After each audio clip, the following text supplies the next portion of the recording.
Hello, everyone. Okay, so this is the April 2025 planetary alignment and aspects with the degrees. So please take screenshots.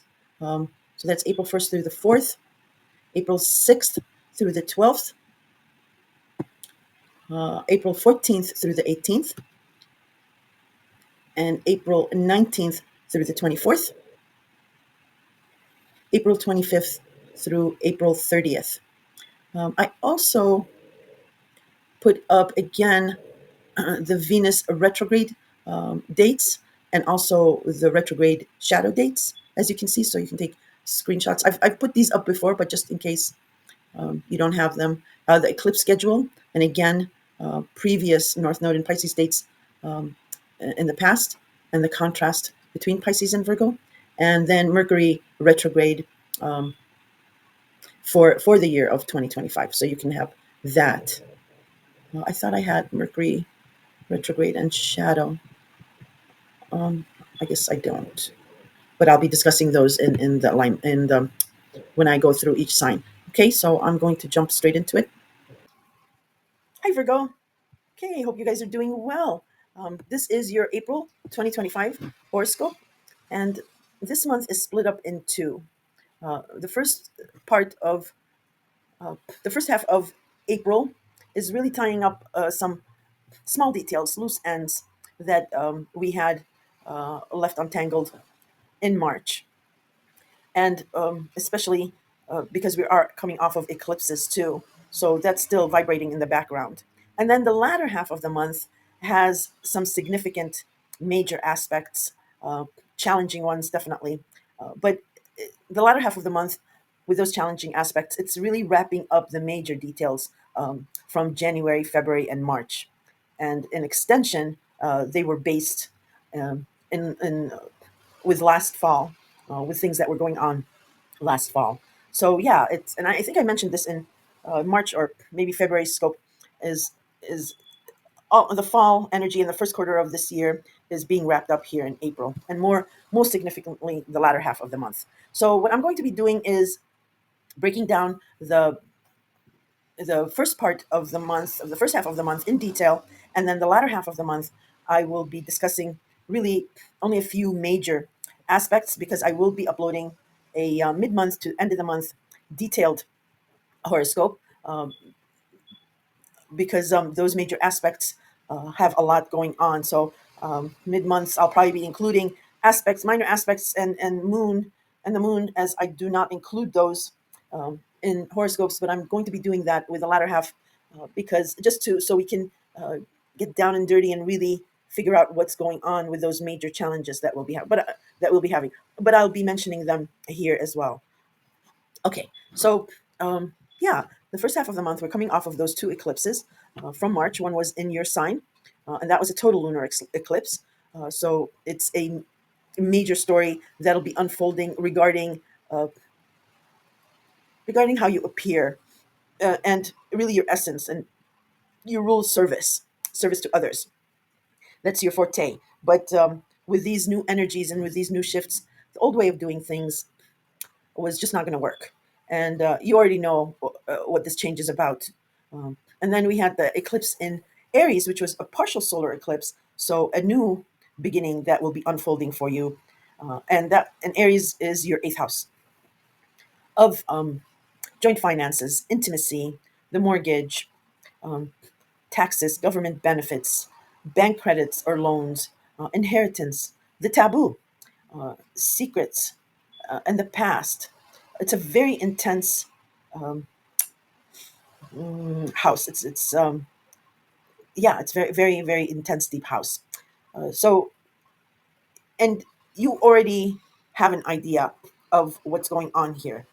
Mostly for most of you, it is about joint finances, and the others, it's about exploring maybe taboo subjects. Maybe you're into publishing. It can also be that you'll be yearning for some kind of deep, intimate connection.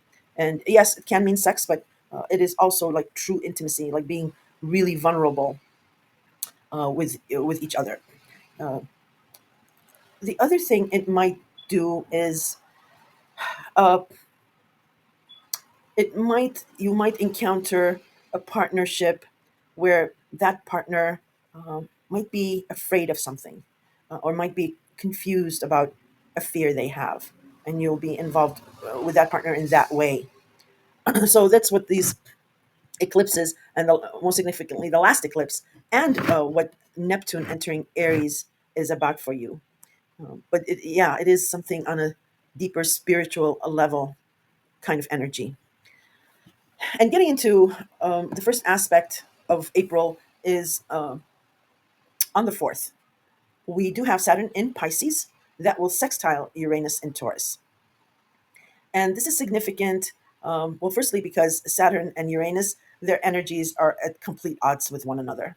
Saturn is about building foundations, strong foundations from the ground up. So it's slow and steady for Saturn, rules, restrictions, working within boundaries, uh, and patience and time.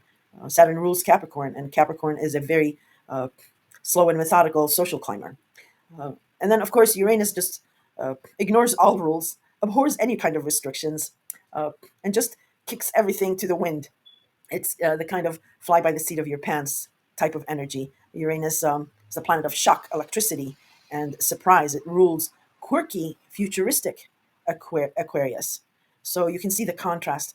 And Aquarius is really bringing change from the top down, because there is, ironically, a class system with Uranus and Aquarius, um, some kind of hierarchy. So, with that being said, this is a sextile. Sextile is a very nice aspect, and it's a strong supportive aspect. So Saturn is actually working with Uranus very well. It's supporting Uranus in Taurus. So Pisces is your seventh house of partnerships, and it can be contractual, business, platonic, or anyone who knows you really, really well can be considered a partner. And you've had restrictions here with a partnership. And Taurus is your ninth house of higher education, um, foreigners, long distance travel, publishing, the World Wide Web, and philosophy, your philosophy on life. So Saturn in Pisces, a partner, or someone who knows you really well, is supporting your endeavor, your change uh, regarding the ninth house of learning and publishing. It's a very nice, solid aspect here that will set you up nicely in the future with a partner and something regarding your ninth house. Um, Now, the other thing that's happening on that same day is Mars in Cancer. Cancer will sextile Uranus in Taurus. Also, Mars in Cancer will trine Saturn in Pisces. So, Cancer for you is your 11th house of groups, friendships, associations, any kind of memberships. But it's a larger groups. It's not like a close knit community or something like that. That would be the third house. The 11th house is also your hopes, visions, and dreams of the future, of how you want to be seen amongst these peers, amongst these groups, your future outlook. Um, and again, Pisces is your partnership house, and a trine is a very soft, embalming, kind of soothing um, aspect. Um so something about your groups and friends that's approving of a partnership, uh, who's supporting you in your ninth house endeavors. So groups and friends are approving of this and giving kudos to Saturn. Now, Mars in Cancer sextiling Uranus in Taurus. Again, here it is your peers, your groups, or your vision of the future, how you want to be seen out there in the world, is being very supportive regarding your ninth house activities or changes, because Uranus has been bringing changes to Taurus. So whatever changes that you've been experiencing in your ninth house of higher education and publishing, it is being supportive of that. Cancer also rules natally the family, the home, family, parents, especially a mother or a matriarchal figure. And also Taurus natally rules the second house of job, income, and value system. So those those things are also somehow related here. And I have to mention that Mars first entered Cancer back in September. So there was some kind of an urgency, um, heat, action in regards to your 11th house of setting something up here. And there were a few issues that had to be worked out.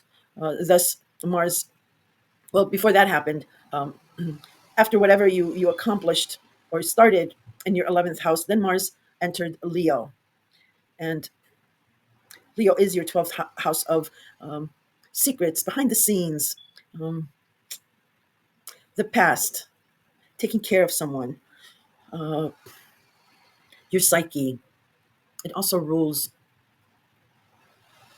um, yeah. Oh my gosh, I went blank. Sorry. Religion, I'm sorry. Religion, faith, and spirituality. Uh, Natally, Leo also rules um, the fifth house of love, romance, children, creativity, and pets. So that was also in the mix with whatever you were doing behind the scenes. You were working feverishly behind the scenes. But then, and it could have, for most of you, it was a creative project. And then, after Mars' forward movement in Leo in your 12th house, all of November, then beginning of December, Mars stationed retrograde, and you started reviewing your advancement and your actions that you did in November.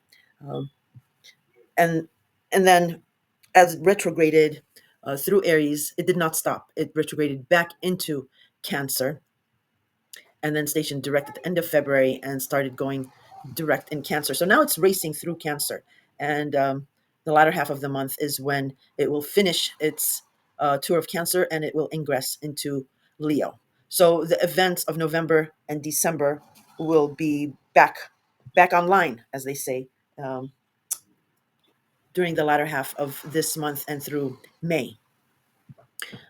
So the next aspect, and we'll have more to say on Mars and Leo later on. The next important aspect comes on April 7th. Venus retrograde will conjunct Saturn in Pisces. So this is about a partnership. Um, excuse me. Again, it can be any kind of partnership.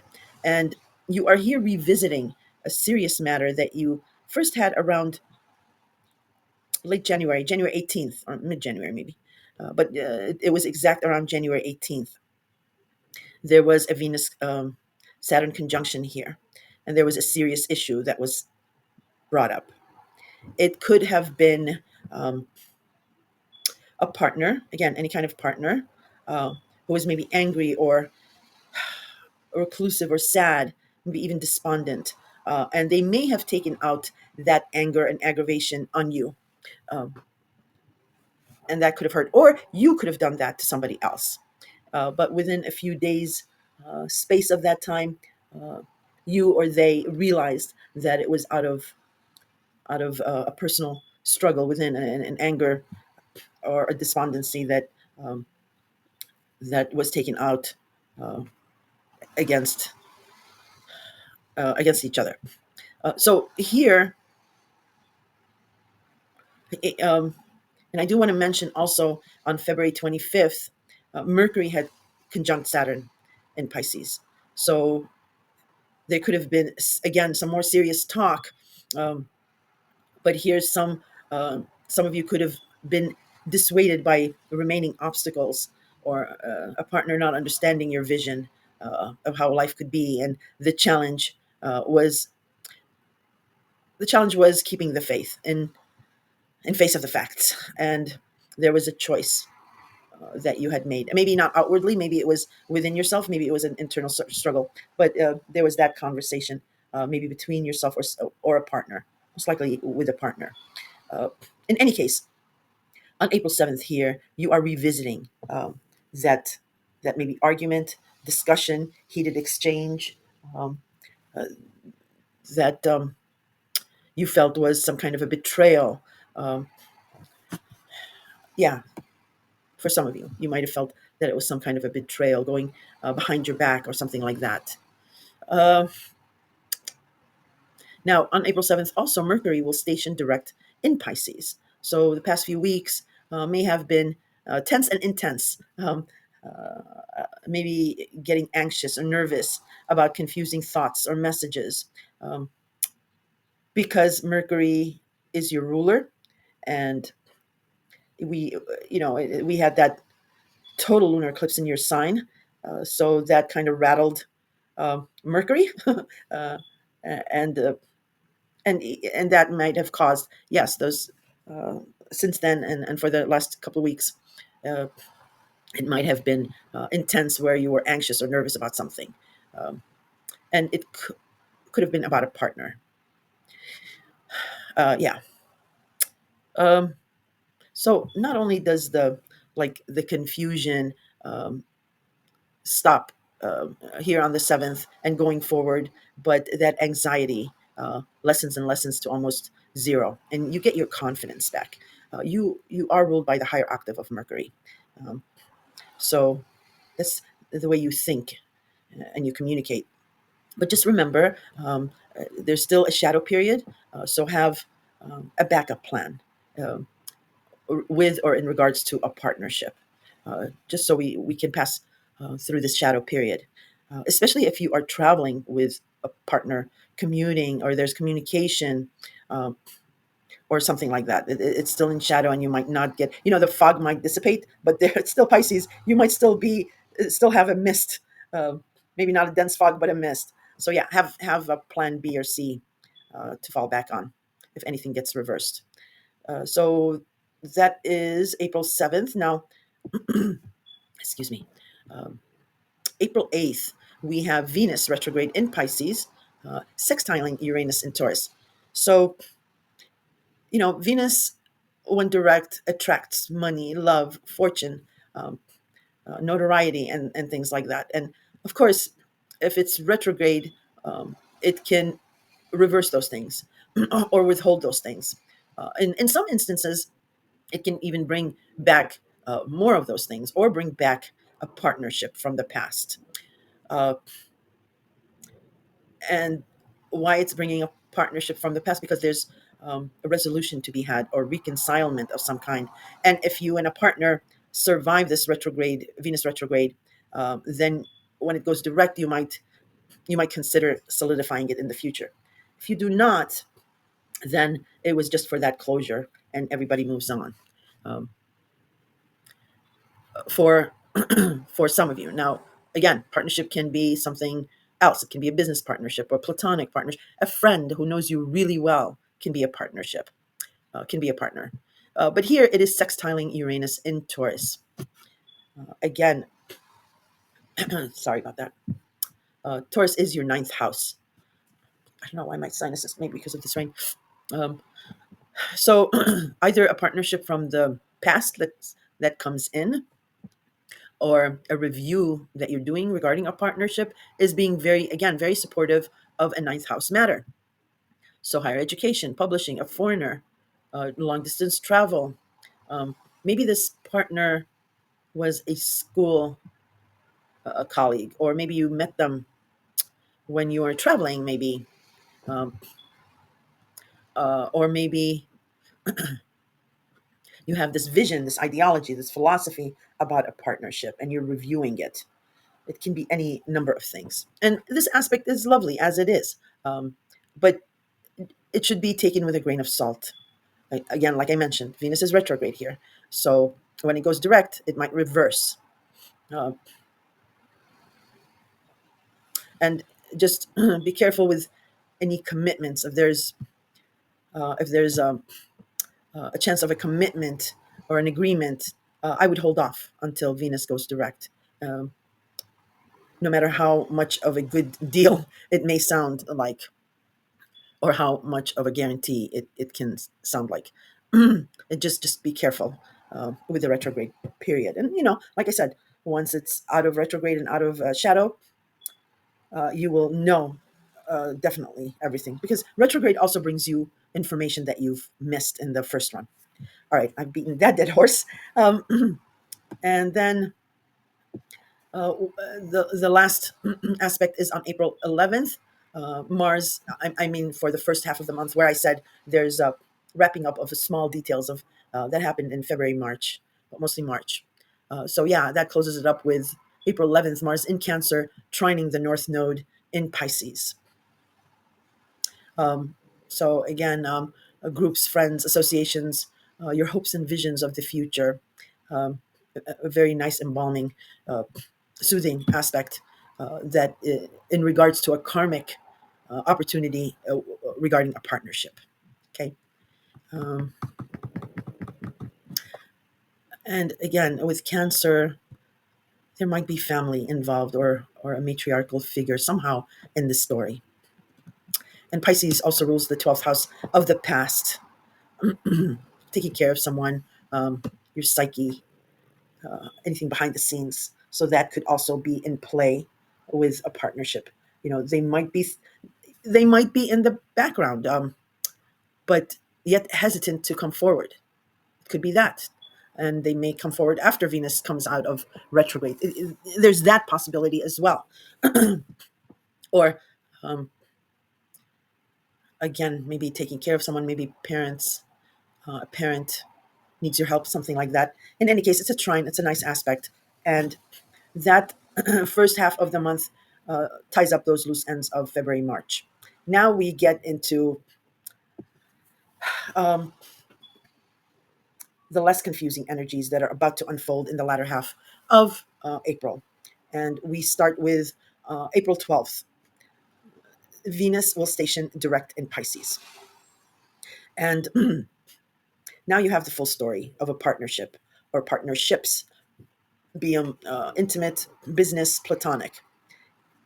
And you are going forward with either no partners um, or a partnership that you had on review. Sorry. Um, you could also be. It could also this partnership could also be you could be getting money somehow, maybe because Venus does bring in also fortune, and Pisces is about money. Uh, Pisces and Neptune, oddly enough. And then we have I got to clear my throat. Sorry about that. Yes, and then we have a full moon in Libra at 23 degrees. And this full moon is an ending or a culmination or fruition of your past efforts. And Libra does rule your second house of job, income, and your value system. Libra also rules natally the seventh house of partnerships. And it's all about equality and fairness and justice. So, and this is rooted in the partial solar eclipse that we had in Libra on October 2nd. It's around the same degrees too. Uh, so whatever that was started then, or whatever new opportunity that you journeyed on or seeded, the hopes of something new then, and you've been working on. This is the culmination of your efforts here, or like I mentioned, the ending um, of whatever arrangement that was started then. Uh, The other thing is that this full moon will oppose the sun, which is in Aries, but it is also conjunct Chiron, and Chiron is in Aries. So Aries again is your eighth house of joint finances and intimacy, and all those other good stuffs that I mentioned. So, and Chiron is about a past wound or a past hurt. Um, Virgo, there's something about money and partnership, and what I'm getting is you feel that you have toiled or labored here, and um, in these joint finances, you feel that you should be a part of that, or taking care of that, or it was by your goodwill and graces and sacrifice that this joint finances came about, and as and there's either a realization here that that's not how the other sees it, and this is bringing up a wound or a hurt uh, that's rooted in the past about how others value you, or um, joint finances, or it could be about the mortgage. Um, this is a powerful aspect, and you've been having this come up on and off. This sting, it's like a little sting to your heart, because the sun is powerful, and Chiron is very victim sort of mentality, but he's also the maverick. So he found a ingenious maverick way of teaching about his wound and about his hurt, that made it livable. He was able to live with it. Uh, so if you have not found a way to live with this wound or this past hurt, you can try teaching others, or whatever the situation is opening up, because it looks more like you're keeping it to yourself, or keeping it close to your chest. Like you might mention it, but just dismiss it. But yeah, don't be afraid of being vulnerable, because you might think like, I don't want to seem like a victim or something like that, but you won't, because this will be coming from the heart.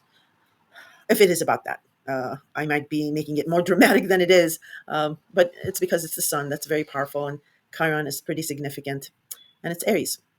So, and with the full moon opposing it, so yeah, it's about the way you value yourself. You feel that others don't value you the same way, and it's somehow related to joint finances and your own income. Now, some of you either were between jobs and maybe starting your own business, or starting something creative, and somebody was supporting you.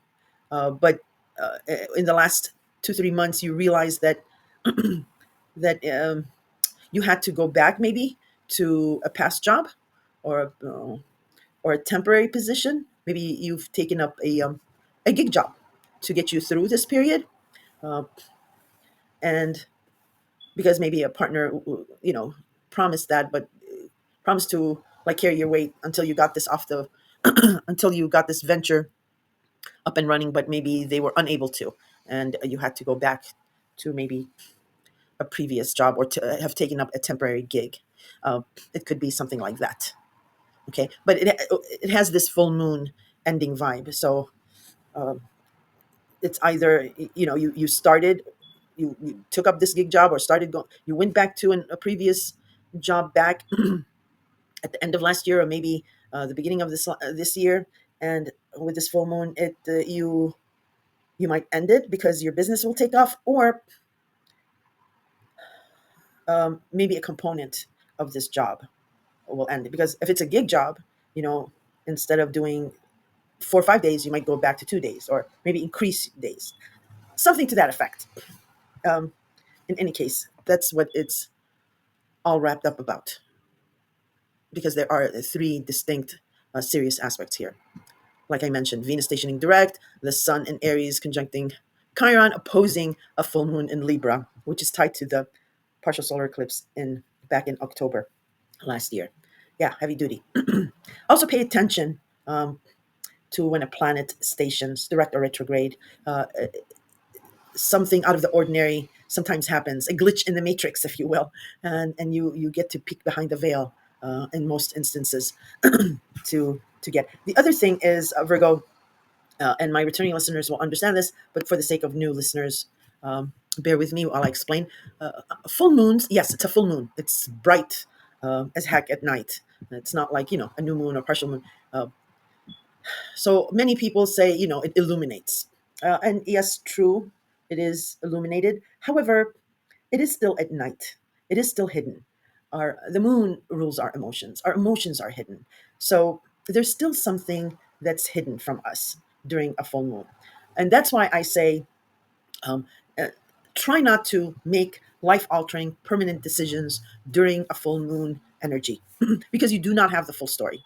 And plus, emotions are heightened, but they may be hidden. Give yourself and others the span of a few days. A moon goes through each sign about 2.5 days. So at least 2 3 days for at least emotions to dissipate, and you're not making an emotional decision, which may be permanent or something like that. Okay, so that's all I had to say. Oh my God, my sinuses are killing me. The next most important aspect will be on the 16th. Mercury will ingress into Aries. So it's stationed direct and it went through Pisces and now it's leaving Pisces and entering Aries. Again, pay attention to this day for anything that might have a synchronicity to it, or maybe an odd message or text or phone call or email. You might hint a clue. Um, and again, think back of uh, the beginning of March here.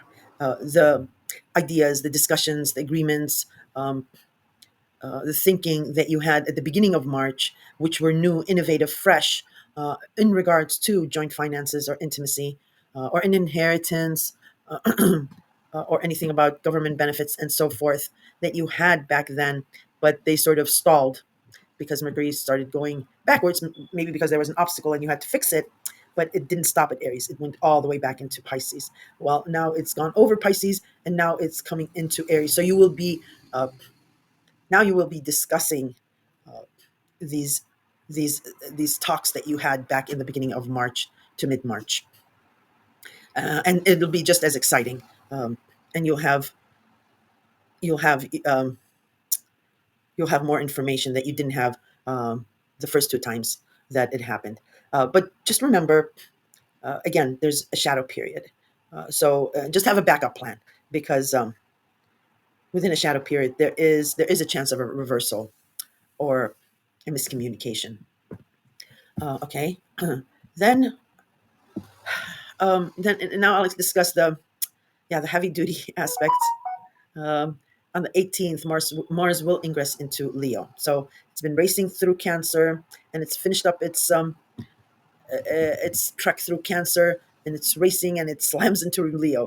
And that is your 12th house of behind the scenes, of secrets, of the past, of taking care of someone, um, habitual drug or alcohol use, um, faith, spirituality, uh, and your need to be alone. And a lot of Virgos, you're working on something creative, and you're working behind the scenes, and you're liking your time alone.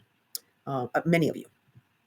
Um, so now you have the planet of gumption and drive and heat and energy that will give a boost to whatever you're working behind the scenes, and you will retreat to be alone and do more work, or it can be about your psyche. It can be maybe taking care of someone, maybe a parent, yeah, maybe a father or a father figure, because it's Leo. And Leo also rules the fifth house of love, children, creativity, pets, and gambling. So that may be in the background or somehow involved in some way. Um,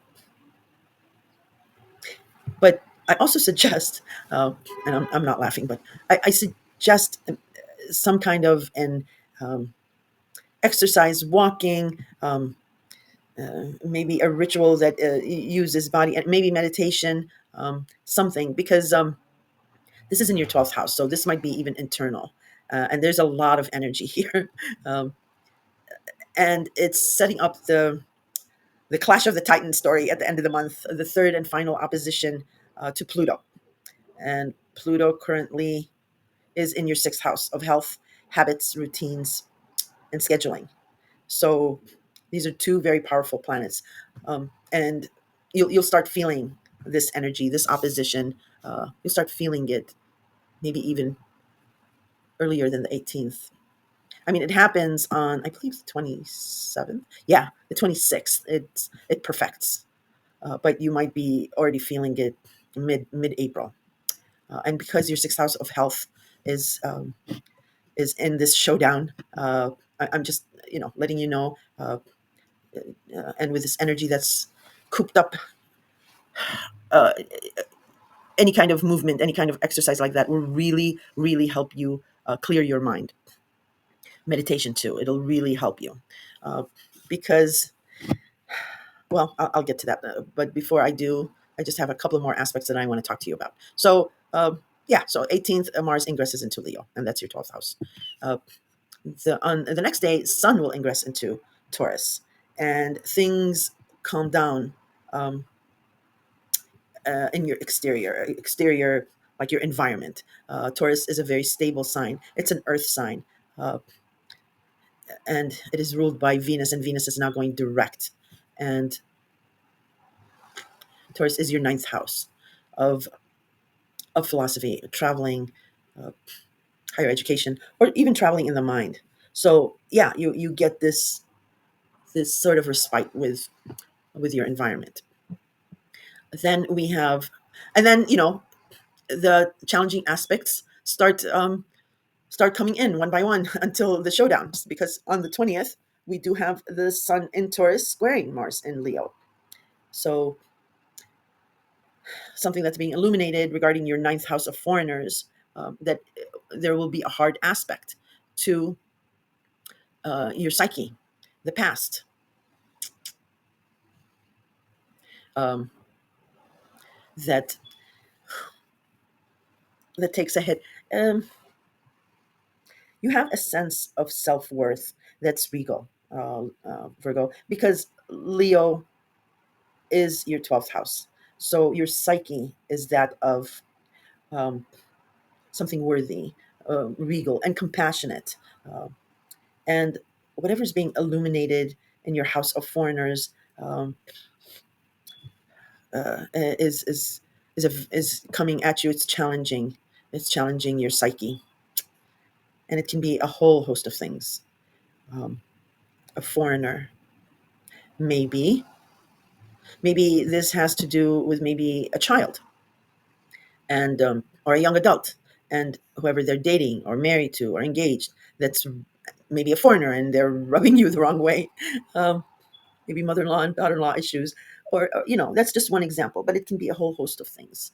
Uh, so yeah, the 10th city begins on April 20th. Now, there's also 3 days later, the Sun in Taurus will square Pluto in Aquarius. Again, whoever this foreigner is that's giving you this headache, now there's now it's affecting maybe your health, maybe a schedule is getting thrown off. Um, Habit. It can be also about small pets. Maybe it's about a small pet, or taking care of someone, or some kind of habit or ritual. Again, just be careful of your health, and try to meditate and walk regularly. And don't forget, I will be doing a detailed mid-month to end of the month, and I will include the other aspects, and we can go a deep dive and figure out exactly what's going on. Um, and after the 23rd, then the next day, Venus direct now will conjunct Saturn and Pisces.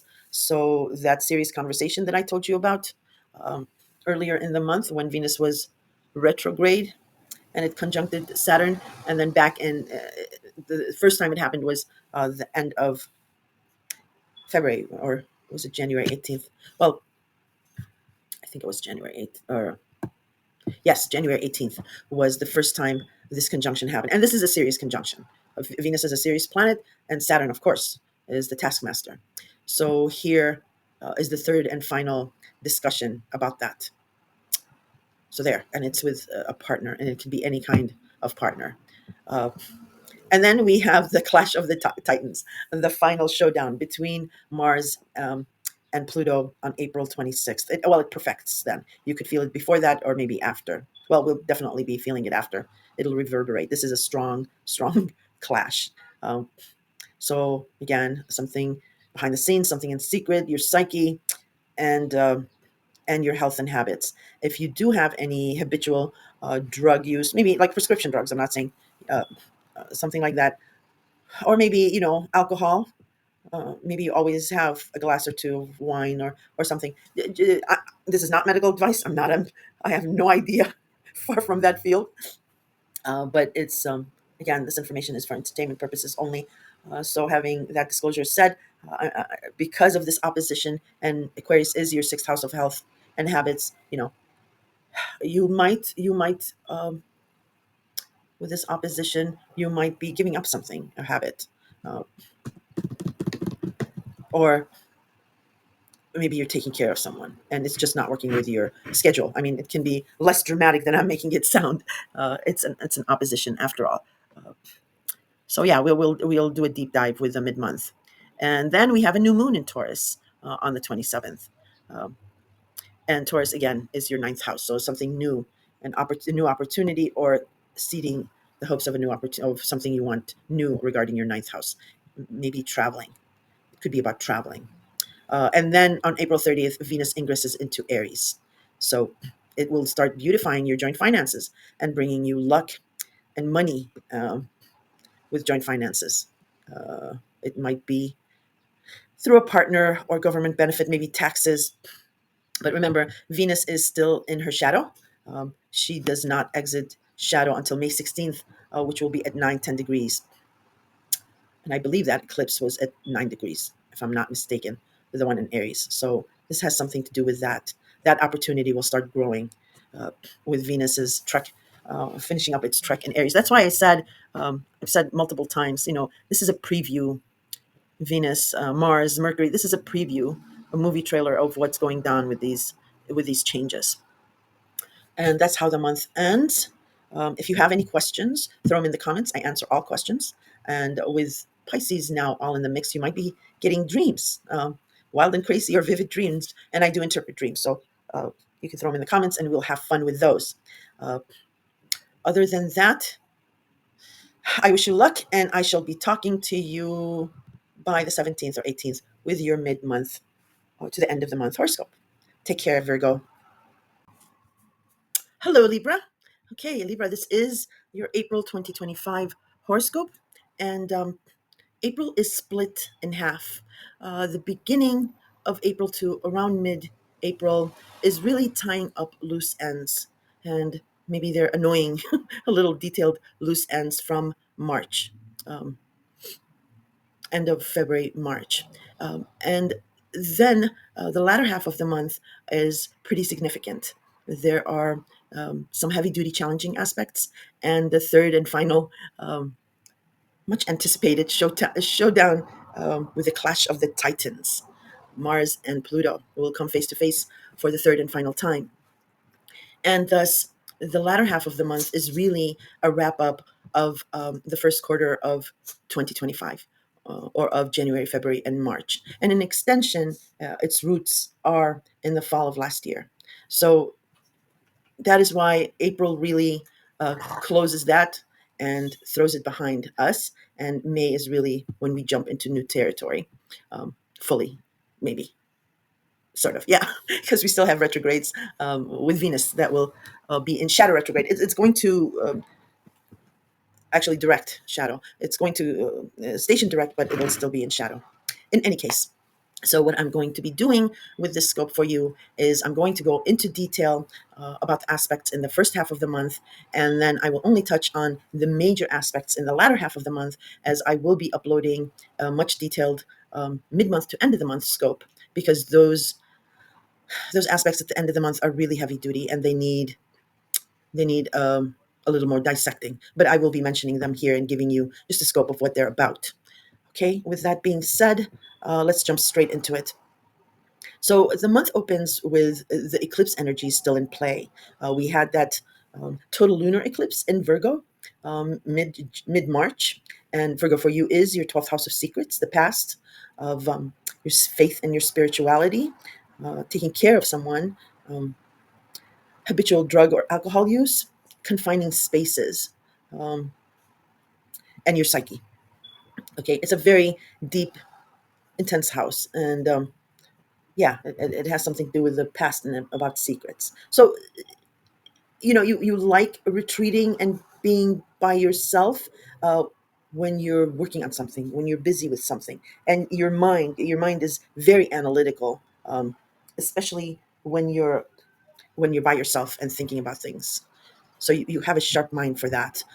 Now, the second eclipse that happened, well, I've already explained. I have a dedicated video for the total lunar eclipse in Virgo. You can listen to that if you have any questions about that eclipse. But the last eclipse we had was on March 29th, and that's still reverberating now. And that was a partial solar eclipse in Aries, and that is your seventh house of partners, and they can be personal, business, platonic, or anyone who really knows you, who knows you really well, can be considered a partner. A sibling can be a partner. A young adult child can be a partner. A really, really good friend can be a partner. So there was a new opportunity regarding a partnership that will be an unfolding story, as I did also do a dedicated video for that eclipse, and you can listen to that if you wanted to. That's in the playlist on my channel. But it opposed the Aries sun. I'm sorry. It opposed your sign.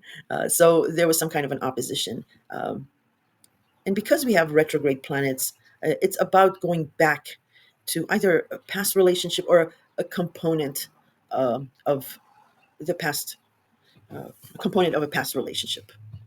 Um, yeah, like I mentioned, there's a dedicated video, and you can listen to that. But that's how the month opens, is with the energy of those of that eclipse, as well as Neptune has just entered Aries.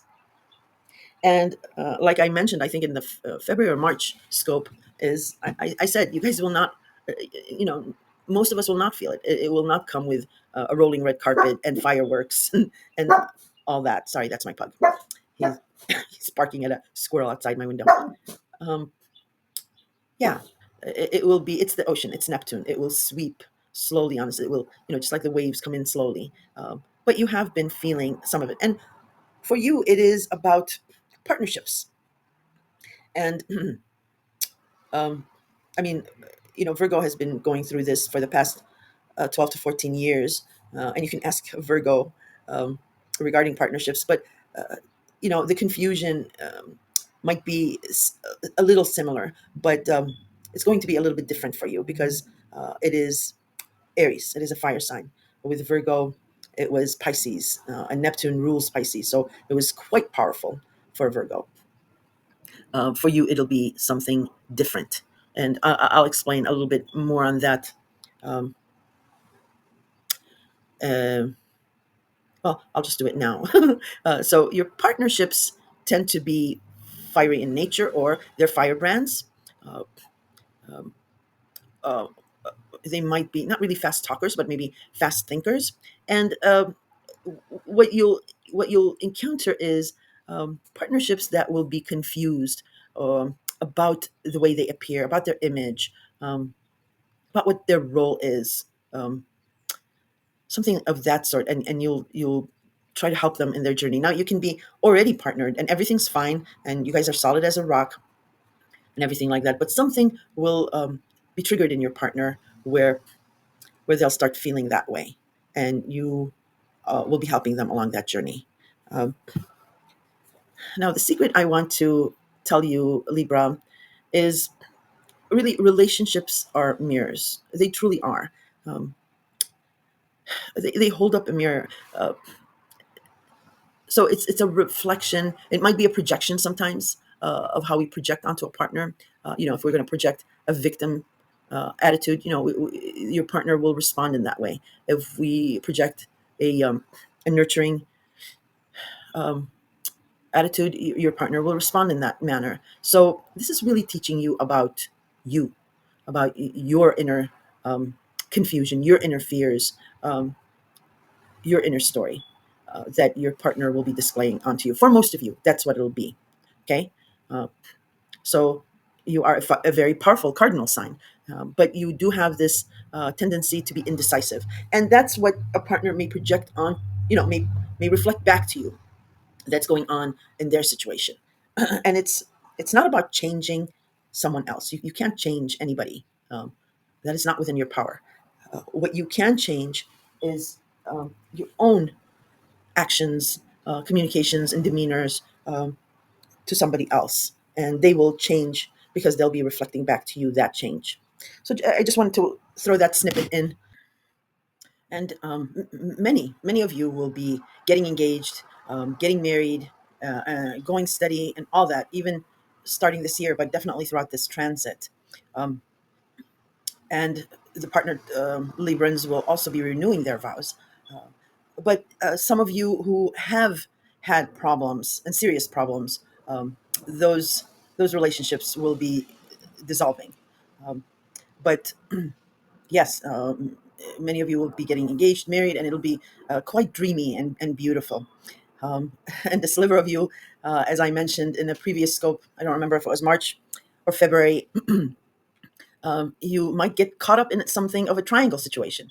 Um, and you just want to be careful with that because it is Neptune, and Neptune does um, tend to idealize, or it's Neptune rules fog and mist and rose-colored glasses and all that. So um, if you do meet someone who's maybe artsy, maybe a flip-flopper, confusing, poetic, something like that, but who's not non-committal, be careful with that. And Saturn will be entering Aries right in May when it exits Pisces and enters Aries, and he'll be looking out for you, helping you build this foundation, so that you can have your spidey senses be keen with that.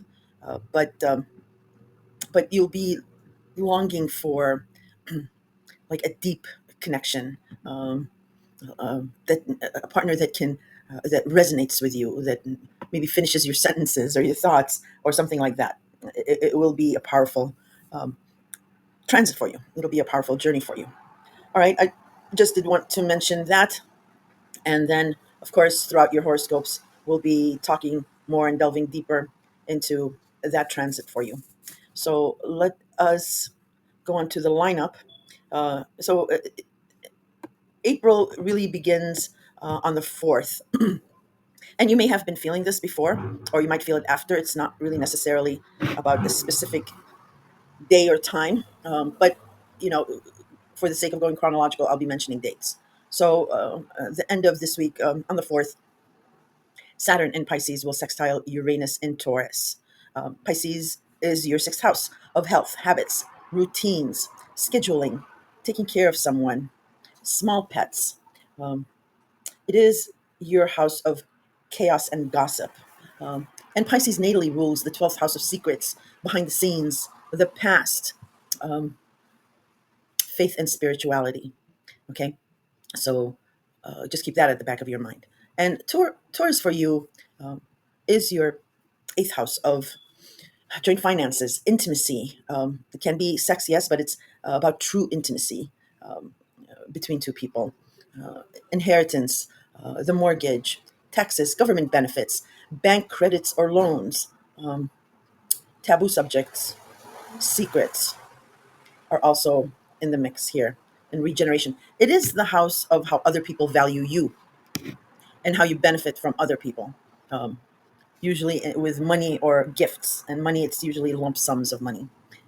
So here we have a very nice supporting aspect, and it's standing out because it's unusual. Because Saturn and Uranus are they're complete polar opposites. Saturn is the taskmaster. He's father time. He does things slow and steady, rules, restrictions. He builds foundations from the ground up within boundaries. He rules Capricorn. Capricorn is a very slow and methodical social climber. And on the other end of the spectrum, Uranus absolutely hates any rules or restrictions, abhors any kind of confining situations. Freedom is at the top of mind for Uranus. Uranus is the planet of shock, electricity, and surprise.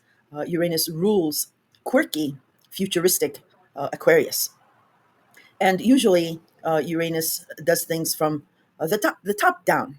I mean, Uranus in Aquarius is all about humanity, yes, but ironically, they have a hierarchical system or a class system. Okay, so to have these two complete opposite energies working so beautifully here, it's significant. So Saturn in Pisces is sextiling Uranus in Taurus, and a sextile is a supportive aspect. It's an encouraging aspect.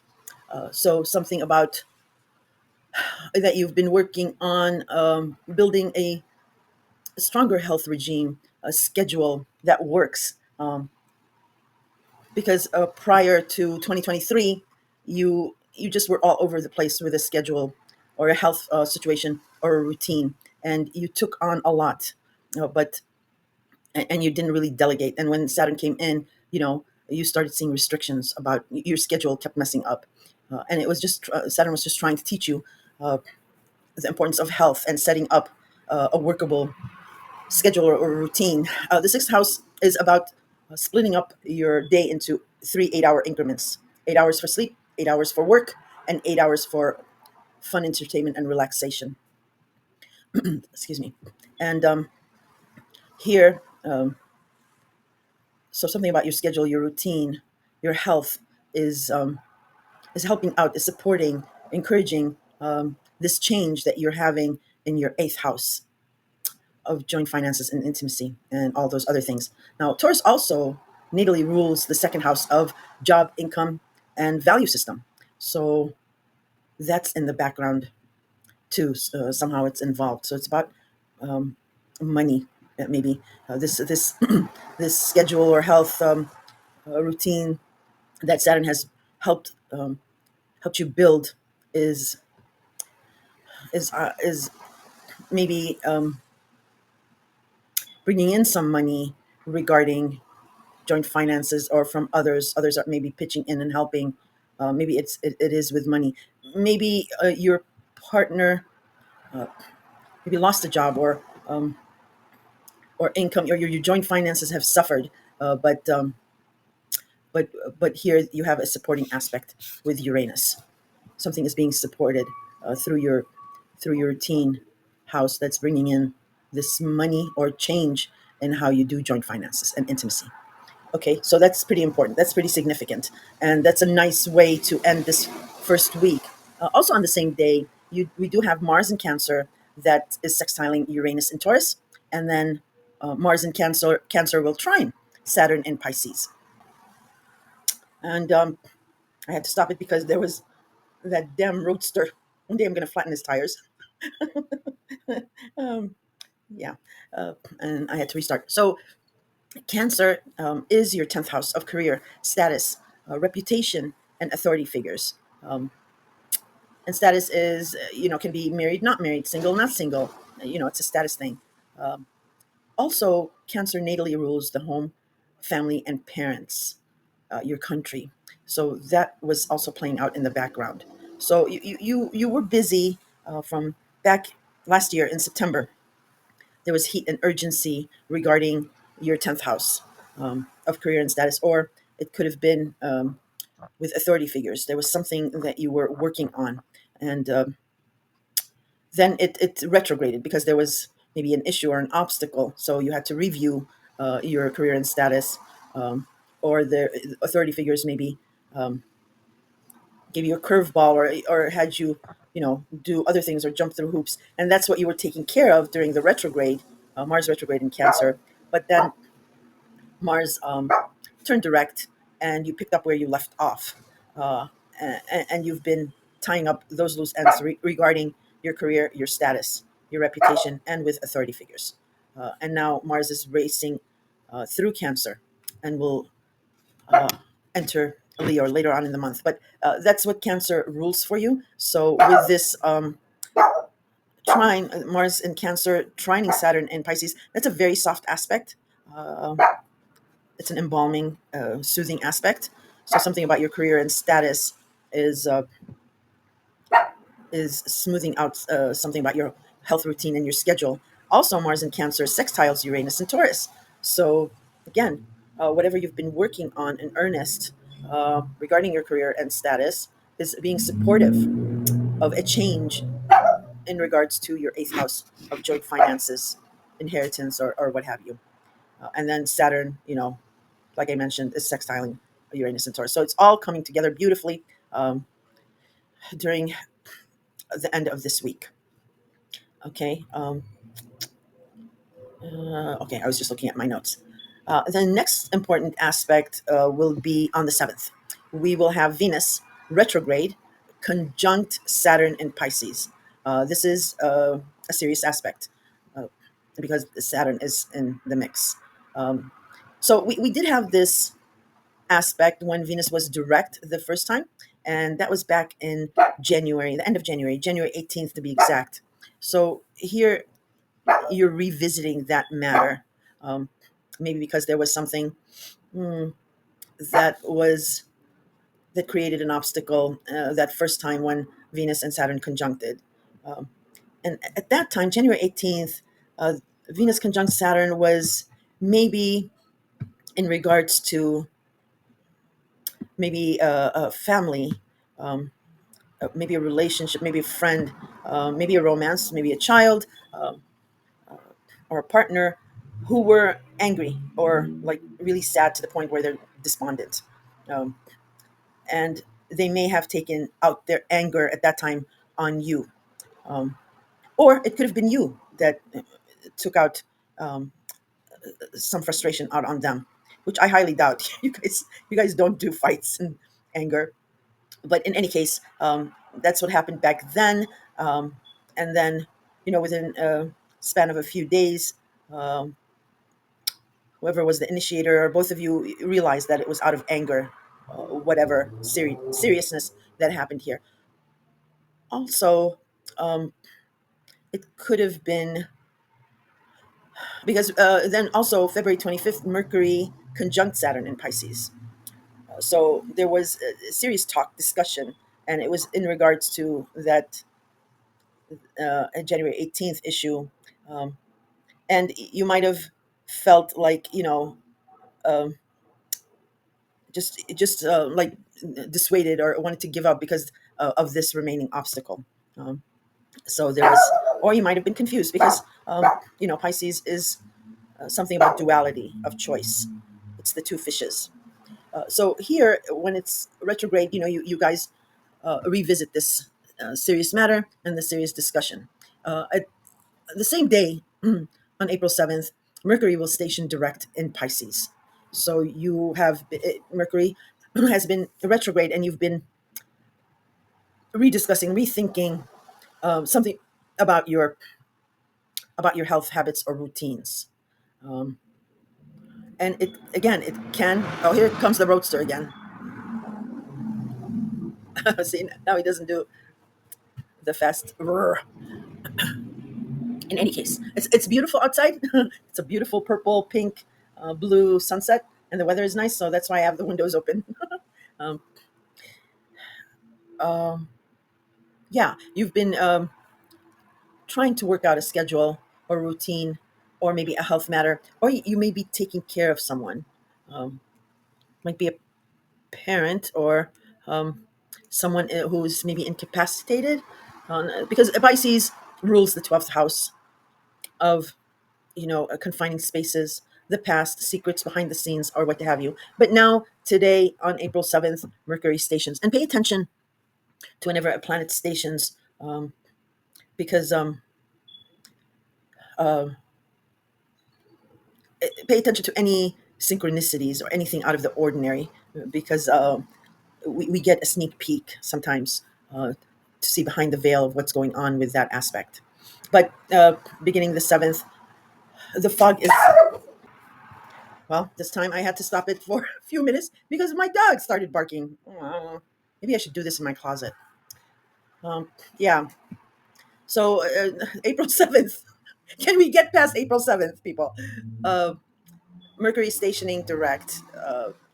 Now, starting this day, the fog clears up. And you revisit discussions or agreements that you had two other times when it was direct and when it was retrograde, and now it's direct again. So you'll revisit those conversations, and the fog is cleared, but it is still shadow, and it is still Pisces. So the fog might lift, but you still have to navigate through a mist, maybe. um, but yeah, have backup plans still in regards to scheduling and routine or your health, um, or about taking care of someone. Oh, gee, stop! I'm not going to stop this. This is the fifth time that I've stopped and re-recorded. Oh, gee. Oh my God. Um, ah. Libra, Libra, Libra. You think you have problems? I'm sorry. I'm not laughing at you. I'm laughing with you. Uh, yeah. So just have a backup plan regarding scheduling and routine and your health, especially about appointments and appointment schedules, and make sure your phone is charged, and you pay attention to any texts or emails, maybe a switching of an appointment date, or something, like that, because it is still shadow. All right, the next important aspect is on April 8th now. Yeah, I promised that I'd do all the Venus ones because you are ruled by Venus. So this is important. On April 8th, Venus retrograde in Pisces will sextile Uranus in Taurus. Um, this is a lovely aspect, but whatever it is, take it with a grain of salt because Venus is still retrograde. So whatever schedule or routine or health situation that you are revisiting, is being supportive regarding your eighth house of joint finances and government benefits. And sextile, like I said, it's an agreeable aspect, but you want to just again have backup plans because Venus is still retrograde, and when it turns direct, this might get reversed again. Also, Venus retrograde in Pisces, this might bring someone back from the past for some of you, and someone that maybe you worked with, um, and if it's a romance kind of a relationship, um, it mm, um,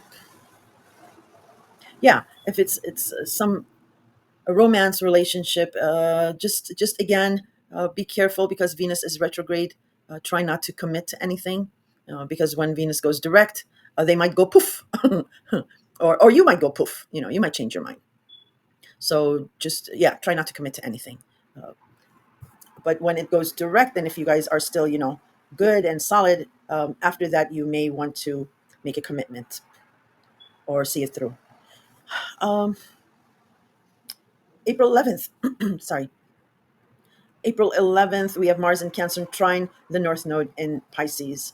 Again, something about your 10th house of career status and reputation. And a trine is a really soft aspect. So you might not even feel this, but it is in regards to an opportunity, a karmic opportunity, that is, again, in relations to health habits and routines. Um, this person that's coming back, it might be a physician that you saw previously, maybe, um, or a nutritionist or something like that. Um, but yeah, that's what's going on that day, and this is where the month splits, like I mentioned before, is on March 12th. March 12th, we have the Sun in Aries conjunct Chiron in Aries. So the Sun conjuncts Chiron in Aries, and then we also have Venus stationing direct in Pisces. So another big deal. And then we have a full moon in your sign, Libra. A very big deal. Um, so this full moon in your sign is opposing the Sun and Chiron in your partnership house. So something about a partnership that's being illuminated, but it's triggering some kind of a hurt or a wound, maybe rooted in the past, um, that is opposing whatever you're ending here. Well, first, Venus stationing direct in Pisces uh, is a great thing. We were waiting. Mercury has stationed direct. Now it's Venus's turn because now Venus will be back to her old chipper self, and she loves being in Pisces. So Venus is now all well and good, and she's going to be supporting you a lot. Now, this full moon in your sign is rooted in the partial solar eclipse we had in your sign back on October 2nd of last year. So a new opportunity regarding the way you appear, your image, or about your profile. Um, that that was a developing story back then, um, and here it is the culmination or the fruition of those efforts about maybe a change about you, about the way you appear. I mean, it could be as mundane as, just different haircut, different wardrobe, uh, but it's definitely on how you are seen by others. It could be a full ending, and you've got your career and status and reputation here all in the mix.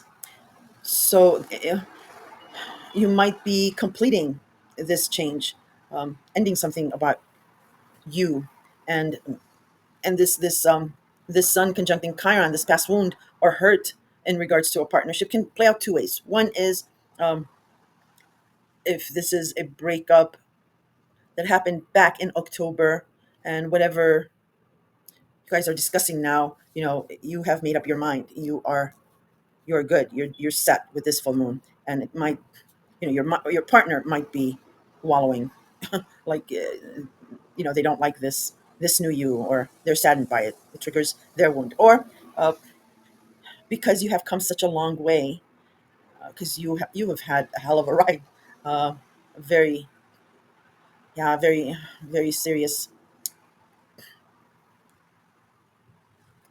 Some of you have had a really tough struggle, and this full moon is affirming you leaving your old self behind, and being this new you, and this wound or past hurt that's being triggered regarding a partnership that may be rooted in the past. Maybe you had a previous partnership that the same thing happened, and you had to go through this long journey of reinventing yourself, and you're just remembering that.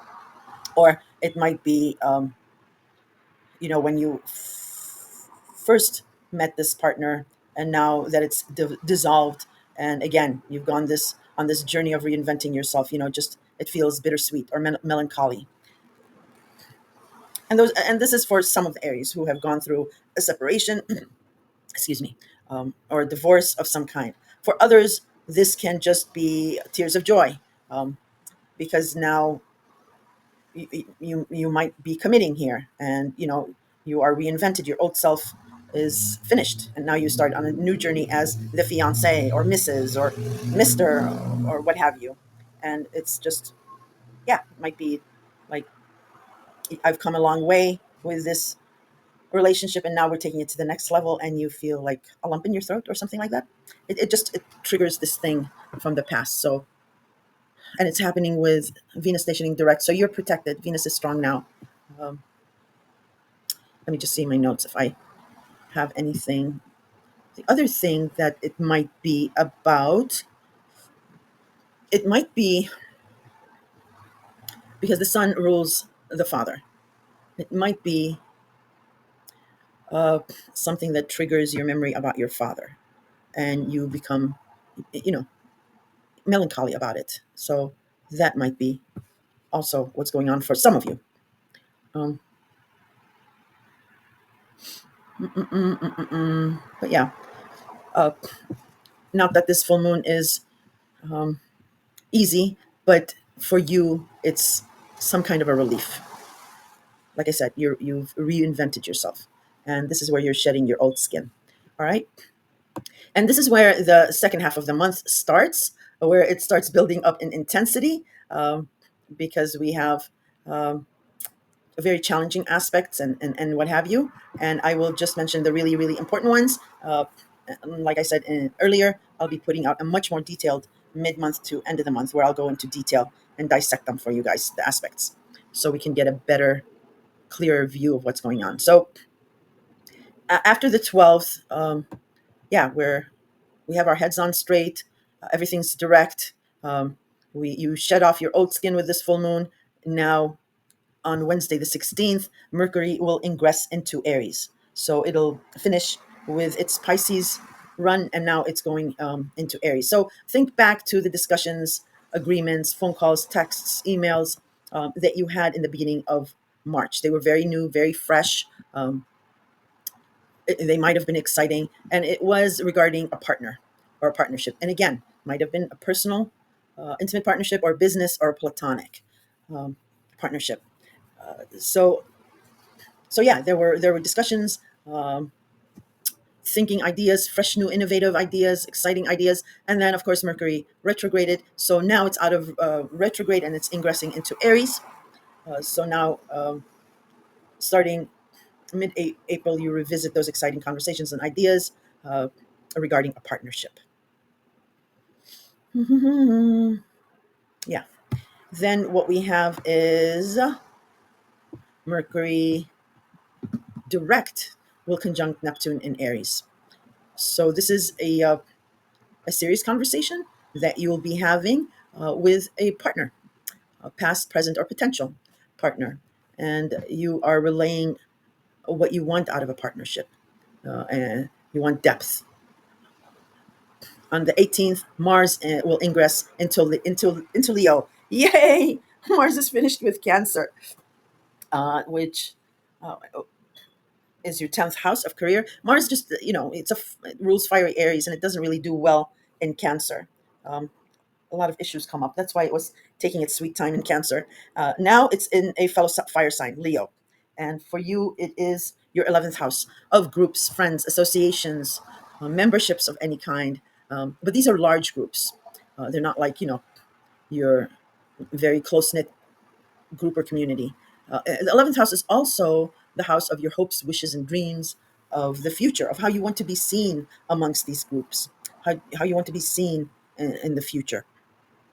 And like I said, in November, uh, you were working on this. And then there was an issue, and all of December, Mars retrograded, um, and you were trying to figure out how to get past an obstacle. Well, now, April 18th, Mars enters Leo, and now it's full throttle, full thing ahead. Oh, geez, stop. So you will be revisiting the actions you took back in November. But this time you have all the information you need, and Mars will be racing towards what you desire. Okay. Um, and I've been suggesting this to some signs because Mars brings heat and energy. Uh, if you want to incorporate some kind of, you know, walking routine or meditation, it helps burn off that energy as well. Um, okay, on the 19th, the sun will enter Taurus, and we get some stability, some sense of stability here. Again, Taurus is your eighth house of joint finances, taxes, intimacy, and government benefits, and so on. And the sun will illuminate what's going on here for you to see and for others as well. And it's your yearly checkup regarding your eighth house. And this time around, it's a little special because Uranus will be leaving Taurus in June, and the sun is highlighting that, highlighting the stability that you'll have in regards to eighth house matters. And then on the 20th, the heat starts picking up, the intensity, and maybe even before that, like I said, maybe right at the mid April, because on the 20th we have the sun in Taurus squaring Mars in Leo. So a square is a hard aspect, um, and let's follow these. There's like three of these squares, and it'll tell us what the showdown between Mars and Pluto will be about. So again, something highlighted about your eighth house um, that is not sitting well with whatever you're trying to accomplish with friends, groups, associations, or your hope of the future.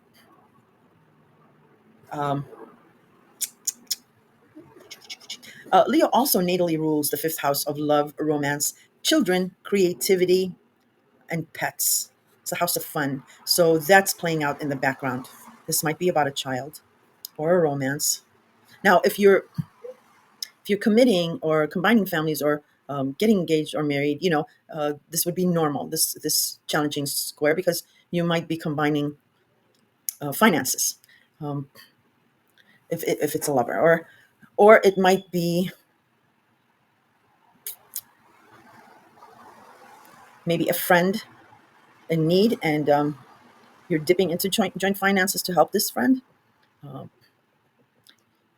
and maybe a child is involved. It could play out that way. In any case, It's a square, it's a hard aspect, uh, and that happens on the 20th. Again, remember, this is foreshadowing the Mars Pluto opposition that we'll have in a few days after this. Because then on the 23rd, we have the Sun in Taurus square Pluto in Aquarius. So this is heavy duty. This is a heavy duty square. I've been talking about this for the past signs, but every time I see it, I'm scared. It just stops me in my tracks. Libra, the Sun is very powerful. Uh, and again, it's your eighth house of intimacy and joint finances. So something is being illuminated here by the Sun. Uh, and it is not sitting well with Pluto in Aquarius. And Aquarius for you is your fifth house of love, romance, children, creativity, and pets. So there you go. That's what the showdown will be about. Well, sort of. Um, Either a lover or a romance, um, or a child is, or an adult child is in this challenging aspect here. And it's in regards to joint finances and also Taurus natally rules the second house of job, income. Sorry about that. Also natally rules job, income, and value system. And the eighth house also rules, you know, how others value us. So something about the value system, who you will and will not sell out for. And it is something challenging about a romance or a child. Now, if it's a romance or a lover, again, you know, that's that can be manageable. But if this is about a child here in the mix, that can be a little sticky. Anyway, going on. April 24th, here we go, is the Venus now is direct and will conjunct Saturn in Pisces for the third and final time. So remember, I told you that serious issue that happened at the end of January, January 18th, and then Mercury had a conjunction with Saturn at the end of February, February 25th. It's related to this. And earlier in the month, we had Venus retrograde conjunct Saturn. Now it's Venus direct conjuncting Saturn in Pisces. So there's Libra. There's a serious commitment here regarding your health, um, habits, or routine, or taking care of someone. There's a serious commitment now. Venus is direct, and it is conjoining Saturn. So there's some type of an agreement. Okay, and this will stick. So whatever you're agreeing to here, it is solid. All right. Again, I will go into more detail in the mid-month. Uh, and then dum, da, da, dum, the clash of the Titans. On April 26th, Mars in Leo opposes Pluto in Aquarius for the third and final time. It's exact on April 26th. You can feel this way before, and definitely it will reverberate. You know, we'll be reeling from this opposition for a few weeks after. Uh, Again, Leo rules your friends, groups, and your future vision, and it's in complete opposition to a lover, a romance, a child, or it could be a pet. You know, if it's not as serious, if these degrees don't match, it might be about a pet. If you have any gambling problems, uh, please be careful. Yes, sorry, my 30 minutes recording session ended. I had to start a new one. So yes, if there's any gambling involved, be very careful. Uh, See what it is, and I know my returning listeners and your pros will understand this, but for the sake of new listeners, uh, Mars is the god of war. It rules fiery Aries, and Mars has only one thing in mind: is going forward with heat and urgency. And it asks you, "What do you want?" And you'll say, "I want that." And he says, let's go get it." He doesn't care who is in front of him. Um, if it's, a fire breathing dragon, he's fearless, completely fearless. And now he is racing and energetic and not debilitated by a water sign like Cancer. He is in a fire sign now, his forte. Uh, so double, triple, and quadruple that fearlessness of Mars. Um, and he's coming at Pluto. Pluto is the god, small g, of the underworld. Uh, He is beyond fearless. Nothing scares Pluto. And Pluto is all about rebirth, destroying something, completely destroying it so that the new emerges.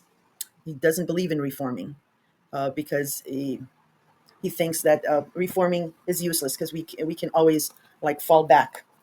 So he is intent on destroying. So Mars invites Pluto invites Mars destruction, Mars coming at him. He wants this destruction. The only saving grace in all of this is Leo. Leo is ruled by the sun, so that's powerful. But Leo is very, very compassionate because Leo is very, very confident. Okay. And Leo also natally rules the fifth house of love, romance, and children. And Aquarius for you is your fifth house of love, romance, and children and pets. Uh, so there is some mutual togetherness here. And Leo might save the day, and which is your 11th house of your future vision. But it is going to be a whammy of an opposition. And I might, be making it dramatic. It might not be as dramatic as I am saying it is for some of you. It might be the coming together uh, of a romance. Maybe some of you learn that you're pregnant. Oppositions can work in that sense as well. But if you know there's problems here in your 11th house and your fifth house, serious problems, this will be a day where you hide under the covers and close your door. Oh, no, I'm joking. I'm sorry, Libra. I'm laughing with you because Pluto just scares me. I've said that before. And I'm going to have this transit, but in a different part of my chart. So, yeah, I can go on and on about this. I can do an hour video on this, but like I said, we'll have the mid-month, so look out for that one. On April 27th, there is a new moon in Taurus. And this is a new opportunity, or you're seeding the hopes of a new opportunity in regards to intimacy and joint finances. Also, it might have something to do with your job or income. And then on the 30th, Venus will ingress into Aries, your chart ruler. So it'll leave dreamy Pisces, your sixth house, uh, and it will enter your partnership zone. So that's going to be absolutely lovely. For you, this might be the saving grace because Venus will attract money, love, fortune, fame, and it's doing it through partners. So very, very nice ending to April, and May you'll be basking in that loveliness of partners. Now, just also, I would be remiss not to remind you to just be careful still, even though Venus is direct and is entering your partnership house, because she's still in shadow. She will clear her shadow by May 16th at 9 degrees. And it actually, that degrees is the degrees of the partial solar eclipse that we had on March 29th. This new opportunity that's going to be um, uh, either you've started on it or is unfolding. Because remember, eclipses are an unfolding story. They pick up in prominence as the days and weeks go by. And this, when it clears shadow on May 16th, that should give you a clue because it's at 9. I think you may meet some, for you single one, Librans, you may meet a nice contender by May 16th. Or you may be setting the date, or you may be renewing your vows and all that. Okay, Libra. So if you have any questions, you can throw them in the comments. I answer all questions. And since we're in Pisces weather again for most of the month or some of the month, you might be also getting dreams because Pisces natally rules the house of dreams, the 12th house natally. So if I do interpret dreams as well, you can throw them in the comments and we'll have fun with those.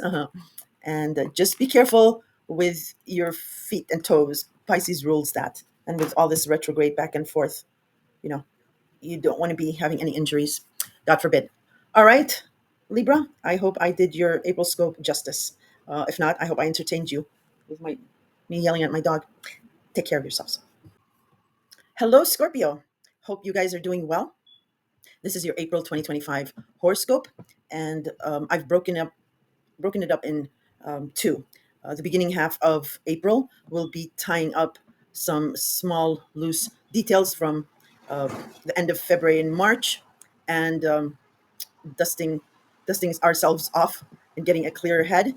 While the second half of April will be clearing up and tying up major loose ends from the first quarter of this year. So January, February, and March. And in extension, it is rooted in uh, the fall of last year. And I'll explain what those are. But the second half of the month is pretty dynamic. There's some really heavy duty, challenging aspects. And the famous showdown with um, Mars and Pluto takes place at the end of the month for the third and final time. Um, So what I'm going to be doing is explaining in detail the first half of the month for you, and then the second half of the month I will be touching only on the major aspects because I will be doing a very detailed mid-month to the end of the month horoscope. Because, like I mentioned, the latter half of the month is pretty wild, uh, and and yeah, we finish up what has been going on, and we are thrust into the new in May, full throttle. All right, so April begins with still the eclipses we had in March. They're still reverberating. So we had that total lunar eclipse in Virgo mid March, and that is your 11th house of groups, friends, associations, memberships of any kind. And it also rules your hopes, visions, and dreams of how you want to be seen amongst these peers. And groups and associations in this case are on a much larger scale. Also, Virgo natally rules the house of health, habits, routines, and scheduling. So that's in the mix somehow. Uh, and I did a dedicated video on the total lunar eclipse. If you want to refresh your memory, you can look it up in on my channel and listen to that. But more importantly, we had the partial um, solar eclipse in Aries at the very end of March, March 29th. I also have a dedicated video for that, but that is very fresh and very new as we come into April. And eclipses, partial or solar eclipses, are an unfolding new opportunity, a new story, and it's karmic in nature. Uh, and and then Neptune as well has entered Aries very very early. Here it's not even at 1 degree yet. I don't think.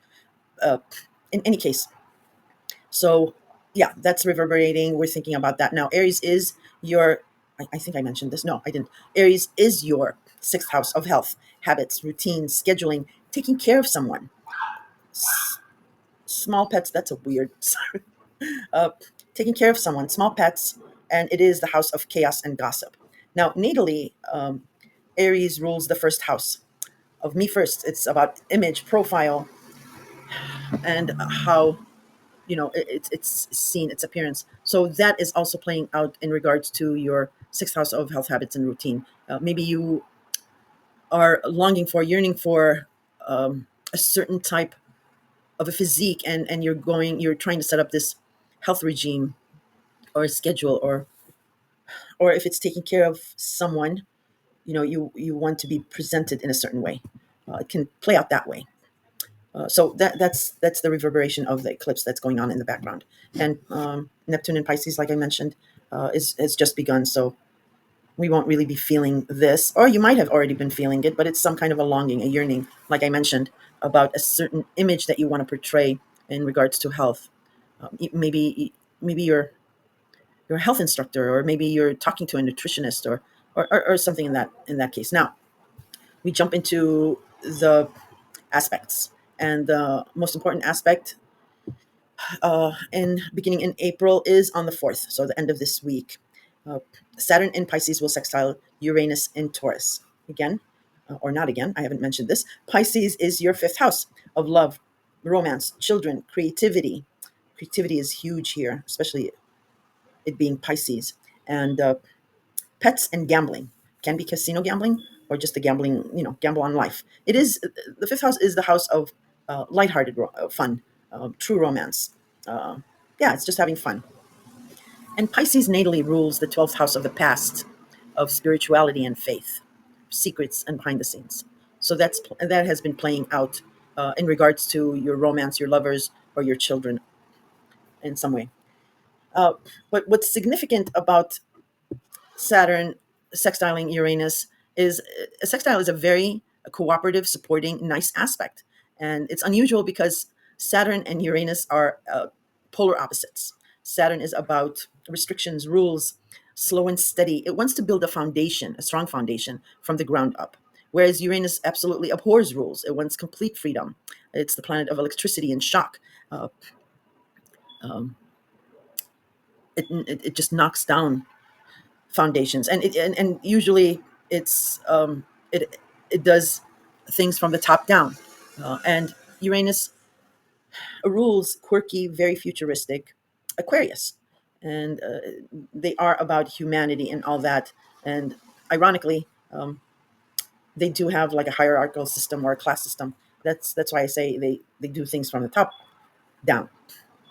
So you can see the contrast between the two. So this is a very nice aspect of mixing up the old with something new and solidifying it, supporting each other here. They're working really, really well. So Taurus for you is your seventh house of relationships, partnerships, personal, business, and platonic. Uh, Anyone who knows you really, really well can be considered a partner. So a sister can be a partner, a cousin can be a partner, a really good friend can be a partner, even your parent can be a partner. Boy, Chicago is busy today with this traffic. I have my window open because it's absolutely amazing weather. So sorry about the background noise. Where was I? Yeah, Taurus. So this sextile, this supporting aspect, um, can play out in many, many different ways. Scorpio. It can be a lover becomes a partner. So here you might be setting a date, getting engaged, maybe setting a date for getting married, or it can be going steady, uh, or it can be maybe you're a single parent and you have a partner um, that you have in mind, and your children are approving of this partner uh, with that sextile, that supporting aspect. Or it can be something that you're working on in regards to a creative project, and your partner is helping you somehow, or this creative project is supporting a partner's endeavors. It can be in many scenarios. I'm just thinking, sorry, Scorpio. Um, but it is a very nice, and you guys will know what this is about. Um, you guys will know what well, yeah, because Neptune has been in Pisces for the last 14 years. So you have had this confusion, illusion, or regarding romance or children. Um, like it was always within your reach, but it kept slipping away. And Saturn, since 2023, has tried to build foundation here to help you crystallize a yearning about a romance, a lover, or a child. So here, it might be also that you learn you are pregnant, um, or your partner is pregnant, or something like that. Again, it's a beautiful aspect. So what is asked of you is just to keep your nose down and do what you've been doing, and the universe is working its magic with the sextile. Okay. Um, the next important, well, on the same day, we might as well go with this happy-go-lucky day. Mars in Cancer will trine Saturn in Pisces, and also Mars in Cancer will sextile Uranus in Taurus. So Cancer for you is your ninth house of higher education, foreigners, long-distance travel, publication, philosophy, and the World Wide Web. It can be also traveling in the mind. And Cancer natally rules home and family, parents, and especially the mother. So that's in the mix somehow. Um, and like I mentioned, Taurus is your seventh house of partners. Taurus also natally rules job, income, and value system. So you certainly have a very high value regarding partnerships. Uh, you're quite stubborn, or because Taurus is a fixed sign and it takes a long time to make a decision. So you might take a long time regarding a partnership, but when you do make a decision, it's solid. Um, so here we have Mars in Cancer, something about a foreigner, higher education, uh, long distance travel, or philosophy uh, that you've been working on, because it's been Mars, and you've been working on this since last September and October. and then again in the last few months. And it is giving a very soft, embalming, pleasing aspect in regards to the hard work you've been doing with uh, your fifth house. It is Mars in Cancer is also sextiling the changes Uranus and Taurus. So something that has been changing about your partnerships. It's also supporting that. Your fifth house and your seventh house is getting along really well. Okay, so that's a lovely first week we have here. Now, this next important aspect will be on the 7th. Venus retrograde will conjunct Saturn in Pisces. Um, so we had this aspect before, back at the end of January, January 18th, to be specific, uh, when Venus was direct. Now Venus is retrograde and making this conjunction. And then at the end of the month, when Venus goes direct, it'll make the same conjunction again. So this is an important matter. And it is a serious matter because it's Saturn and it's a conjunction. And Venus is also a serious planet as well as Saturn. So back at the end of January, with this conjunction, when it first happened, it might have been a lover, a family, or a relationship who was maybe upset and sad. And they may have taken out that anger or that frustration on you. Or it could have been you that did that. Um, but in a few days, when everybody cooled off, both parties realized that it was out of anger. And then there was a discussion about that on the end of February, February 25th, when Mercury conjunct Saturn in Pisces. So again, a lover, a romance, or a child, there was some serious talk about that matter, and the talk uh, might have dissuaded you because it just seemed to be like obstacle after obstacle, never ending, and you may have wanted to just give up then. Um, it's just been challenging, like I mentioned, of crystallizing something here, putting things into a plan or motion, and those challenges might have been overwhelming at the end of February, and you just wanted to give up. Um, so that's how those play out. Now, I meant the Venus retrograde conjunct Saturn. That's the discussion, and you'll revisit that serious matter here. Also on the 7th, Mercury stations direct in Pisces. Yay! It's been retrograding back in Pisces. So you might have had confusing discussions, ideas, thoughts, messages in relation to a lover, a romance, or a child. Excuse me, or maybe about a pet for the past few weeks. Now, beginning on April 7th, Mercury corrects itself and stations. It's picked up some information the second time around, and now this is the third time that it's going forward. So the fog is lifting here. You become clear-headed a little bit. I mean, it's still Pisces, so if the fog is lifted, there still might be a mist, um, because it's still not clear of its shadow yet, uh, and just have a backup plan uh, regarding your fifth house, and especially if there is some sort of a travel involved. Make sure your IDs are all set, your text notifications are on, um, and just have plan B and C, because while in shadow, it still might get reversed, or something might be confusing about that. Okay, so then where'd it go? There it is. Yeah. The next important aspect is April 11th. I'm sorry, April 12th, because I'm hitting on the major aspects. April 12th, we have Venus stationing direct in Pisces. So first Mercury station, now it's Venus. Now, thank God, we have no planets retrograde. So Venus um, might have been withdrawing her blessings in regards to your fifth house of love and romance or children. So, yeah, the last few weeks you might have encountered obstacles that you thought, there shouldn't be any. But it was because maybe Venus did not have all the information. It was going retrograde, gathering more information, and now it's stationing direct. Or you could have, Venus retrograde could have brought a more intense romance here.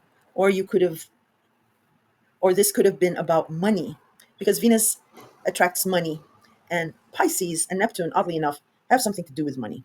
So if it's about money,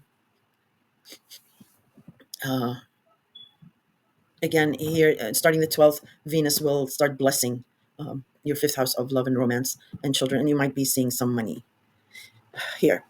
Um, Also on this day, we do have a full moon in Libra at 23 degrees, and Libra is your 12th hidden house. It's the house of the past, of secrets, taking care of someone. It's your psyche. It's about spirituality and faith. And Libra natally rules the seventh house of partnerships, business, platonic, and intimate.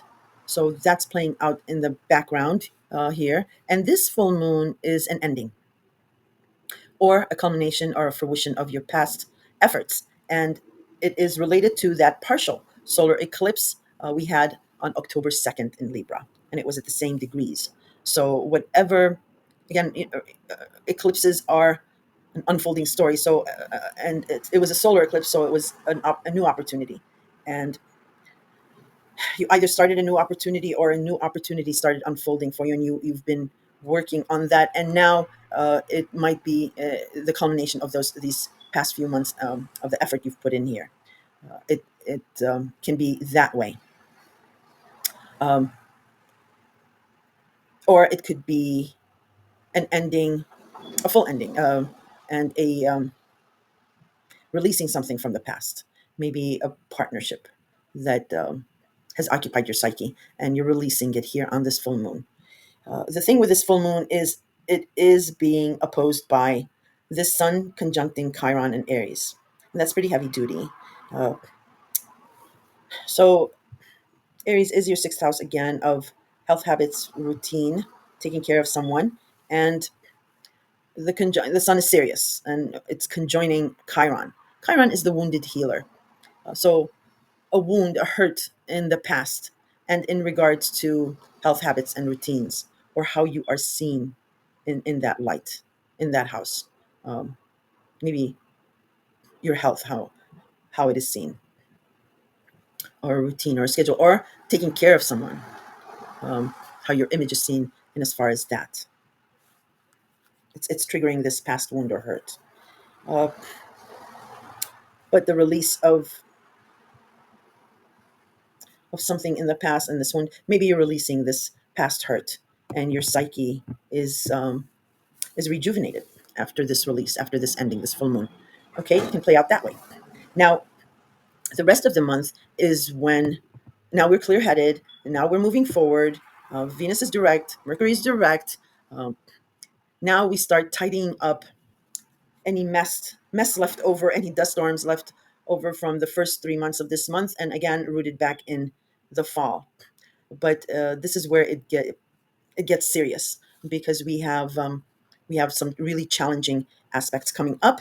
So I'm going to touch on those main aspects and just give you a scope of them. Uh, but I with my mid month to end of the month, I will be going in full detail, like adding moons and other planetary aspects, so we can get a clearer picture on that. So after this full moon, after Venus is stationing direct, after the Sun conjuncts Chiron, after the 12th, the next major aspect is on the 16th. Mercury will ingress into Aries. So it's been in Pisces, now it's coming into Aries, again, your sixth house. And think back to the beginning of March. There were fresh, new, exciting ideas that you talked about, thought um, about your routine or your health, or taking care of someone, and then it went, retrograde. Now you're picking up again regarding those ideas, with Mercury going direct. Just again, it just ingressed, so still have backup plans regarding anything about health habits or routines, or about taking care of someone. Um, the next important aspect is Mars finishes up with Cancer, hurrah, and ingresses into Leo. Okay, so I already explained what Cancer is for you. Um, Now it comes into Leo, and Leo is your 10th house of career, status, your reputation, and it's about authority figures. And status is status, like married, not married, single, not single, the mother of so and so. It's about status. And Leo natally rules the fifth house of love, romance, and children, and creativity. Creativity is huge, but this is so that's maybe playing out in the background.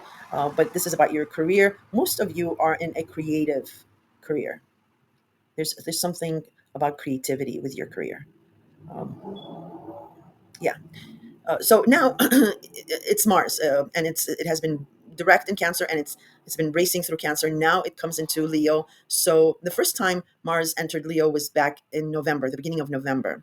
So again, back then you had some heat and urgency regarding a career matter. Maybe creativity was like nice and off the charts, but then you might have hit a stumbling block, beginning of December, because then Mars started retrograding in Leo. So it was a redo of everything, rethinking. And now here on the 18th, you pick up where you left off then. Uh, and you'll have this heat, this urgency, about getting things done, regarding your 10th house of career and status. Uh, Also, I'll go in much more detail in the mid-month regarding this aspect. Like I said, the second half, I'm just going to give you a scope of it, but I'll go in much more detail. Um, then then this is where the this boat starts shaking. This is when it starts getting, a few days after that, on April 20th. We have the Sun in Taurus that will square Mars in Leo. So Taurus again is your seventh house of relationships, or of partnerships, personal, business, or platonic, and it also something about job and income and value system is playing out in the background. But this is a hard aspect, Scorpio. Um, the sun is powerful. It's illuminating something about your partnership or a job or an income. And it is not sitting well in regards to your career or status, reputation, or an authority figure might be here, complaining about something. And again, romance or a child is in the background of this whole thing. And squares, I mentioned before, can be good, um, because they do jumpstart things. And when there's mutual reception, and here there is mutual reception, the sun does rule Leo. So there might, and Leo is the compassionate father. There's compassion here. But it's nonetheless, it's serious. It's a serious aspect. Uh, it might be a sobering, aspect, but in a compassionate, like firm way. But it's a square. Okay, it's a hard aspect. And then the next aspect is, on the 23rd. The Sun in Taurus this time will square Pluto in Aquarius. Yikes! This one is the one that scares me. So this is heavy duty, and this is foreshadowing the showdown. So again, something about your partnerships, and maybe job or income or value system in the background, uh, is forming a challenging aspect to, Pluto in Aquarius. And Aquarius for you, Scorpio, is your fourth house of home, family, your parents, country, patriotism, your clan, your pride. And Aquarius natally rules groups and associations, and your hopes and visions of the future, of how you want to be seen. I am assuming you have a very large family, of cousins and siblings and an extended family and what have you. So, sun illuminating your partnership house. So, something about your partner that's being illuminated, your family is not approving of. Um, there's, something that's challenging, or it could be your partner might not be approving of your family. There might be friction there. Otherwise, this can be, if this is an engagement or a new folly or a new, setting the date or something. It's normal to have a square like this, when you're combining families and everybody's trying to get used to each other. So a square might work out in that anxious, behavior or feeling. um, if you're already partnered, something that you started new, maybe back in November, regarding family, or you want to do something about family, your partner your partner might be giving you a hard time about it, which doesn't necessarily mean there's a danger to the partnership, but this is a challenge between your partner and your home and family. It could be, and your parents, or it could be that uh, you want to move your family, and your partner is just not in agreement about the move or changing something about your family. You have a very similar chart to Capricorn. I've mentioned this before. Uh, you also you have a move, and it is because of family and a partner. But there's some kind of a combination of families that's happening uh, during during the summer or the latter half of the year when Jupiter enters Cancer. Let's see what Cancer is for you. It's your ninth house of foreigners. But yeah, anyway, like I said, I'm going to do a mid-month deep dive on this. I just wanted to give you the scope. But yeah, this is a very serious aspect. And then the final showdown, the clash of the Titans on April 26th. Mars in Leo will come to an opposition to Pluto in Aquarius. It is exact on this day. So you might feel it before that. And we'll definitely be feeling it way after, at least for a couple of weeks, because this is a huge clash. Uh, but yeah, we'll be feeling the intensity of this probably mid-month. Um, and again, Leo is your 10th house of career and status, and Pluto is your fourth house of home and family. Again, it might be you're trying to set the date, and or you have a new partner and your parents are not approving of this, or you're currently attached and you're wanting to move, or maybe bring someone into your home. Addition, maybe you have a parent that needs help and you're moving them in with you or something like that, and your partner might be concerned. Or again, it might be just a new blending of the families. In any case, Mars is the god of war, and Mars only knows one thing, that's going forward, and he rules fiery Aries. Um, so you Mars asks you, what do you want? And you'll say, I want that. And he's like, let's go get it, um, with intensity and heat. And he doesn't care who is in front of him. He's absolutely fearless. Even if he faces a fire breathing dragon, he doesn't care. He's going to go through that dragon. That's the kind of energy and drive that will be set under your 10th house of career and status.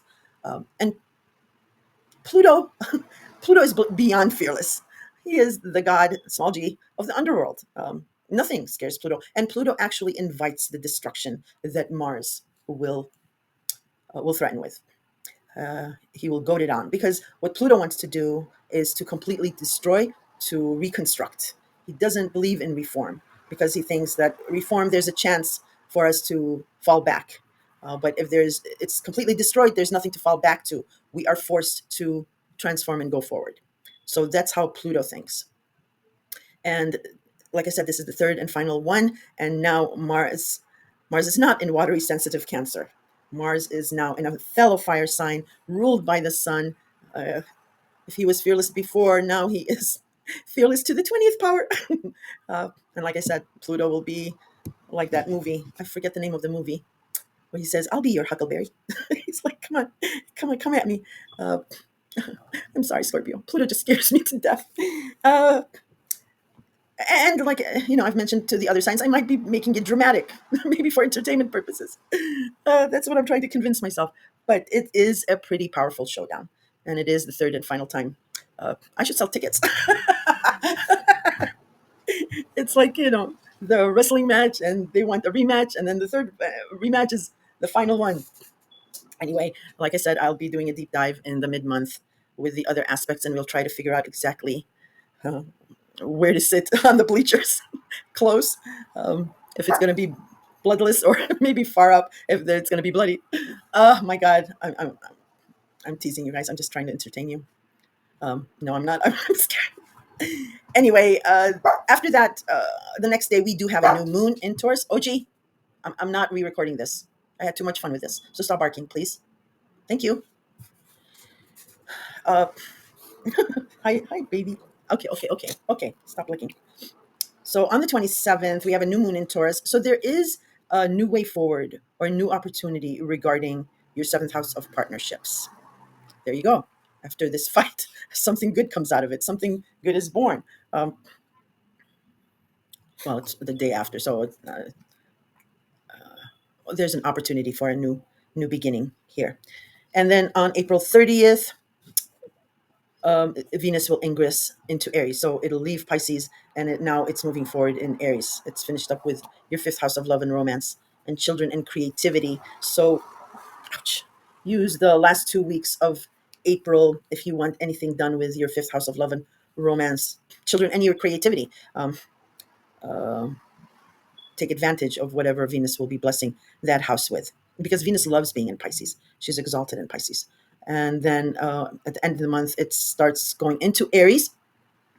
And the beginning of March, whatever you were discussing regarding fresh new ideas in regards to health habits, fitness, or taking care of someone, now um, you'll be that house will be benefiting from Venus's powers of attracting money, fortune, and fame. However, still have a backup plan because Venus is still shadow. It still hasn't come out of its shadow, even though it's going direct. It will clear her shadow, on May 16th at 9 degrees.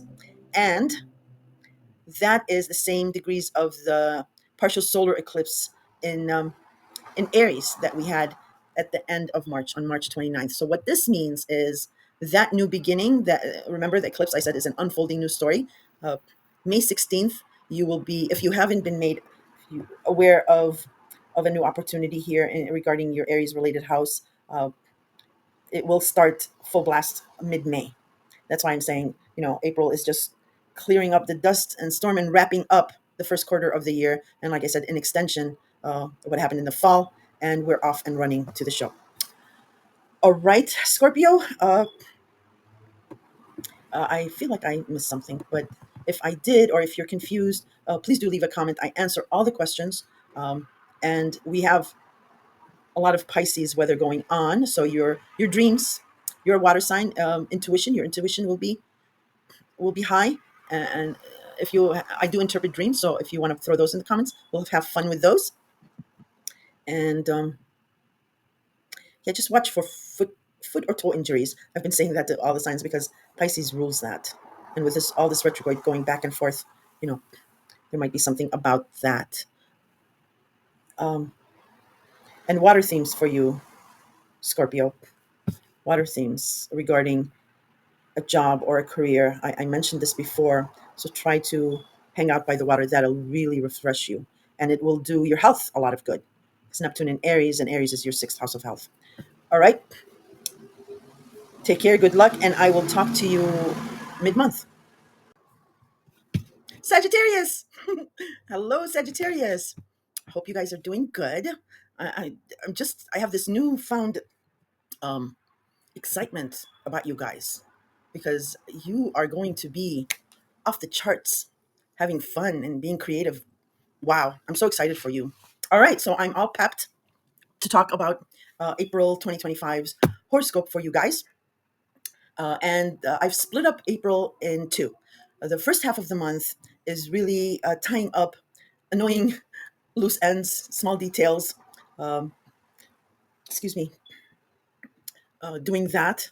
And I'll be going into detail about those aspects and letting you know what they are. And then the latter half of the month um, starts to get a little serious because then the latter half of the month we'll be tying up major loose ends from um, for the past first quarter of 2025, so January, February, and March. And in extension, the first quarter of the month has its roots in the fall of last year. So yeah, April is tidying up month, and then we hit the ground running. Nothing will be retrograde after the end of April. Everything will be going forward, and woohoo! The latter half of the month, we have some heavy duty, challenging aspects. And then we have the third and final showdown between Mars and Pluto. So grab your popcorn. um, so what I'm going to be doing is the latter half of the month, I will only discuss the major challenging aspects and some ingresses. But in the mid-month to end of the month horoscope, I will be detailing those major aspects, include more that are aspecting. I mean, the moon. I usually don't include the moon, but I'll be doing that so we can get a clearer picture of this showdown of what's going on. Okay, so April begins with us still feeling the reverberations of the two eclipses that we had in March. Um, the first one was mid March, and that was a total lunar eclipse in Virgo. And for you, Virgo is your, oh, see how I am? One, two, sorry, I should have done this earlier, and I didn't. Shame on me. Slap me with a wet noodle. Um, all right. So Virgo for you is your 10th house of career, status, reputation, and authority figures. Okay. Uh, and I do have a dedicated video for the total lunar eclipse in Virgo on my channel. You can listen to it there because it was a powerful eclipse. So there was some kind of an ending because of these shifting energies. The old way of doing things regarding your career was not working any longer. So something ended, and you were fine with it. You made actually an effort to end something there because you're busy. You're busy with something else.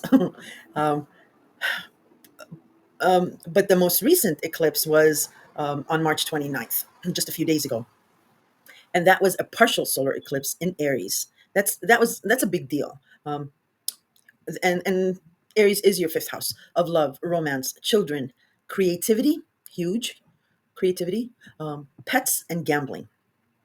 It is your house of fun, of hobbies. It's lighthearted fun uh, and romance and dating. Yeah, it's a fun, easygoing house. But creativity is writ large here, and for you, you have been singled out by the universe regarding creative things. So that's still reverberating. And I'll talk a little bit more about that eclipse and how it ties in with something else. But I do have a dedicated video for that partial solar eclipse also on my channel. So you can, if you want to know a little bit more about that, you can listen to that. So that's how we're entering April. And let's get into the aspects and figure out what's going on. So the first major aspect that happens in April is on the 4th of April. We have Saturn in Pisces sextiling Uranus in Taurus. Um, Pisces is your fourth house of home, family, your parents, uh, your physical living space. So it can be an apartment. Uh, it is about your country, your pride, your patriotism, the clan. Pisces also natally rules the 12th house of faith and spirituality, um, of secrets in the past, of taking care of someone or confining spaces. So you've been experiencing, you love like being at home, being a homebody. Before you weren't, you know, you're a very adventurous type, but you've been relishing being at home. In any case, and then Taurus is your sixth house of health, habits, routine, scheduling. It's about small pets, also taking care of someone. It's about service. It is the house of chaos and gossip, but the sixth house is your day to day living, what you do day to day. And Taurus natally rules the second house of job, income, and value system. And this house has been changing. It's been like a roller coaster. Like your schedule becomes really, really busy on a drop of a dime, and then there's nothing for a while. And a lot of you are either between jobs, not working, or working maybe a gig job, part time, and doing something else part time. Uh, something like that. In any case, this April 4th, Saturn in Pisces, your fourth house, a sextiling Uranus in Taurus, your sixth house, is very unusual. It's a very beautiful, lovely aspect. A sextile is a supportive aspect. Uh, but what's strange about this is that Saturn and Uranus are complete, total polar opposites of each other. Saturn is all about rules, restrictions, boundaries, about time, slow and steady, and it because it likes to build a really strong foundation from the ground up. It rules Capricorn, and Capricorn is a very slow and methodical social climber. Um, Whereas Uranus absolutely abhors rules and restrictions and boundaries. all it wants is complete freedom at any cost. Um, and it is the planet of shock, surprise, and electricity. And it rules quirky, futuristic Aquarius. And it's all about humanity and all that. Yes. However, ironically, it wants to do things from the top down because ironically does have some sort of a hierarchical system or a class system. Excuse me. So you can see the contrast. And for the day that uh, the universe is in agreement where these two total polar opposite planets that actually don't get along very well to do a handshake here is absolutely amazing. uh, and we're here for it. Hurrah. So something regarding your home, your family, your parents, um, or about your country or your patriotism is giving a very supportive, very solid, supportive aspect to something about your health, uh, your day-to-day habits, your routine. There's something in agreement that's saying good job, um, and there's a reward coming. So what do you do? What you do is you keep doing what you have been doing, because you are on the right track here. Keep your nose down to the thing and shoulder to the wheel, and the universe will do its magic, and it is with this sextile. All right, so that's how uh, April begins. Very nice. Also on this day, we have Mars in Cancer, trining Saturn in Pisces, and then Mars in Cancer, sextiling Uranus and Taurus. Beautiful, absolutely lovely. I don't know who's hitting the wine up there on this day, but everybody's happy. So Cancer is your eighth house of joint finances, intimacy, um, the mortgage, taxes, government benefits, inheritance, the taboo, secrets, the past, and transformation. And I always forget something, but I can't remember it now, so that's fine. And also, Cancer natally rules the home and family, especially the mother. Um, and again, Pisces is your fourth house, and Taurus is your sixth house of daily habits. So, something about shared finances, government benefits, taxes, and inheritance. Something in that sector is also in support of your day to day habits, your health, this routine that you've started or you've had a recent change in. And also your eighth house of intimacy and joint financing is sending a very pleasing, embalming aspect to whatever rules or restrictions or foundation that you've been building regarding your fourth house of home and family. Very, very lovely first week.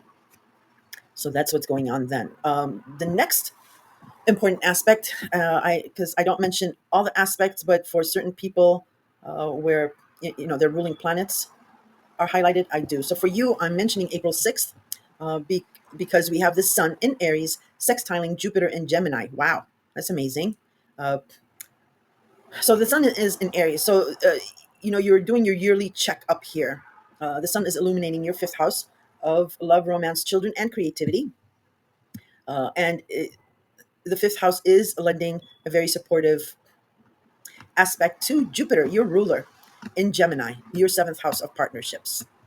Very nice. So for many of you, this is about taking it to the next level, about a lover or a romance, um, hinting at a partnership, if your future partnership, an engagement or a marriage or something in committal. Um, Juno is still retrograde in your sign, so the commitment isn't here, but there might be a talk here because Juno is in Sagittarius, but it's retrograding. So you're thinking, you're rethinking. Uh, so yeah, the Jupiter is your patron planet, is your ruling planet, and it is looking out for you. So um, it is in your partnership house. So you have this. Your partners are very supportive, and here your creativity is very supportive of a partner. It might also be that if it's not, if you're already partnered, it might be something creative that you're doing that is supporting a partner.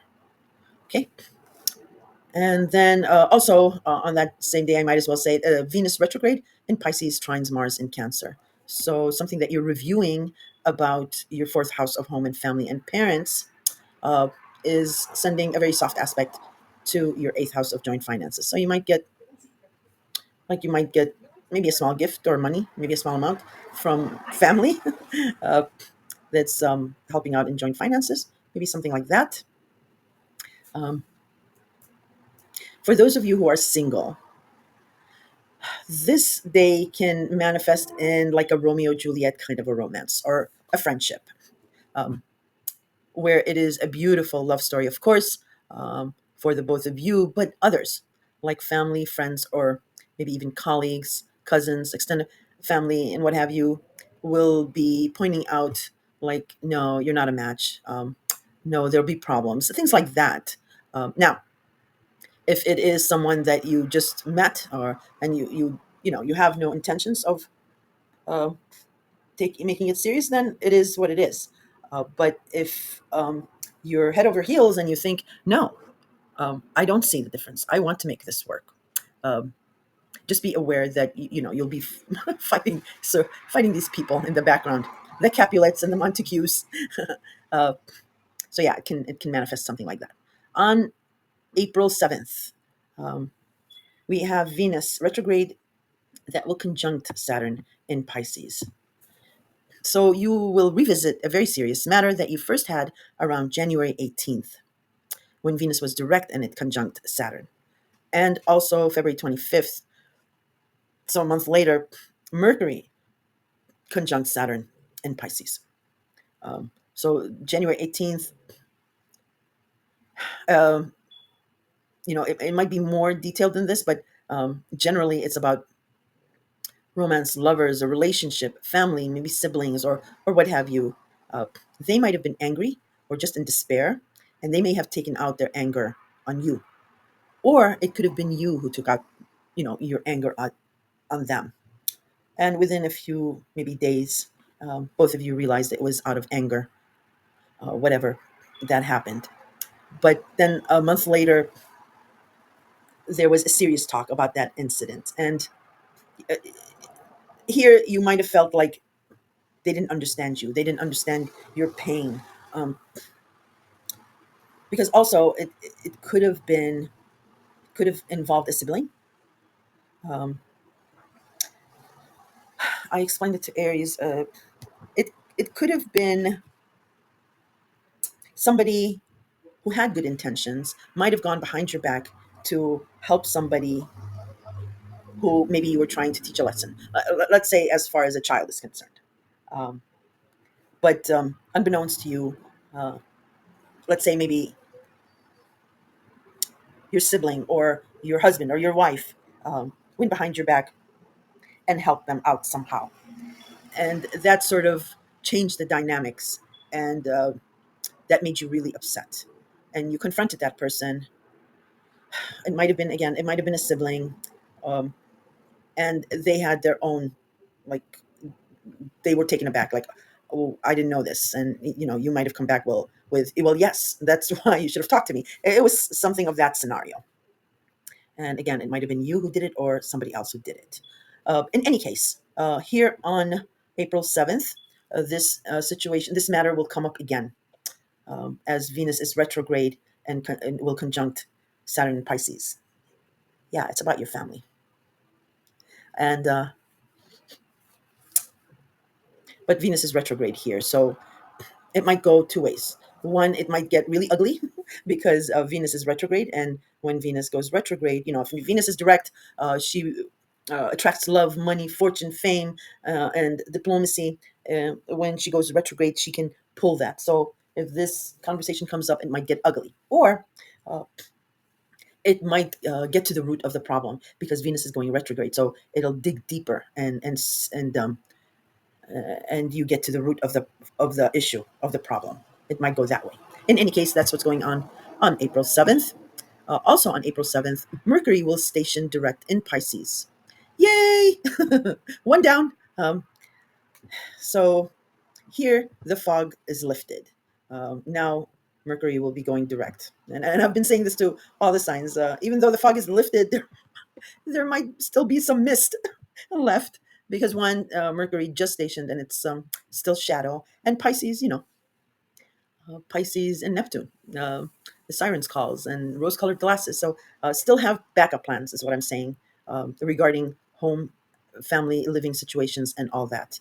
Uh, because the communications are going to open up again regarding home and family, but it might still be in confusing, or it might get reversed. So have plan B and C still to fall back on.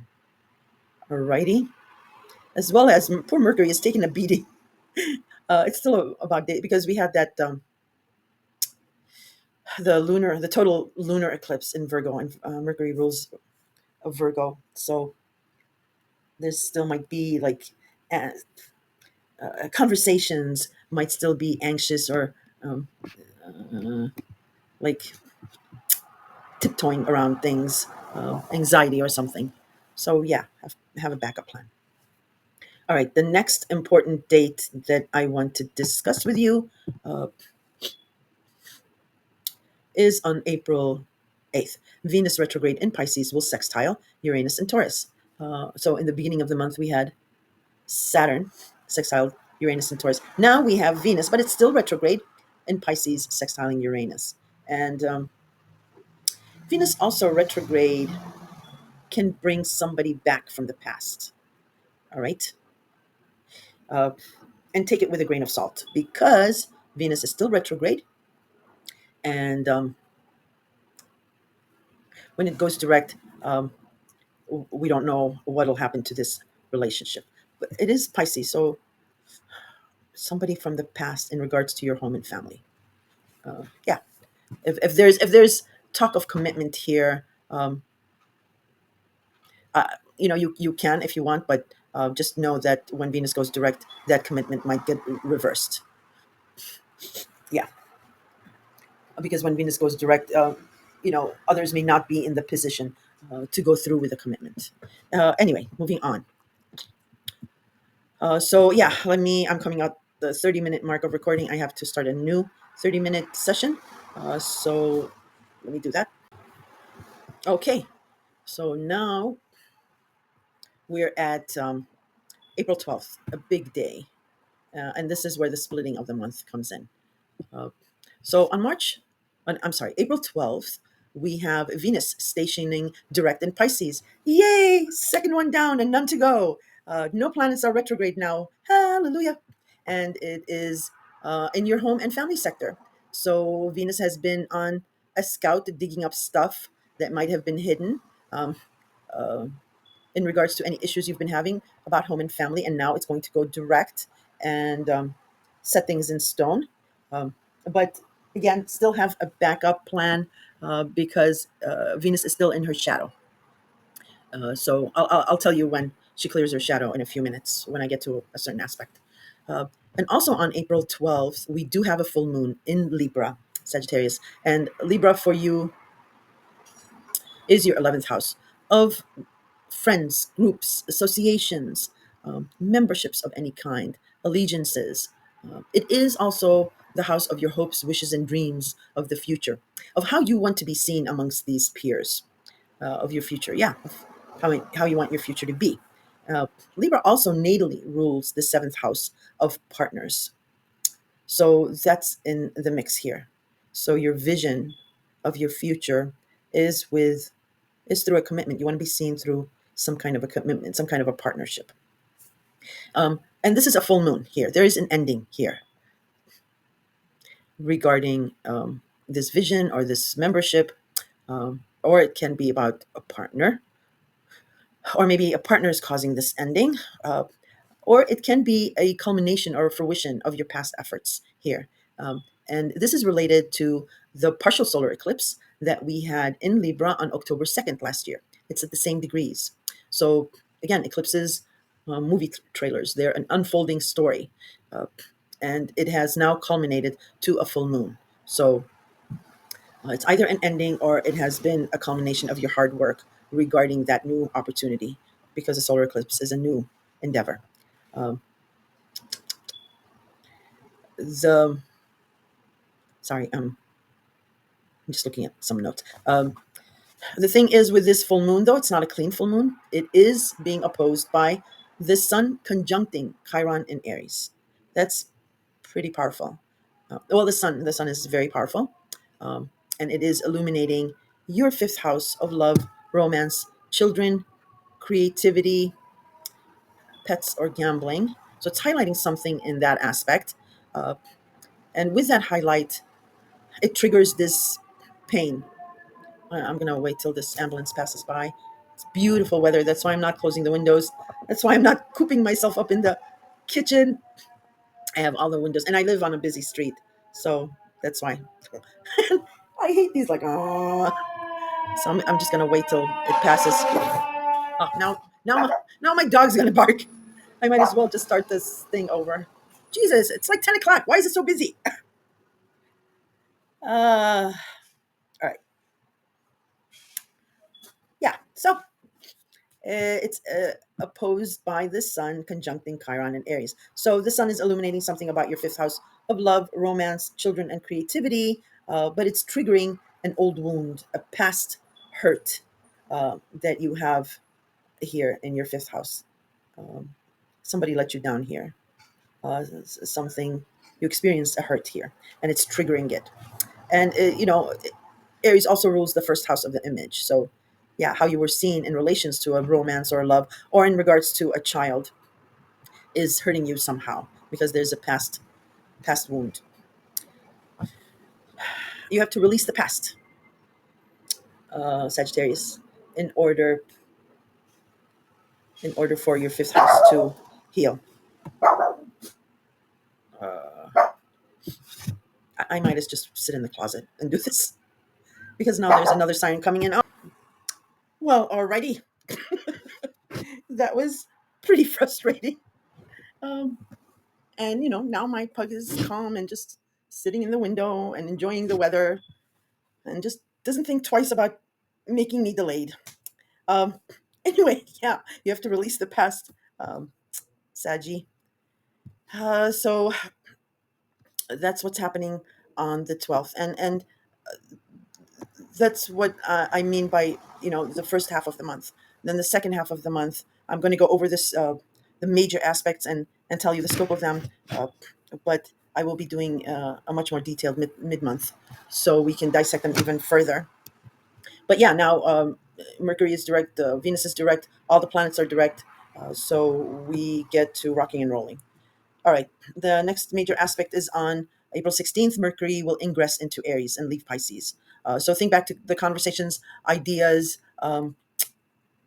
maybe contracts, agreements, texts, phone calls, emails regarding your fifth house of love, romance, children, and creativity in the early part of March.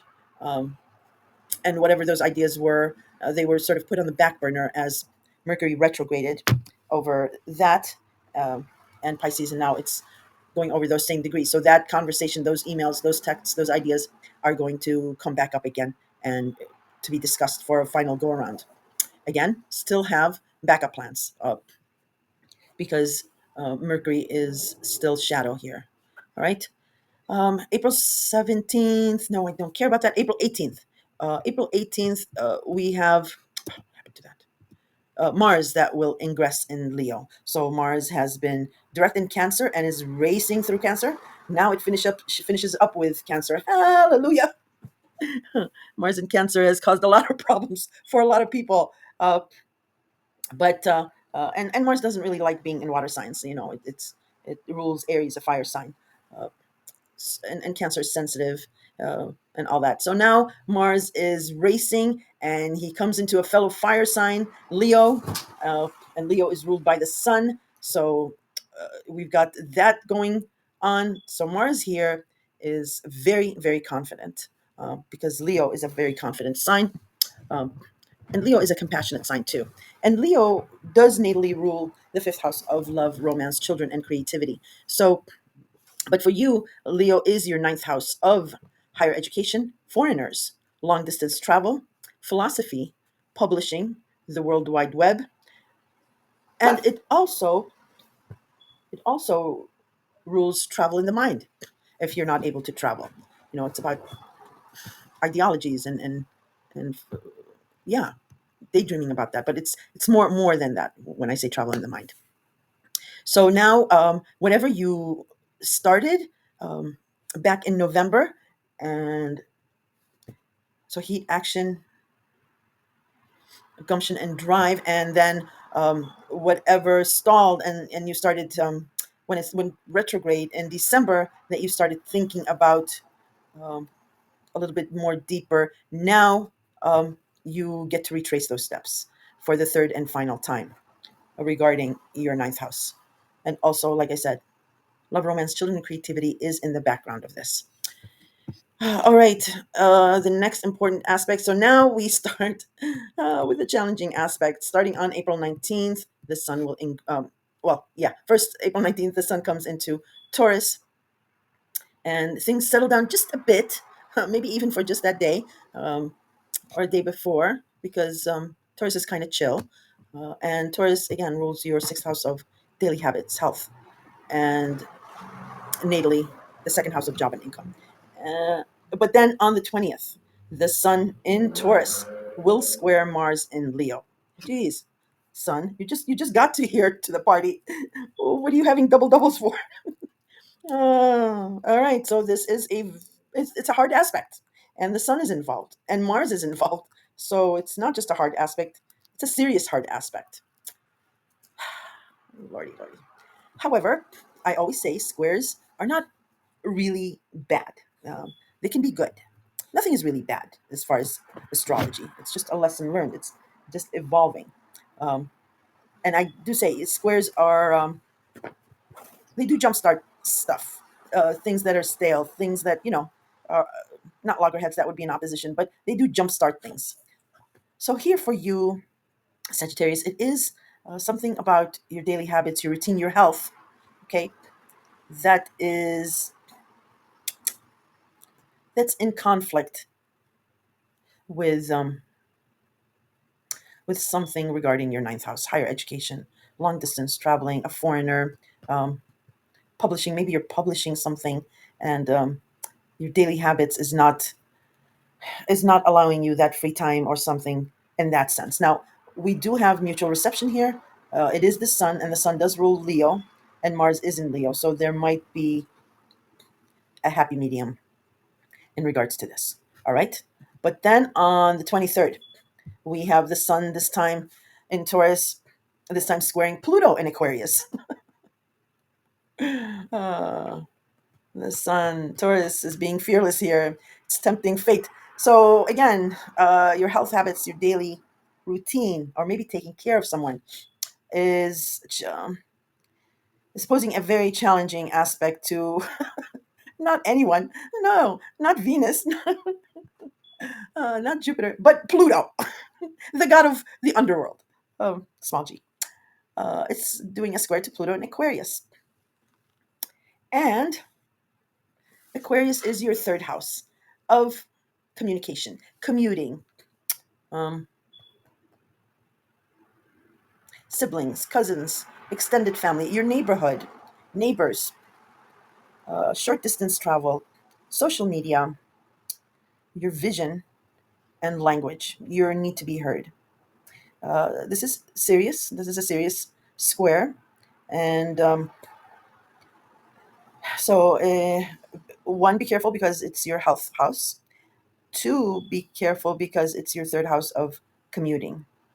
Um, so that's the first, be careful. The second, be careful, would be because Aquarius is also your third house of communication. So don't tempt fate with talking back, uh, or something, because Pluto in Aquarius is trying to perfect your third house of communication. And again, um, Pluto welcomes any kind of destruction, so that he can rebuild. Um, so just just be careful with sending off a text. Check once, check twice, and check your tone in a text. Yes, a text can have a tone. And then also your communication devices, so cell phones or what have you. Be careful. You might lose them or something like that in your haste of your daily routine or going about. So yeah, but again, we'll discuss that in detail in the mid-month scope. Then we have, my dog is going crazy. Um, then we have, okay, I'll mention this because it's your ruler. On the 25th, the Sun in Taurus will semi-square Jupiter in Gemini. Taurus is on a rampage. It's just not agreeing with anybody here. So again, your sixth house of health, habits, routines is semi-squaring. It's a hard aspect, but it's a semi-square, so it's a quick hard aspect regarding some sort of expansion about your partners. So something that you're working on, a schedule, a day to day. There's a little irritation. It's giving a little irritation to a partner. And then grab your popcorns. April 26th, Madison Square Garden.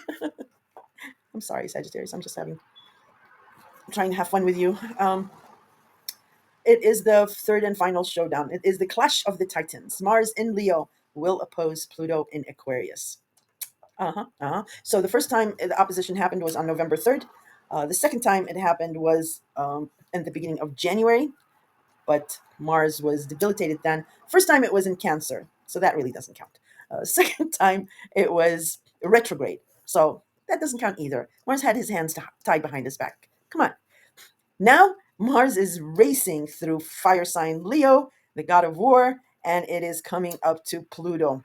So what Mars does, Mars only knows one thing: is going forward and getting what it wants. So it'll ask you, Sag, what do you want? And you'll say, I want that. And he's like, let's go get that. And and he just, just goes with gumption and drive and energy and heat. And he doesn't care who is in front of him, even if it's a three-headed dragon with scales and all that. He doesn't care. He's fearless, absolutely fearless, and he will go. And Pluto, if Mars is fearless, Pluto laughs at fear. He is, after all, the god, small g, of the underworld, of the dead. I mean, he has no fears. Um, and like I mentioned, he welcomes any destruction that Mars will do. The only saving grace, I think, more or less, is Leo here, um, because Leo is the compassionate father. It's the compassionate son. But no doubt about it, this is an opposition like none other. A lot of people aren't talking about this like I am. I don't know. Me, I just fear Pluto. uh, maybe others don't fear it. Like me. And might be making this more dramatic than it should be, because at times oppositions are good.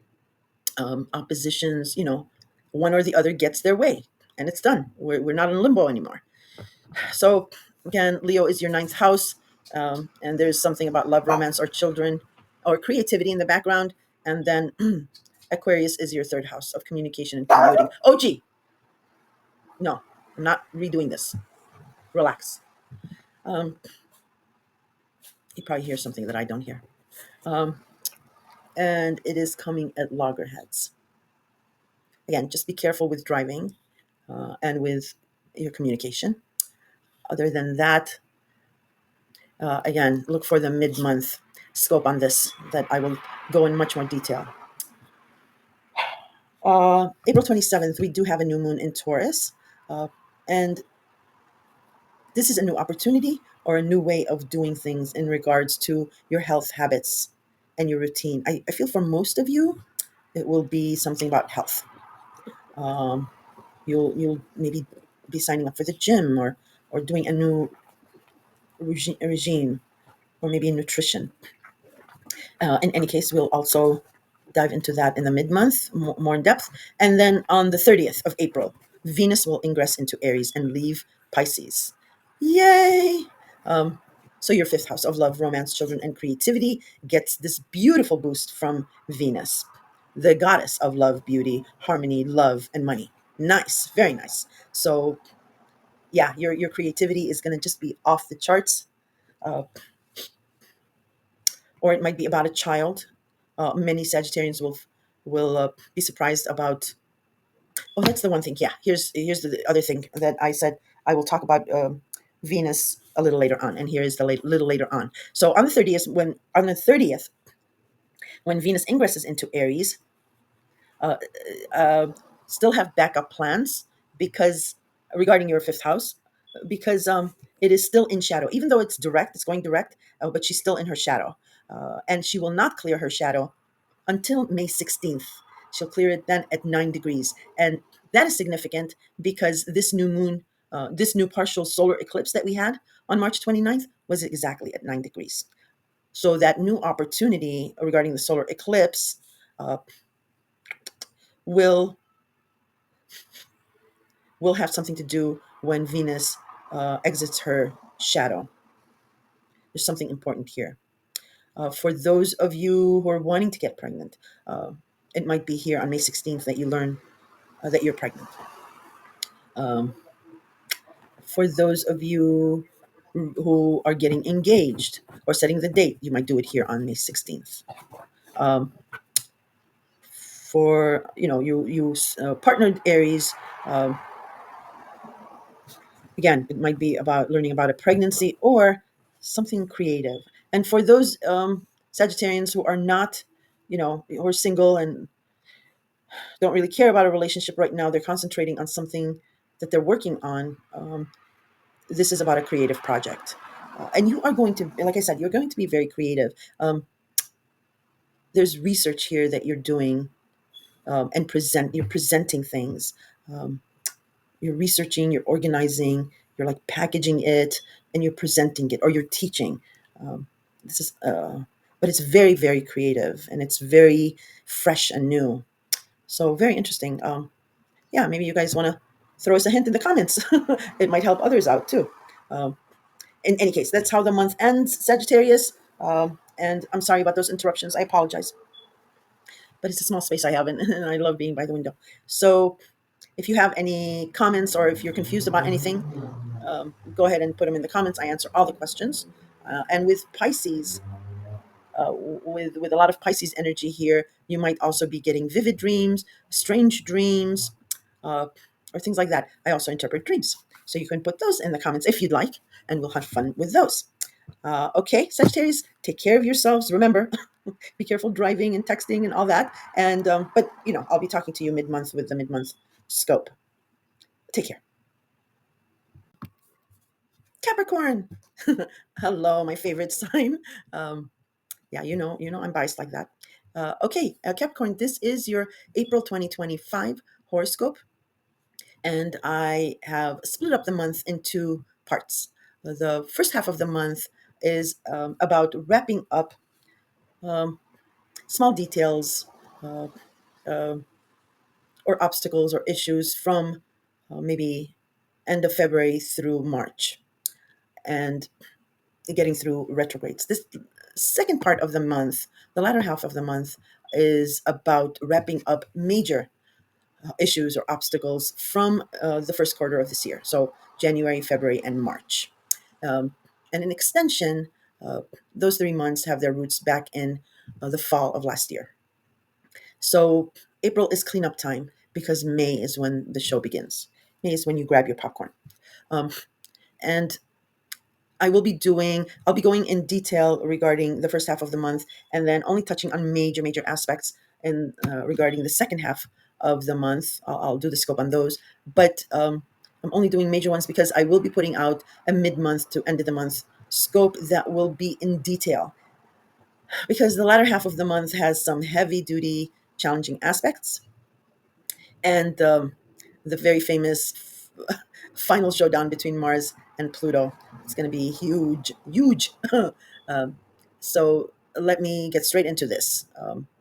The month starts off with us still feeling the reverberations of the two eclipses in March. Remember, eclipses are an unfolding story of a beginning or an ending. Okay, unfolding stories, movie trailers. So the first one was in Virgo, mid-month March, and Virgo is your ninth house of oh gee, he is so wild today. Stop. Uh, it is your ninth house of higher education, foreigners, long distance travel, your philosophy, um, publishing, and the World Wide Web. Also, Virgo natally rules the sixth house of health, habits, routines, scheduling. small pets, taking care of someone. It is also the house of chaos and gossip natally. So that's in the background of whatever this higher education or foreign or ninth house matter is to you. Um, and it was a total lunar eclipse. So there was definitely an ending of something. And you were more than happy to do that because with this shift in energy of new things coming in, the old way of being in service in regards to your ninth house was just not going to work. You had to switch it up. In any case, I do have a dedicated video for the total lunar eclipse in Virgo on my channel. If you're interested to know a little bit more, you can listen to that video. What's important at the beginning of April, more so than that lunar eclipse, is the partial solar eclipse in Aries on March 29th, just a few days ago, a couple of days ago. And that was Aries is your fourth house of home, family, your parents, your living situation. OG, sorry, I gotta OG. I'm gonna walk him and I'll be back. Oh my. So yeah, Aries is your fourth house of home, family, parents, your physical living space. So it can be an apartment. It's about your country, your pride, your patriotism. That's what Aries represents for you. And so we had a new moon partial solar eclipse on the 29th. I also do have a dedicated video for that partial solar eclipse in Aries. If you haven't listened to it, it has got some good information that you can listen to it. Um, but it is a new opportunity, and an eclipse is an unfolding, either new opportunity or an unfolding of an ending. And I usually liken them to like movie trailers of how the movie will play out in the next 3 to 4 to 6 months of an eclipse. And and we also had Neptune, of course, after 14 long years, exiting Pisces, your third house of communication and commuting, um, and entering Aries, your fourth house of home and family. So, yeah, there's going to be a lot of changes in regards to your home and family. You're going to be yearning for, longing for something that's uh, uh, maybe a physical home, but also your family to be um, protected or protective. Um, you'll love like little mini waterfall features, um, or creative art or things like that uh, regarding your physical living space. And if you do have that, it will really help you a lot immensely. But it will change a lot of things, and I'll talk a little bit more about that a little bit later on. But excuse me. Uh, that's what's um, that's what just transpired very early on. So the first major aspect that's happening in April is on April 4th. We have Saturn in Pisces sextiling Uranus in Taurus. And by the way, I did put up a planetary alignment aspects and degrees in the very beginning of the video. You can take screenshots of that and follow along with me if you want. Otherwise, you can match it to your natal chart later on and see if any of those degrees hit anything in your natal chart. Sorry about that. So yes, on Friday, April 4th, the Saturn in Pisces, your third house of communication and commuting, will sextile Uranus in Taurus. Taurus is your fifth house of love, romance, children, creativity, pets, and gambling. Um, it is your house of fun, having fun, light romance, entertainment. Uh, it's hobbies, creativity. It's a very fun house, and and Taurus also rules natally the second house of job, income, and value system. So somehow that's in the background or playing out somehow. Something about your hobby house, your creative house, um, or love or children, and there's something about job, money, or income value system. Um, and Pisces, I did mention it is your third house of communication and communication devices and gadgets, commuting or other modes of getting to and fro. It's short distance travel is the third house. It is also about siblings, cousins, extended family, and a very close knit community of people. It's your neighborhood. It's about neighbors. Um, it is about social media and it is also um, rules vision, eyesight, and language, or your need to be heard. That's what the third house has been, and you've had all sorts of things. All of these components you've experienced them with Neptune being in Pisces for the past 14 years. Pisces also natally rules the 12th house of secrets, behind the scenes, of faith, of spirituality, of confining spaces, hidden enemies. Um, your psyche, taking care of someone also can fall in this place, and it's any habitual drug or alcohol use. So that may have played on in the background too, and maybe uh, yeah, that's something about that is in the background. Uh, Now, why a sextile is a very nice aspect. It's a supportive, encouraging aspect here, and that's lovely. But what's unusual about this is that we have two polar opposites, Saturn and Uranus, that are shaking hands. Very unusual. Saturn is all about um, rules, restrictions, slow and steady. Boundaries. Saturn wants you to build a strong foundation from the ground up, and Saturn is your ruler, so you're very used to its energy. And then Uranus is the complete opposite. It absolutely hates rules or any kind of restrictions. Freedom, freedom, freedom, all the way for Uranus. It is the planet of shock, electricity, and surprise. It rules quirky, futuristic Aquarius, and both Uranus and Aquarius are all about humanity and the good of all, um, but it likes to do things from the top down. So, ironically, Uranus and Aquarius, they do have some type of a hierarchical system, like a class system. So that's why the top down. It's like, plunge head in first. Should first ask questions later. So, yes, very unusual for these two planets that don't get along normally to be in agreement here doing a handshake. So, something about your neighborhood or your communication or your commuting is being very, very supportive to a change that's been going on in regards of your house of love or romance or children or creativity. Um, Creativity is huge here, or hobbies of any kind, maybe hobbies. So very nice, very solidifying. It's mixing the old with the new here, and it's pretty powerful. And all you have to do is just continue doing what you're doing, and the universe will do its magic here. On the same day, also, we have Mars in Cancer trining Saturn in Pisces. And then Mars in Cancer will sextile Uranus in Taurus. So, Cancer is your seventh house of partners, intimate, business, platonic. Anyone who knows you really, really well can be a partner. A brother can be a partner. A parent can be a partner. Friend can be a partner.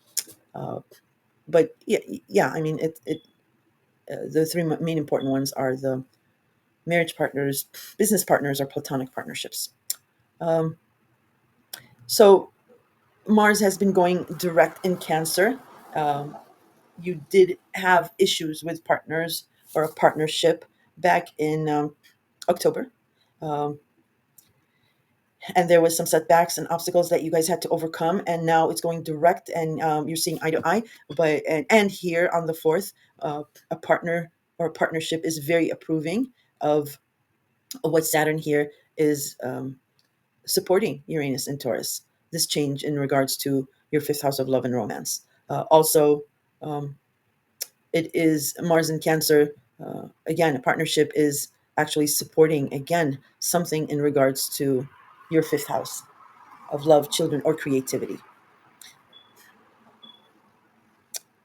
Very, very lovely aspect this first week of April. It's gorgeous. This weekend is going to be very nice. Right? Everybody's going to be happy. Hooray! Uh, so that's how we start off the month. Then the next most important aspect is, excuse me, my sinuses are acting up, is on the 6th. We have the Sun in Aries, sextiling Jupiter in Gemini, and Venus retrograde in Pisces will trine Mars in Cancer. So the Sun in Aries, again, it is your home and family. It's illuminating something here for you and for others to see. And whatever it's illuminating here about your family, it is very supportive in regards to your health habits, routine, your day-to-day living. It's uplifting or supporting something in regards to that. So that's a very nice aspect as well. And this area of your life, your Gemini related area of your life, your sixth house of health and habits, has been expanding since last summer.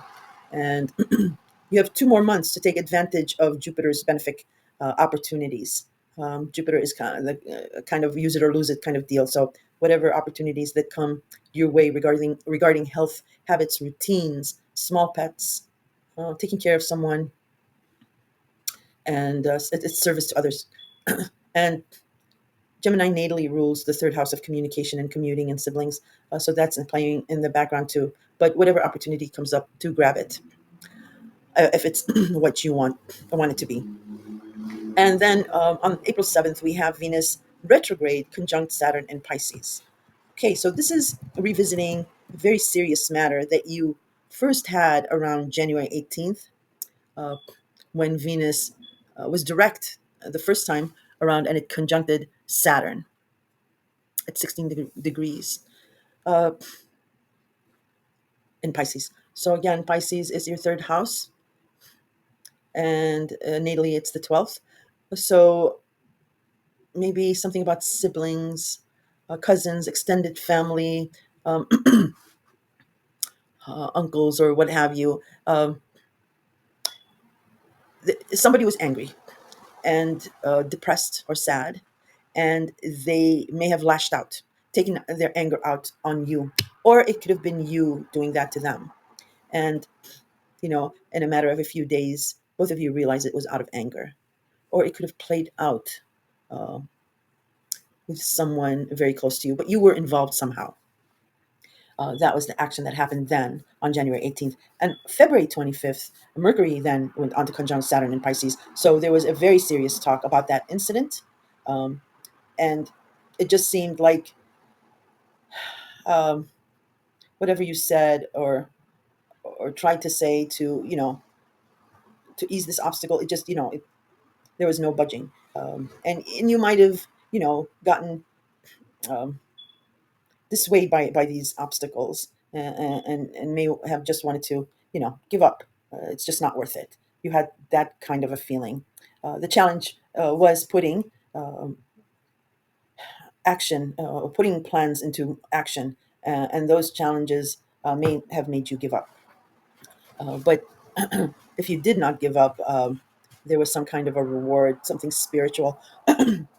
It was about faith in the face of facts, something like that. So here, you're revisiting that, but it's this time Venus is retrograde, so it's digging a little bit deeper, a little bit more deeper under to see what the root cause is, because this aspect will happen again at the end of April when Venus is direct, and we'll talk about that. Uh, Then also on the 7th, Mercury will station direct in Pisces. Yay! One down, one to go.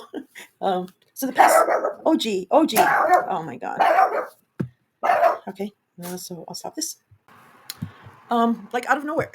he he barks. Well, it's because he's sitting um, by the window and we're on the second floor. So he's looking down, and anything that moves, he can spot any squirrels or birds or what have you.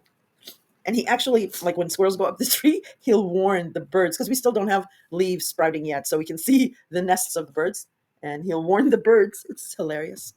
But I'm sorry about that. So let us continue. Um, so yeah, Mercury now is stationing direct in Pisces. So the past few weeks may have been foggy, or um, yeah, you may have been confused, or something was foggy, and this is a double whammy for you, because Mercury, is about communication, and it rules Gemini natally. So it is also about communication, commuting, messaging, and all that, and it being in your third house.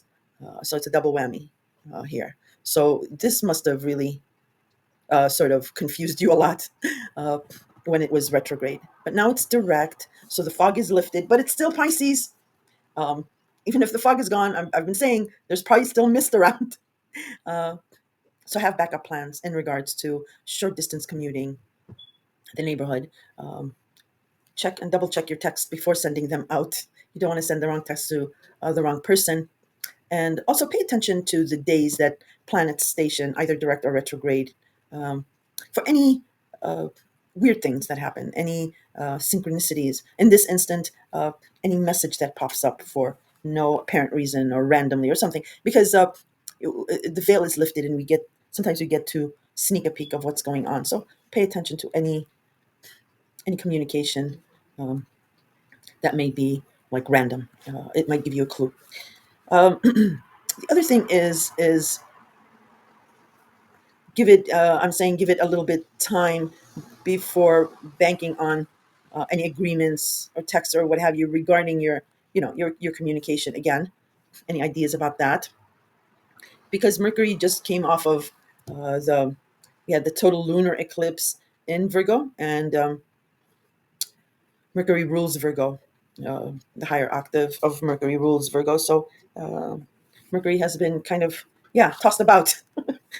uh, so have backup plans, especially if you're traveling. If you're going to an interview, make sure your batteries are charged. Uh, Make sure you have, like, the extra empty gas, gallon thing, that those plastic things in your trunk. And yeah, just have a checklist. All right. The next important aspect will be on the 8th here. We have Venus retrograde in Pisces, your communication, your third house, that will support uh, something that you're changing about your fifth house of love, romance, children, and creativity. Whatever changes that have been occurring. Um, Venus retrograde is approving of this because it's been checking under the hood. It's been retrograde. Uh, if it is a meeting of the minds or a new love interest or something like that, uh, whatever is promised in regards to, like I said, support, just don't bank on it because Venus is still retrograde. And when Venus turns direct, whatever support that was promised, you or that person might not be able to go through with that because things will change.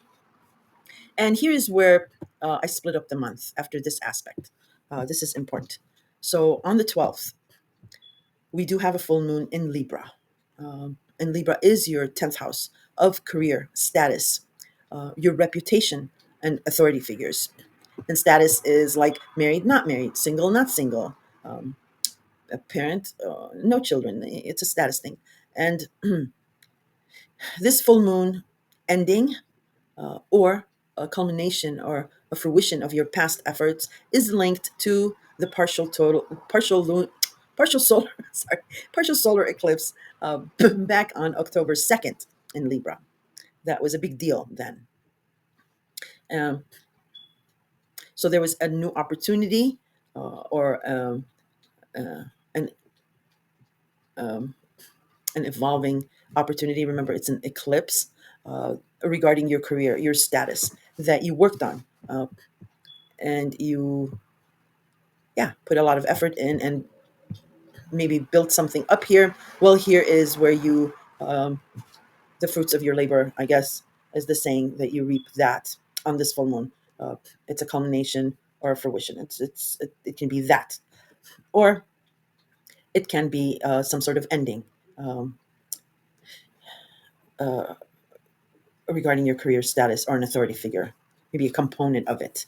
Um, but it's rooted in that um, solar eclipse back on October 2nd. Now, this full moon does oppose the sun conjuncting Chiron in Aries. So the sun is in Aries and it conjuncts Chiron in Aries at 22 degrees 59 minutes. So same degrees, well, because of the opposition. But there is an opposition by a very serious aspect. The sun is powerful and the conjunction is something, you know, with an exclamation point after it. So it is about your home and family. Something is being illuminated here, but it's triggering whatever is being illuminated here. Um, that may have been kept a secret or may, not have been talked about fully. It is triggering some kind of a hurt or a wound, a past hurt, a past wound in regards to your home and family. Now, they could be feeling this and you'll be made aware of it, or you could be, that wound or hurt might trigger it for you. Um, and it's opposing this full moon ending. So your family and your career are at odds for some reason. Uh, Again, if it's an ending, if it's a fruition of your past efforts, it might it might be a celebration. But again, Chiron is funny because it's one of those wounds, one of those hurts that you accept. Um, you just accept, and it's always in the background, and it's like you cry at sad movies. You have this lump in your throat when you see, you know, maybe somebody who's begging for money or something. It's that kind of a hurt, but it is definitely about releasing something from the past, this wound, this hurt, uh, so that you can heal that. Heal that. It is a never, actually, a never healing wound. And Chiron was, he was the one who was wounded, and he actually learned to live and thrive off of that pain by teaching others about how he got the wound, how he was hurt, and how he endured. So teaching about whatever is triggering this hurt for you will help a lot in thriving on that pain, embracing it, and saying, "Yes, it is me. It is all me. I embrace you."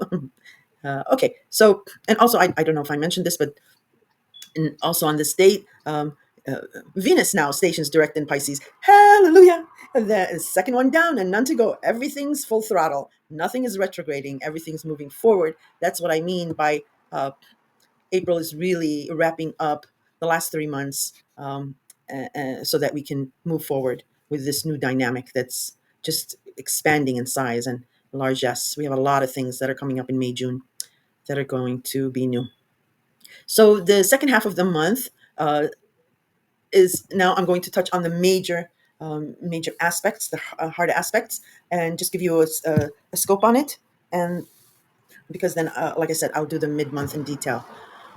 So after the 12th, the next important aspect going down the line is on the 16th. Mercury will leave Pisces. It's going direct now, and it'll ingress into Aries. So think back to the beginning of March. There were fresh, new ideas, discussions, emails, texts, very, very enlivening, very, very optimistic and hopeful regarding your family, regarding your home, regarding parents, or about your country and your pride. Um, but these were exhilarating messages or communication or thoughts or ideas, very fresh, very new. So you will be revisiting those conversations and solidifying them even more. Then the next important aspect is 2 days later, on the 18th, Mars will leave Cancer and ingress into Leo. Watch out.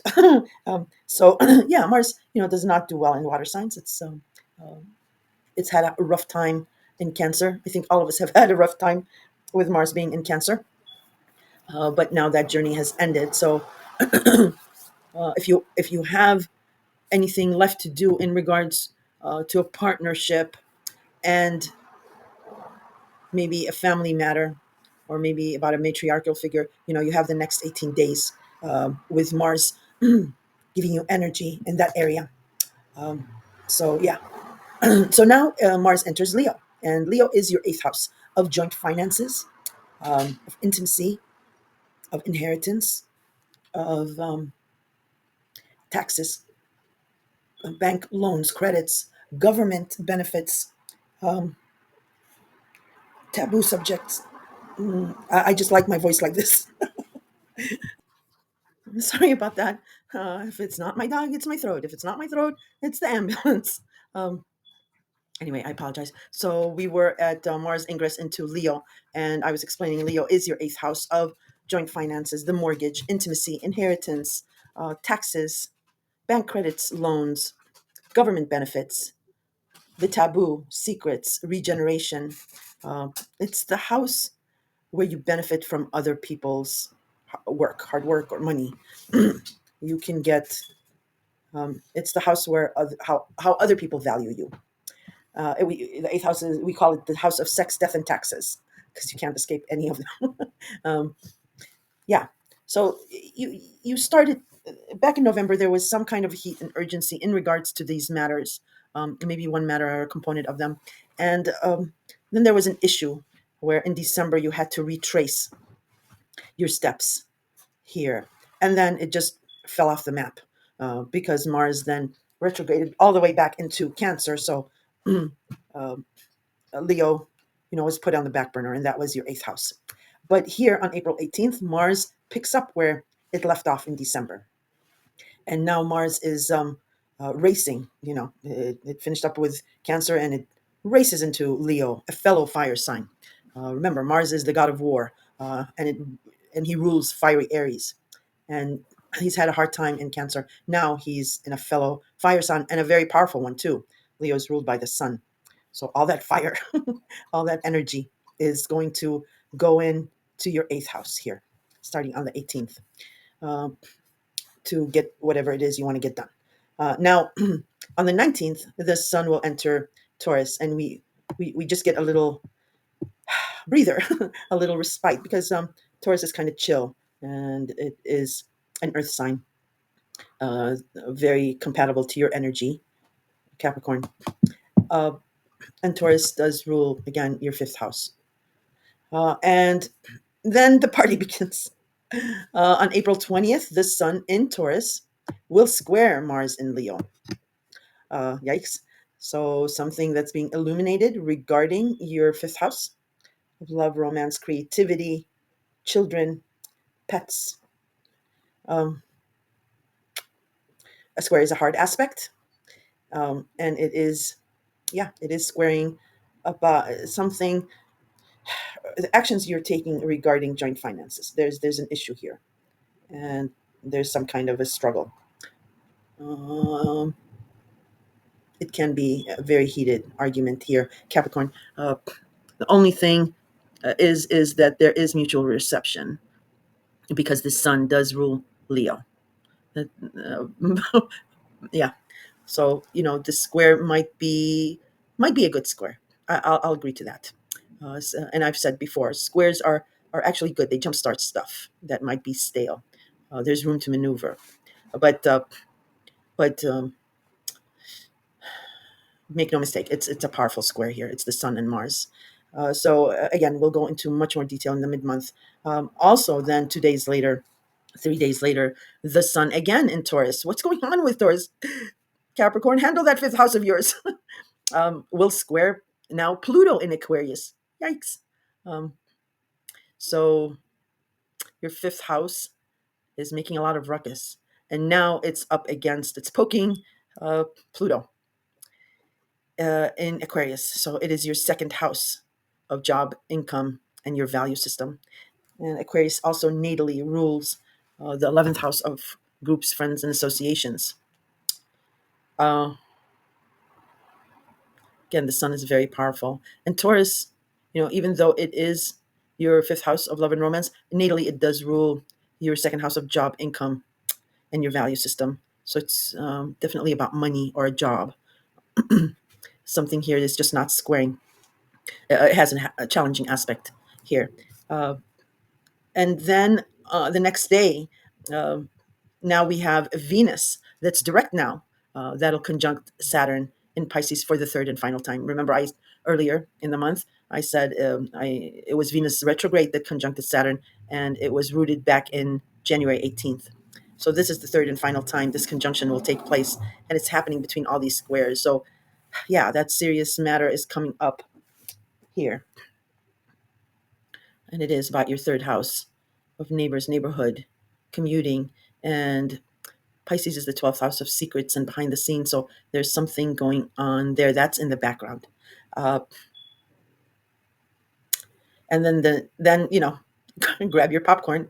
It is the final showdown between Mars and Pluto. So Mars in Leo will come to a full opposition to Pluto in Aquarius. It'll perfect on the 26th. So you could actually feel it before the 26th. We will definitely be feeling the intensity. It'll be building up definitely around mid-March. And when that first square between the sun and Mars happens, I believe I said on the 20th. But this is a powerful, powerful opposition. I don't know why nobody's talking about it. It's pretty powerful. And Leo is your eighth house of joint finances. Again, um, about how others value you, taxes. It's your money house, and then Aquarius is your second house. Um, so it's your money access house. That's opposed. That's being opposed here. You may be helping out somebody. Joint finances here, but I don't know why it would oppose your second house of job and income. Uh, Maybe you change jobs, uh, or maybe you're between jobs, and the brunt of it is falling on uh, joint finances, about partners' income, or maybe the brunt of it is falling on your second house of earned income to help out this partner carry their weight, or something like that. But it is between two of your money houses. Um, so,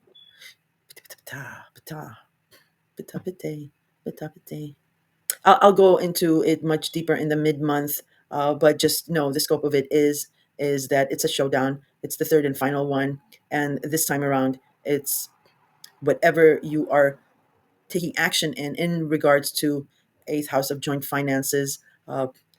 Pluto is not liking that, um, and Pluto is in your second house of job and income. So there's that opposition. We'll talk about it more in the mid month, or I might even do a dedicated video just on that. We'll see. We'll see. And then on the 27th, we do have a new moon in Taurus. So there's a new opportunity or a new way of going forward in regards to your fifth house of love, romance, children, and creativity. And then Venus will ingress into Aries. It will leave Pisces. So now it's going to go into Aries. Again, that's your home and family, your parents. But still, still have backup plans here, because Venus just has now entered Aries. So anything you want to beautify about your home or family, or anything money related, just give it, because Venus is still shadow. She hasn't cleared her shadow of the retrograde, and she will clear her shadow on May 16th at 9 degrees. And that's pretty significant because this partial solar eclipse we had in Aries, so a new opportunity regarding, like I said, your home and family, was at 9 degrees as well. And remember, eclipses are unfolding stories, unfolding opportunity. And what I see here is, May 16th, you will definitely be doing something regarding family. Something new will start. So that's solar eclipse has its starting point on May 16th. So that is how the month ends, Capricorn. If you have any questions, please put them in the comments. I answer all the questions. And with all this Pisces weather and going back and forth, you might be having dreams, strange dreams or vivid dreams. And I do interpret um, dreams. So you can put those in the comments as well. My pug, he wanted to bark, and I just slapped his little foot, and he's under the covers, and he picks up his head, and he's like, what? Yeah, and we'll have fun with it in the comment section if you'd like to try your hand at that. Otherwise, thank you for listening and your continued support, and I will talk to you mid-month. Good luck, my favorite sign. Take care. Hello, Aquarius. Okay, Aquarius, this is your April 2025 horoscope for the month of April. And I'm splitting up April in half. Excuse me. The sorry, first half of the month is really tying up some loose ends, from back at the end of February and of March, with the aspects, and I'll go over them. And then the second half, you'll be wrapping up major loose ends from the first quarter of this year, so January, February, March. And it's an extension, or it's rooted, those changes are rooted in the fall of last year. So we have some heavy duty stuff aspects, challenging aspects, the second half of the month. And I will be going over the first half of the month in detail, and then the second half of the month I will only touch on the major aspects that are prevalent, because I will be doing a detailed mid month to the end of the month scope, because those are challenging aspects, and but they're wrapping up, so they need its own dedicated video. So let's get into this. So we start off the month with still the reverberation of the two eclipses that happened in March. So we had mid March, we had a total lunar eclipse in Virgo. Sorry, I keep forgetting to do this. Uh, yeah, and Virgo is your eighth house of joint finances, intimacy, inheritance, bank credits, loans, government benefits, taxes, anything having to do with the taboo, secrets or the past, regeneration. Um, and it is the house where you benefit from other people's money, and usually in lump sums.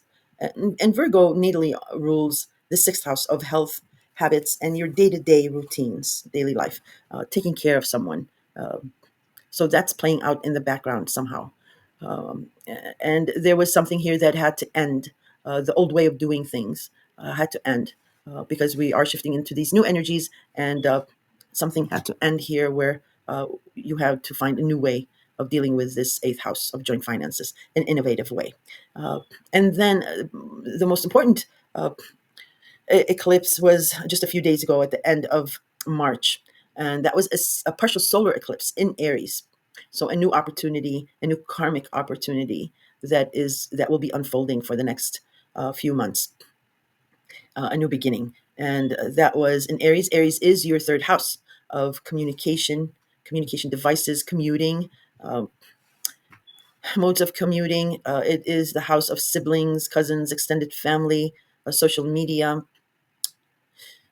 It is also about vision, your eyesight, and also a language or your need to be heard. It is about learning, researching, but on a smaller level, like maybe certification or lower level education, something of that sort. But I'll explain more about that. So, and then also natally, Aries rules the first house of image of how you are seen. So that's playing out in the background as well.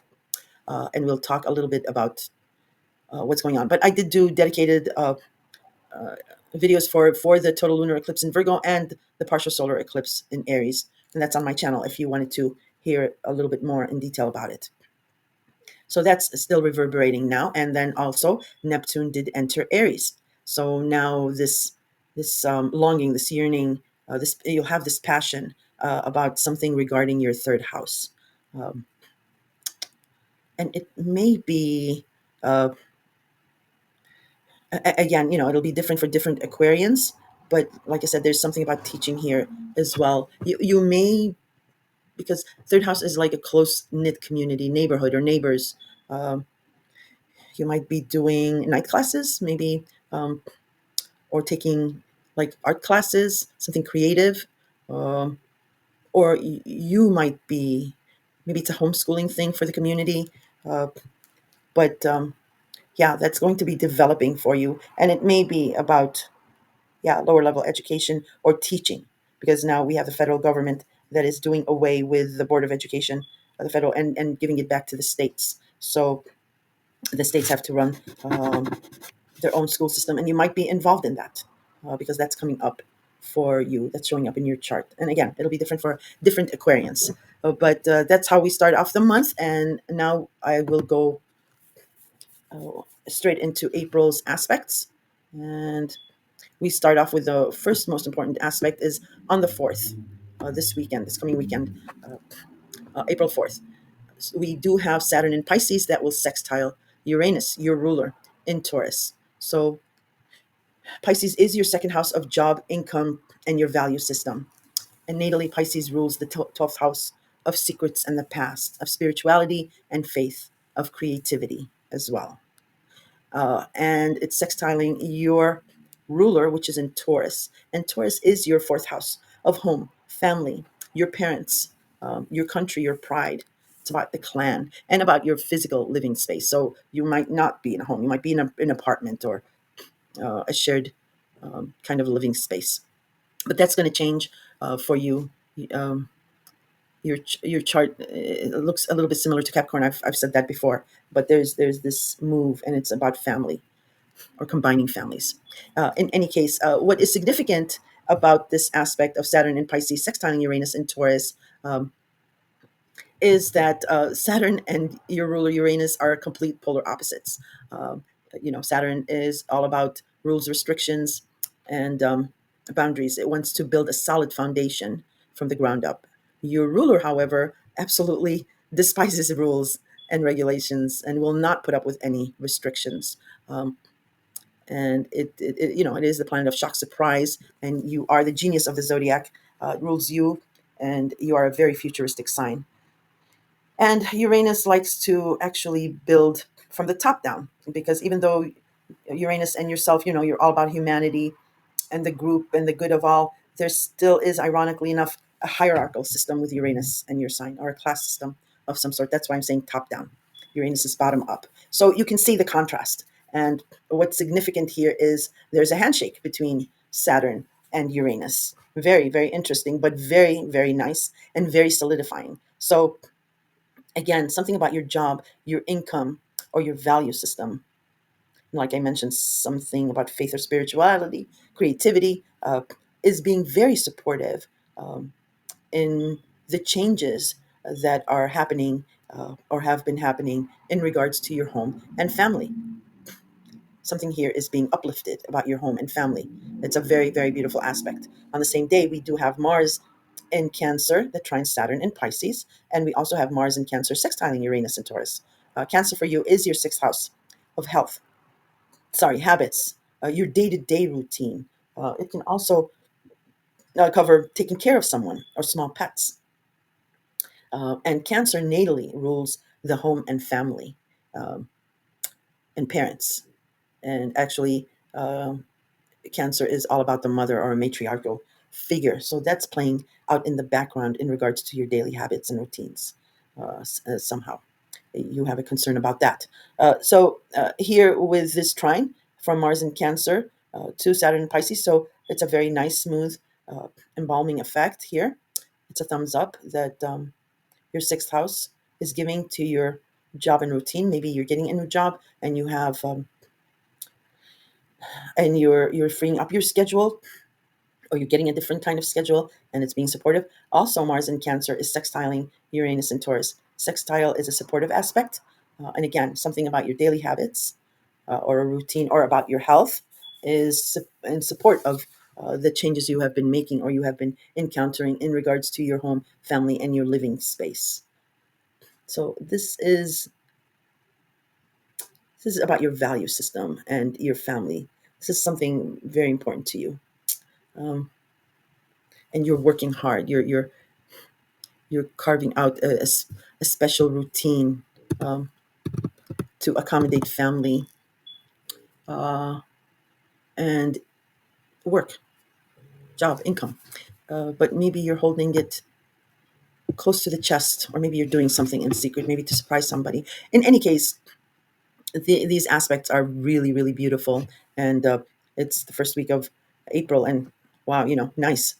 um, Very encouraging stuff going on. So the next important aspect is on the 7th, we have Venus retrograde conjuncting Saturn in Pisces. So this aspect, you're revisiting a serious matter that you first had around the end of January, January 18th. Venus was direct, and the first time it had a conjunction with Saturn in Pisces. And Pisces, again, is your second house of job and income. So it might have been a boss or a coworker or um, the roadster is back. Uh, yeah, that was angry maybe or sad, and they may have taken out their anger on you, or it could have been you that did that. And within a few days, both of you realized that it was out of anger, but there was a serious issue there. Uh, on February 25th, Mercury then conjuncted Saturn in Pisces, so there was more serious talk, and probably in regards to that outburst that happened with Venus conjunct Saturn. And here on April 7th, Venus now is retrograde and it's conjuncting Saturn. So you're revisiting that incident on the end of May and the talk at the end of February. And we will have this conjunction once again when Venus is direct at the end of the month, and I'll mention that. And when it's direct, Venus has all the information that it's been researching, and everything will be set straight in regards to your second house, and maybe an authority figure or a colleague or a workmate. Also on the 7th, Mercury stations direct in Pisces. Hallelujah! One done, one to go. Um, so, whatever communications you had previously in regards to your job and your income or your value system for the past few weeks, and whatever confusion you had or missing pieces of information when Mercury went retrograde, now it's going to start smoothing out. Uh, and the fog is lifted. However, still have a backup plan because I've been saying if the fog is lifted, it's still Pisces. So there's going to be probably a little bit of mist still left over, and it's still in shadow. So just give it a few more days for Mercury also to pick up his speed. Um, so that's what's happening on April 7th. Those two important aspects.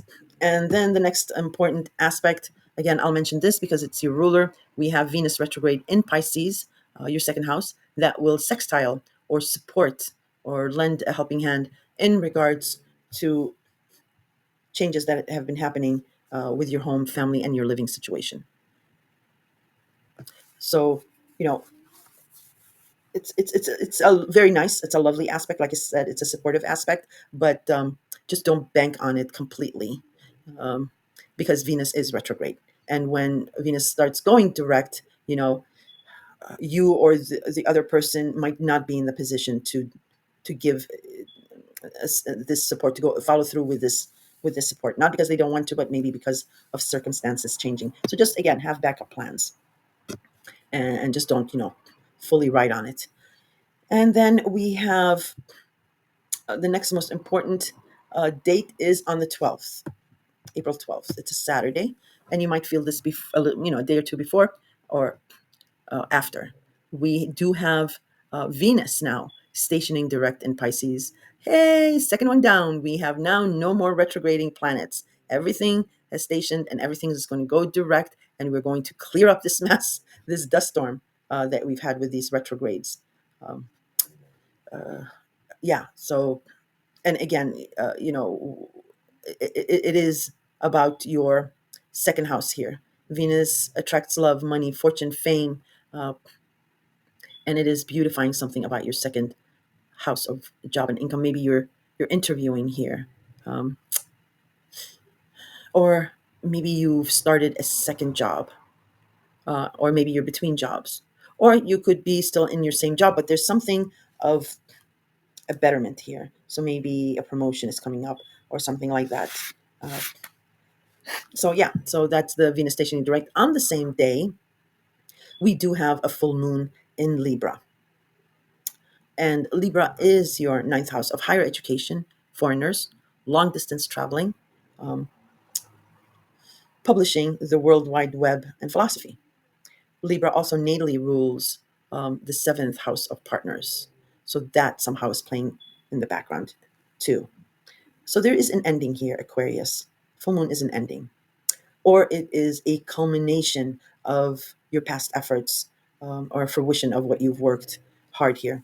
And the beginning of this um, full moon, the new opportunity that you started working on is rooted in the partial solar eclipse in Libra on October 2nd. It's at the same degrees. That's the origin of this full moon. So, again, if it is a complete ending, um, it is that. Uh, but more likely than not, this is a fruition of your past efforts. Because remember, eclipses are an unfolding story, and solar eclipses is a unfolding new opportunity, and this is karmic in nature. So from about 18 years ago, but yeah, it is something in regards to your ninth house. Maybe you went for a certification. Maybe you did a long distance travel. maybe with friends or something like that. Um, or maybe you had hopes or plans on doing that again, but it's maybe here with a full moon, you're giving up on it because there's other priorities going on. In any case, each Libra has a different story, and we'll know what this is about. Now, this full moon does oppose the sun, which is in Aries, and it is conjuncting Chiron in Aries. So a very serious aspect here. It is the sun. The sun is very powerful, and it's Aries. Aries again is your third house of communication, um, learning, siblings, and commuting. All that is in your third house.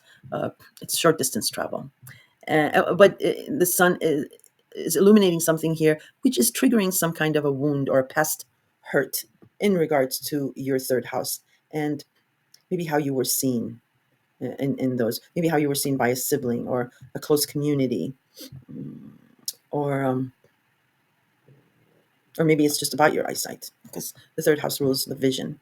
So yeah, it's triggering this wound, this hurt, um, and you'll be working through that.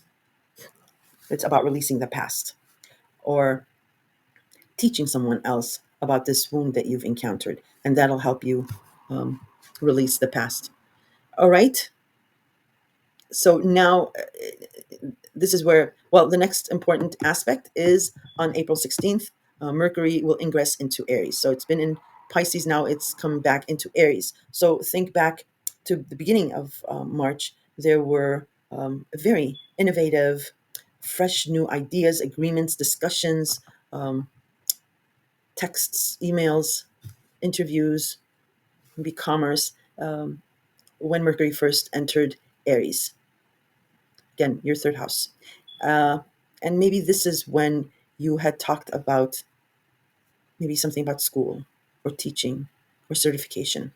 In any case, now Mercury enters Aries, and you revisit those conversations and ideas. You pick up where you left off. And then this is where, the month is splits up. So the latter half of the month, I'm going to go over and just mention the really major important ones. Um, as Yeah, I'll be doing a detailed mid-month. So the next important thing is on April 18th, Mars will ingress into Leo, because it's leaving Cancer. Hallelujah. Mars does not like being in Cancer. Cancer is very, very, it's a water sign. Mars rules a fire sign. It rules Aries. It's the god of war. Uh, Cancer is all about family. It's very sensitive. So what I'm trying to say is we've all had a hard time with Mars in Cancer. Um, Poor Cancer. But at least it gave Cancer some gumption and drive to tackle whatever issues it had. But now it is in a fellow fire sign. Mars is ingressing into Leo. Leo is ruled by the sun, so Mars now also has the fire energy of the sun. So Mars now is very confident and very powerful, and it's racing ahead. Um, yeah, and Mars first entered Leo on November 3rd, and it started retrograding all of December over those degrees. And Leo is your seventh house, Aquarius, of partners, personal, intimate, business, platonic. It's a very important house for you. And don't forget, Pluto is in your sign, so you have this this power, this control. There's this aura about you, um, and you're putting poor Leo to task. Your partners, um, but it is where you need to be right now. Um,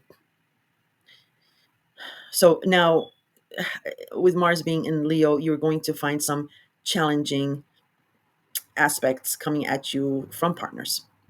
Your partners are going to be challenging you here, seeing how far they can get away with what. Um, uh, and and with some Aquarians who are partnered and everything is solid as a rock and everything's fine, this will be actually fun. These challenges, they'll be very invigorating for the both of you. Uh, if, however, there are serious problems, and I'm not talking about bickering, or you know low intensity problems, because a relationship would not be healthy if there aren't, you know, that if that dynamic wasn't involved. It would be a fraud, fake news. I'm talking about serious problems. If there are serious problems, uh, what is happening here in April might be the beginning to an end, because we have some serious, the final showdown, the third and final showdown between Mars in Leo and Pluto in your sign. So it's a head to head, mano y mano, baby. uh, yeah. Uh, it can also, oppositions are good also. They don't necessarily have to be bad. Uh, So if it's a new partner, you two might be talking about making it official, getting engaged, going steady, or setting the date. For many Aquarians, that's what you'll be doing, and that opposition is just a normal, opposition of two people coming together and bonding, or mixing families and what have you. But in any case, yeah, April 18th, the Mars ingresses into Leo. Uh, The next important thing is on the 19th, the sun will enter Taurus. And Taurus is your fourth house of home and family, your parents, and your physical living space. So the sun illuminates everything that it touches. And it's your yearly checkup in regards to your family here. And it has been changing. And this time around, with the sun um, entering Taurus, it is highlighting um, a, a final phase of the change, because Uranus will be leaving Taurus in June and entering Gemini. So now, now the major challenging aspects begin here on April 20th. We do have the Sun in Taurus that will square Mars in Leo. So something is being illuminated about your home and family, your parents, and there's in the background noise is about job, income, or value system, which is challenging an action being taken by a partner. I mean, it could be the classic mother-in-law, daughter-in-law problems, or it could be something else more serious. But yeah, that's how it's shaping up. It's something being illuminated about family um, that is not sitting well with an action a partner is taking, or vice versa.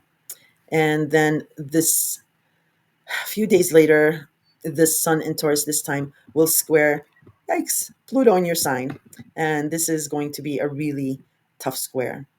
Again, if it is a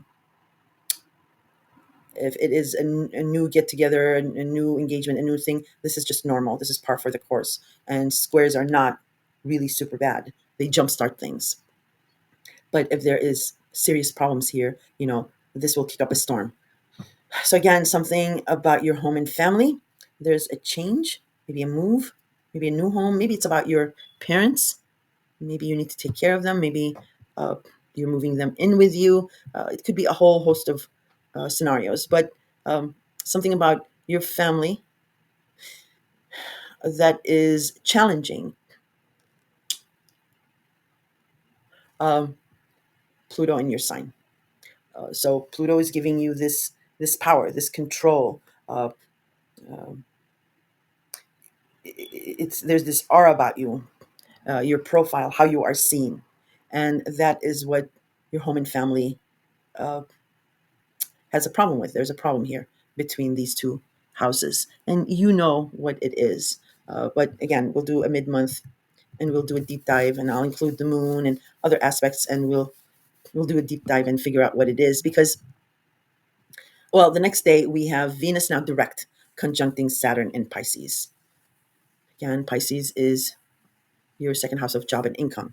And remember when I told you, I discussed when Venus was retrograde conjuncting Saturn, and I said it was about revisiting a serious issue.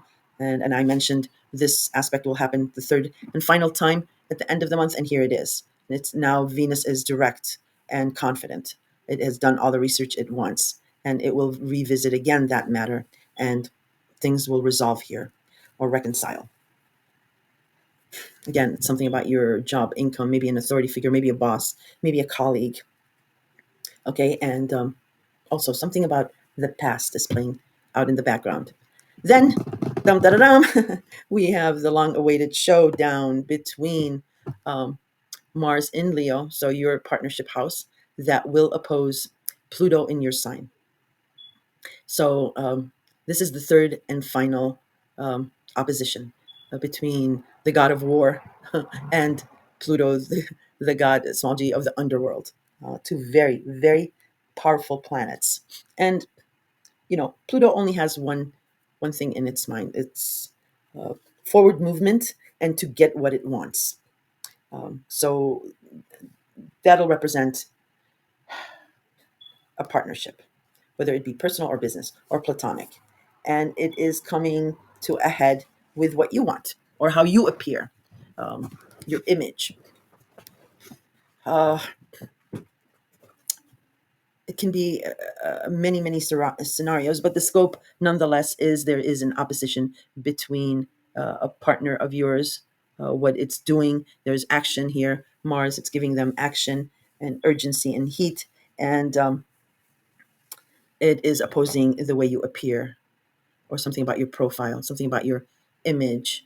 And you rule the 11th house of groups, friends, associations, any kind of memberships. Also, the 11th house is the house of our future vision, hope, and dream of how we want to be seen amongst groups and friends. So that's playing out in the background. So it is about uh, this sense, this aura, this profile of yours, that how you are seen, and you can't help it. It's Pluto that's making you alluring in that sense. But um, again, if it's a solid relationship, this will not hinder it. It will just be a deeper understanding of it. If it's a relationship that's a little rocky, this may do some damage. In any case, we move on to the 27th, and there will be a new moon in Taurus. So a new opportunity or a new change or a new idea, or you'll be seeding the hopes of a new way forward regarding home and family or a living situation. And then on April 30th, Venus will ingress into Aries. So it's finished with Pisces. And that is great. See, everything's wrapping up here. Um, but and again, Aries is your third house, but just have backup plans regarding your third house, because it's still in shadow. It has She will leave her shadow, exit her shadow next month on May 16th at 9 degrees, and it is actually the same degrees of the new partial solar eclipse we had at the end of March. And if you remember, I told you eclipses are evolving stories, unfolding stories, new beginnings, and I believe this is where you will be uh, immersed or made completely aware of this new opportunity on May 16th because of those matching degrees. And check your natal chart to see if you have anything at 8, 9, or 10 degrees. Uh, and you'll get a more clearer picture of where and what area of your life this will affect. But as far as your sun sign is concerned, it will be your third house. And there's something about teaching, or something like that. All right, so that is how the month ends.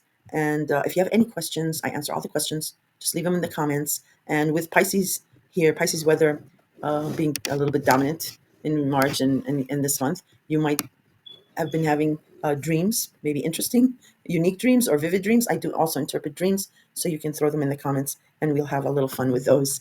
Otherwise, good luck, and look out for my mid-month detailed horoscope on those challenging squares and the opposition between you and a partner or partners. I'll be probably uploading that by the 17th or the 18th. All right, Aquarius, take care of yourself, and I will talk to you at mid-month. Pisces. Hi, Pisces. I swear, the best for last. You guys are amazing. Um, so this is your April 2025 horoscope. Uh, and sorry, I'm itching my eyes. They're getting dry just looking at the monitor after 11 signs. Yeah, this is your April 2025 horoscope, and this month has two distinct energies. So I've split the month in two. The beginning part of the month, we will be wrapping up some loose ends, small loose ends or problems or issues. We'll be tackling those and putting bows on them and filing them in the done cabinet. And then the second half, and those loose ends are really from the end of February and mostly March. The latter half of April, the second half of April, we will be tying up major loose ends and yeah, dusting ourselves off after that because there are major challenging aspects, and we'll be tying those loose ends up that have been rooted in the first 3 months of this year, the first quarter of this year, so January, February, March, and in extension, they really have their roots of back in fall of 2024. So there, that's a long time, and those were a lot of aspects. So naturally, there needs to be some heavy duty pushes to get us over that and wrap that up. That is the past. That is gone. That is the old world. So that in May, we start this new adventure. All right. So I will be discussing the aspects of the first half of the month in detail. And then the second half of the month, I will be discussing really the major aspects, uh, giving you a scope on that, as I will be doing a detailed mid-month to end of the month scope for you guys that I will upload by the 17th or the 18th, or that weekend. Because, yeah, the second half of the month is quite serious and would need hours and hours. And as you can see, I'm already almost at 4 hours. Yeah, there will be timestamps. Don't worry. In any case, let us begin. We enter April with the reverberation of the two eclipses that we had in March. The mid-March one on the 14th was a total lunar eclipse in Virgo. And that is your seventh house of partners, personal, intimate, business, or platonic. There was something that was not working. The old way of doing things here was just not working, and something had to end. So something new can begin with this new world, these new energies. How your seventh house was operating was still the old way, and it was just not going to fit this new world. So, yeah, for you solid couples, and everything's fine and you're happy, maybe a component of your partnership had to evolve or change or end, so that you can uh, incorporate new ways of dealing with each other. For the Pisces who have had serious problems, and I'm not talking about bickering or little annoying things. Those a relationship without that dynamic is just a fake relationship. I'm talking about serious major problems. If there was serious major problems, that total lunar eclipse probably eclipsed eclipsed a partner out, or it was the beginning of the end. You're looking at a relationship that will end soon. For those Pisces who are having major problems with a relationship. In any case, I have done a dedicated video on the total lunar eclipse. You can find it on my channel. Maybe I'm missing something here because I'm talking on the fly, and the video might clear up some things for you guys. The other eclipse that happened was just a few days ago at the end of March, and it was a partial solar eclipse, so a new opportunity in Aries. Uh, and Aries is your second house of job, income, and your value system, how you value yourself. Aries also natally rules the first house of image, profile, and how you know people want to be seen. So that is sort of playing in the background regarding your job and your income and value system. There's a certain image you want to portray through your job and income, uh, or what you're doing. You want it to match your image, your new image, I might say, with the transit of Neptune in your sign. Uh, you have physically changed a lot. Very glowing, very mesmerizing, women and men. I have quite a few Pisces friends, and I can't believe the transformation. It's amazing. Um, so that partial solar eclipse is a new opportunity. And if you remember again, I mentioned eclipses are like an unfolding new beginning, because this is a new opportunity.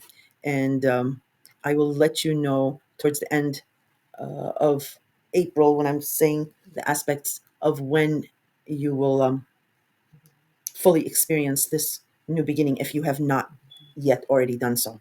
Also, at the end of the month, Neptune has left your sign. Oh, I'm more sad than you guys are. It has left your sign, and it has entered Aries now. So, something about your job, uh, you're going to be yearning, longing for, and you will have a very creative job. Um,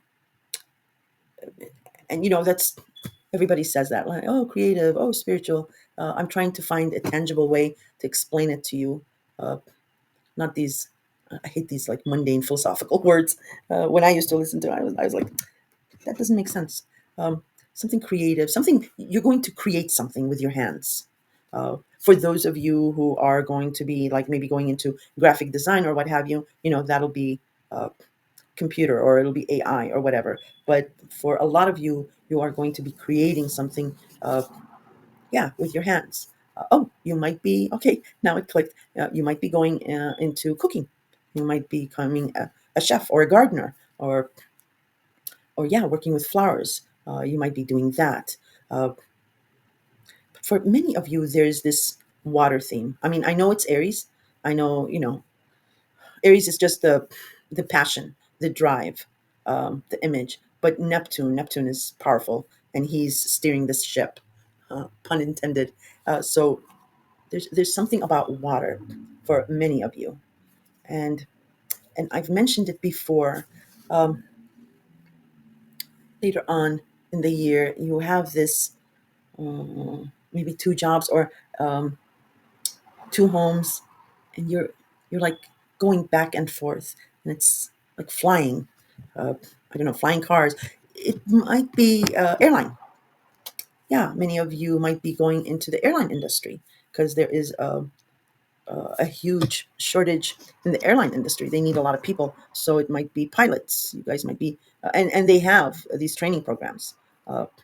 The airlines themselves, um, or it might be about a steward, or it might be and that would be flying back and forth and over the ocean, or maybe the sea, or it might be a cruise ship. Maybe you'll be working in a cruise ship or something like that, a resort, um, or interior design. It's something very creative. For many of you, it's using your hands, but for a lot of you, it's about water, maybe marine biology, maybe I used to work for ocean technology in California. That was pretty cool. It was all about the marina and marine biology and all that. And they were actually a federal contractor for the federal government. This was a long time ago. But yeah, you might be getting into something like that. Uh, in any case, I'm beating a dead horse. Let's move on.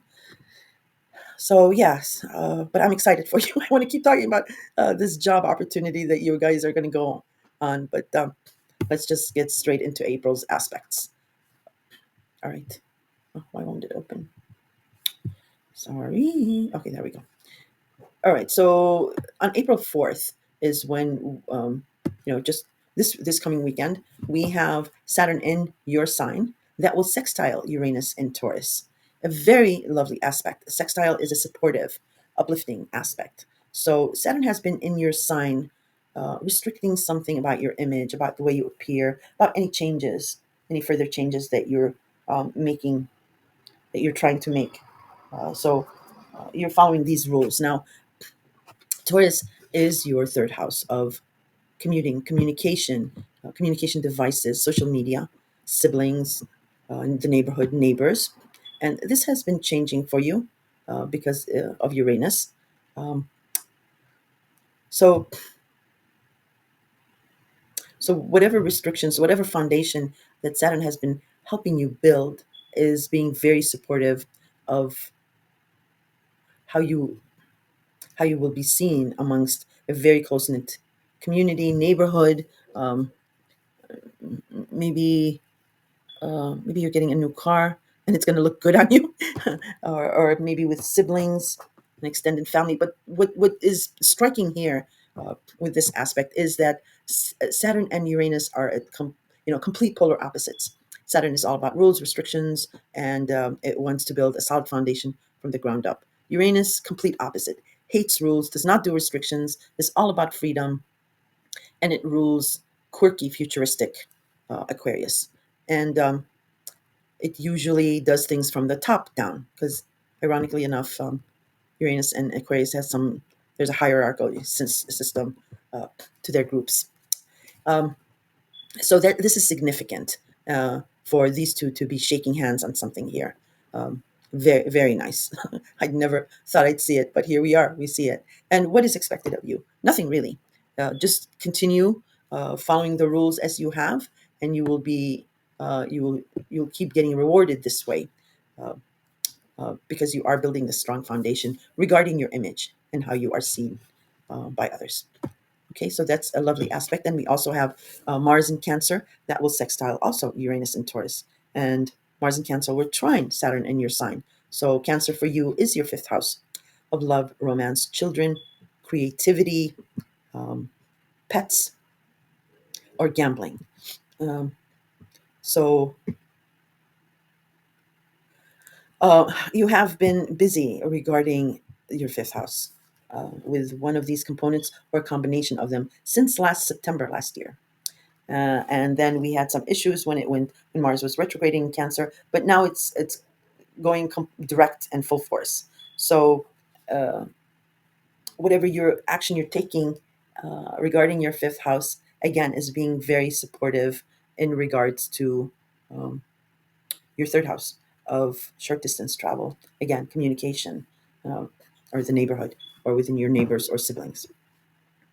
So very, very lovely aspect for this week. It's nice to have uh, the month start out like this. The next important aspect, and I will mention this for you because you are co-ruled by Jupiter. So on April 6th, the Sun in Aries, again, your third house, or I'm sorry, have I been saying no? Your second house, I apologize, of job income. It's illuminating something here. It's your annual checkup. Is again here a very nice aspect. It's a supportive aspect. It's sextiling Jupiter, your co-ruler, in the sign of Gemini. And Gemini for you is your home, your family, your parents, your country, your patriotism. It's all about the clan, and it's about your physical living space. So it can be an apartment as well, and it's the sign of Gemini. And you've been seeing an expansion here, Pisces, since last summer. And I'm glad I talked about this for you because I just wanted to let you know that there's um, Jupiter will change signs in July from Gemini to Cancer, and Jupiter's benefits and luck is, the opportunities is the use it or lose it type of deal. So if you are presented with any opportunities or luck in regards to your home and family, grab them with both hands in the next 2 months.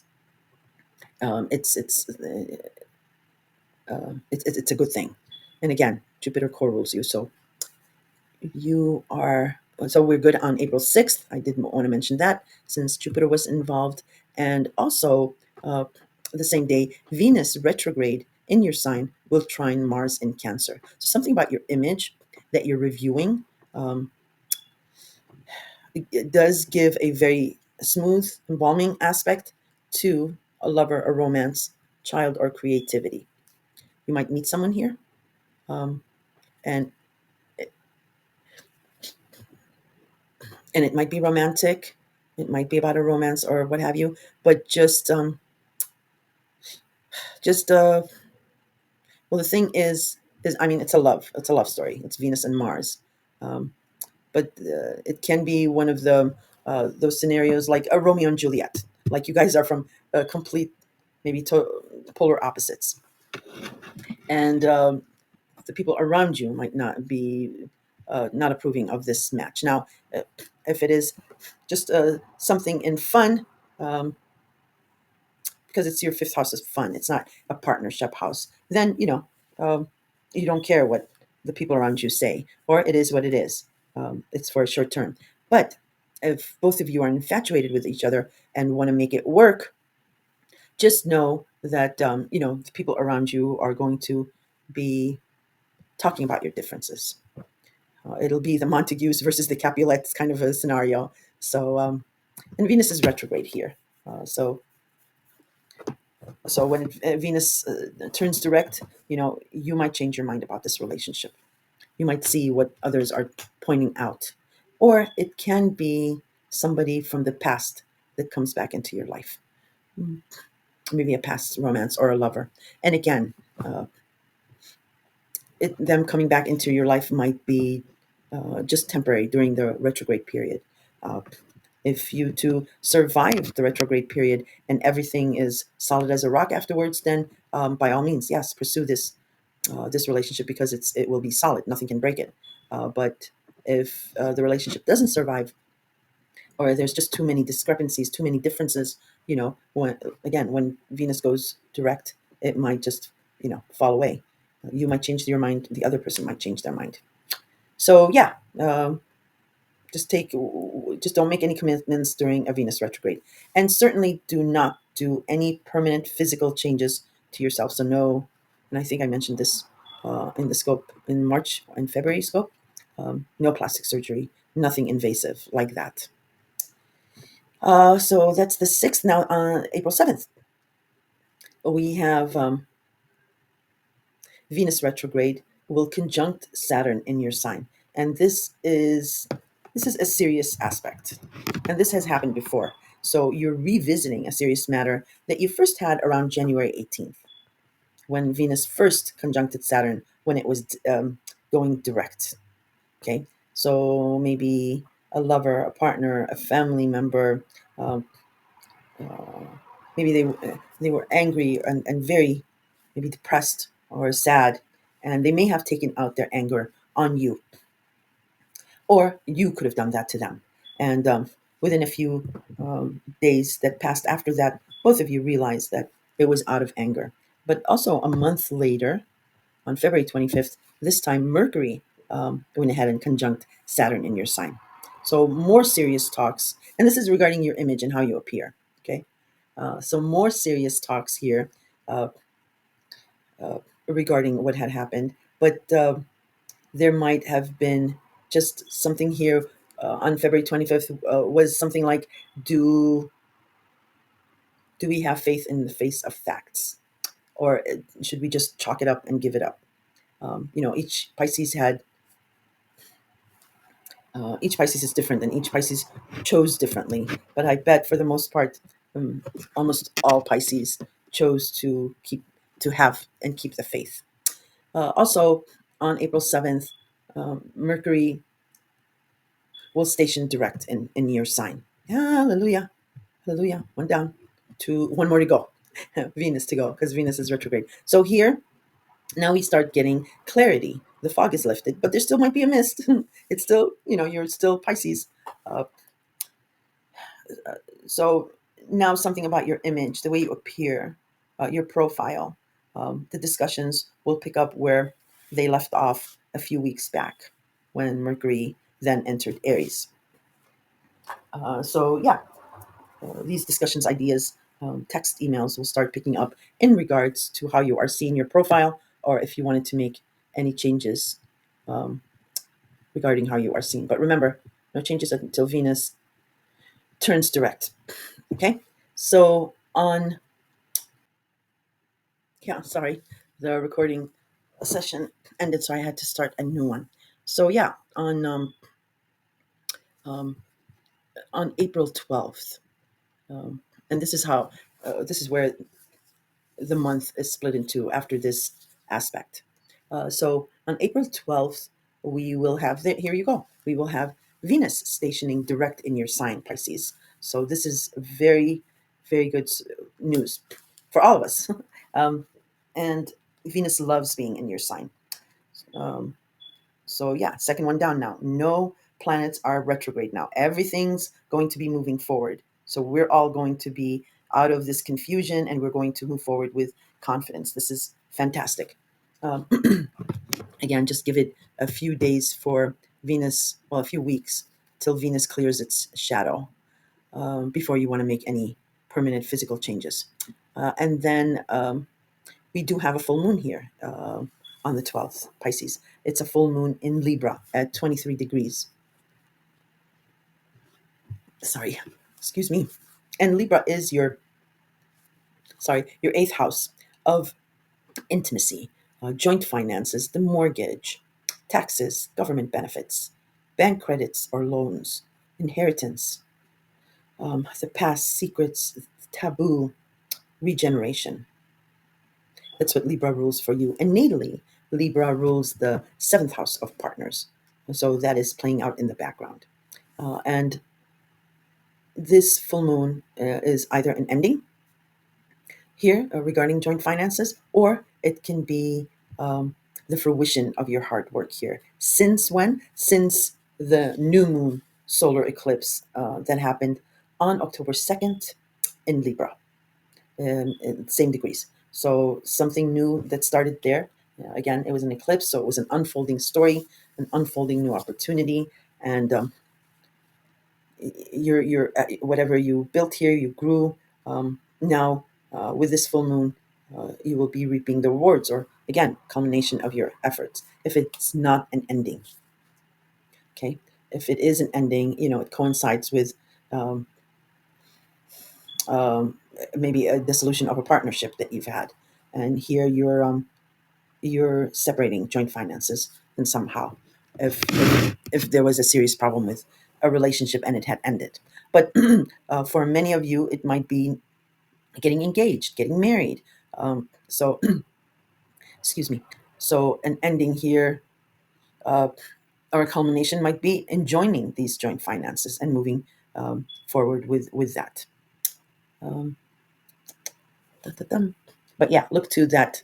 Also, pull up your emails, call logs, texts, and what have you to and look back on October 2nd, and it should give you a clue of what it is about, a further clue. Now, this full moon is opposing the sun, uh, which is in Aries, and it is conjuncting Chiron in Aries. So, again, Aries is your second house of job, income, and value system, and the sun is powerful. A conjunction is very powerful, and Chiron represents an old wound, an old hurt. So the sun is illuminating something about your value system or about a job or income that's triggering this past wound of how you are seen in regards to a job. But for most of you, and I've said this before, it is about your value system. You think that you are not valued. But this is your second house. This is how you value yourself. This is not how others value you.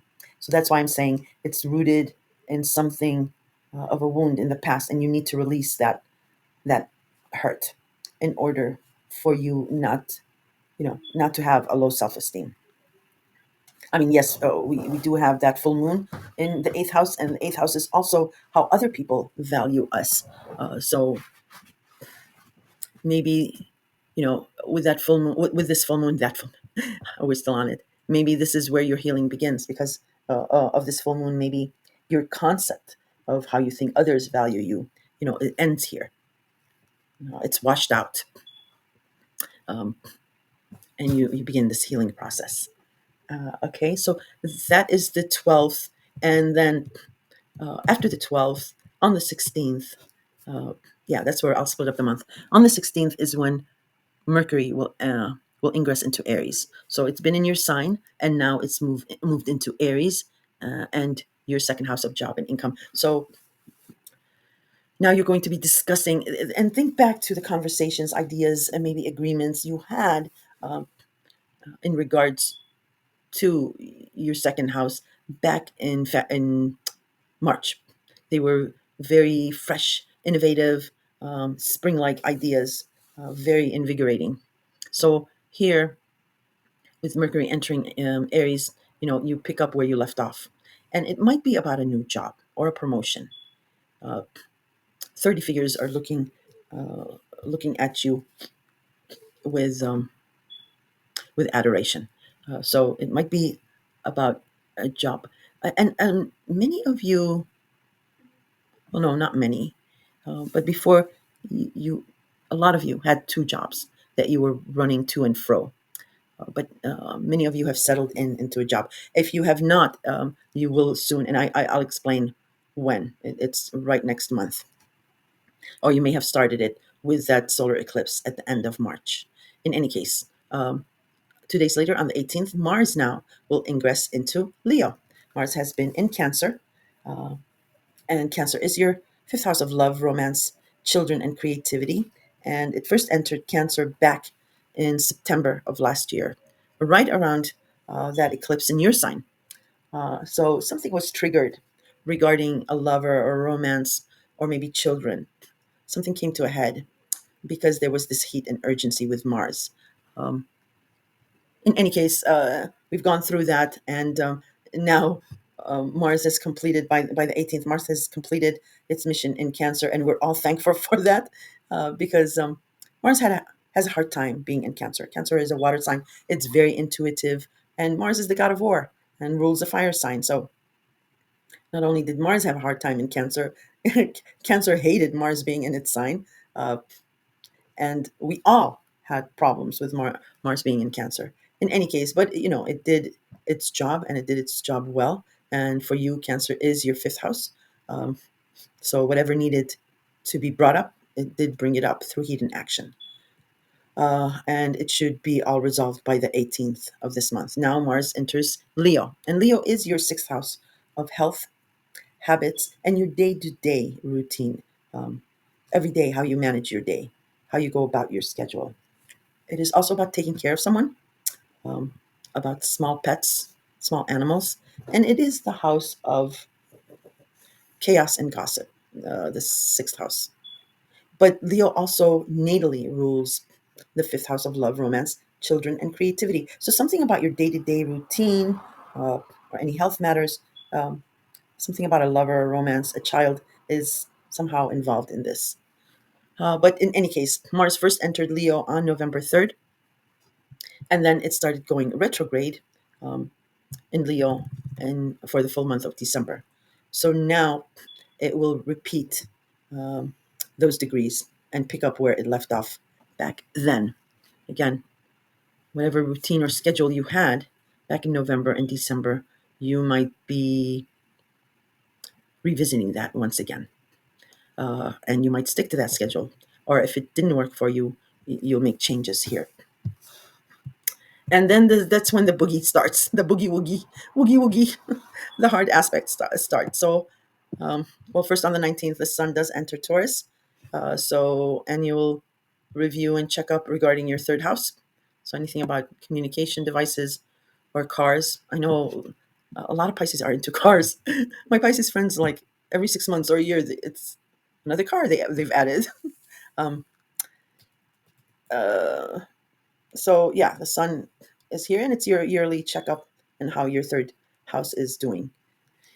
So now let's discuss the three major aspects the challenging aspects that we'll have.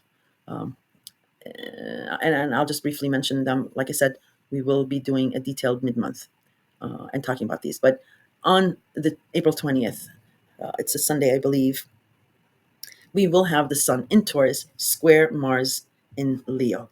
Again, Taurus is your third house, and Leo is your sixth house. Uh, so, and Taurus does rule, the second house of job, income, natally, and Leo rules the fifth house of children, lovers, and creativity. But at least you're having this issue into like mundane houses, the third and the sixth house. So, knock on wood on that. But the third house is also covers commuting. So be very, very careful about commuting, short distance travel. And yeah, communication, sending the wrong text to the wrong person. And because it's your sixth house of health and habits, just be careful of your health. Don't overdo it. Um, because Mars is adding a lot of heat here.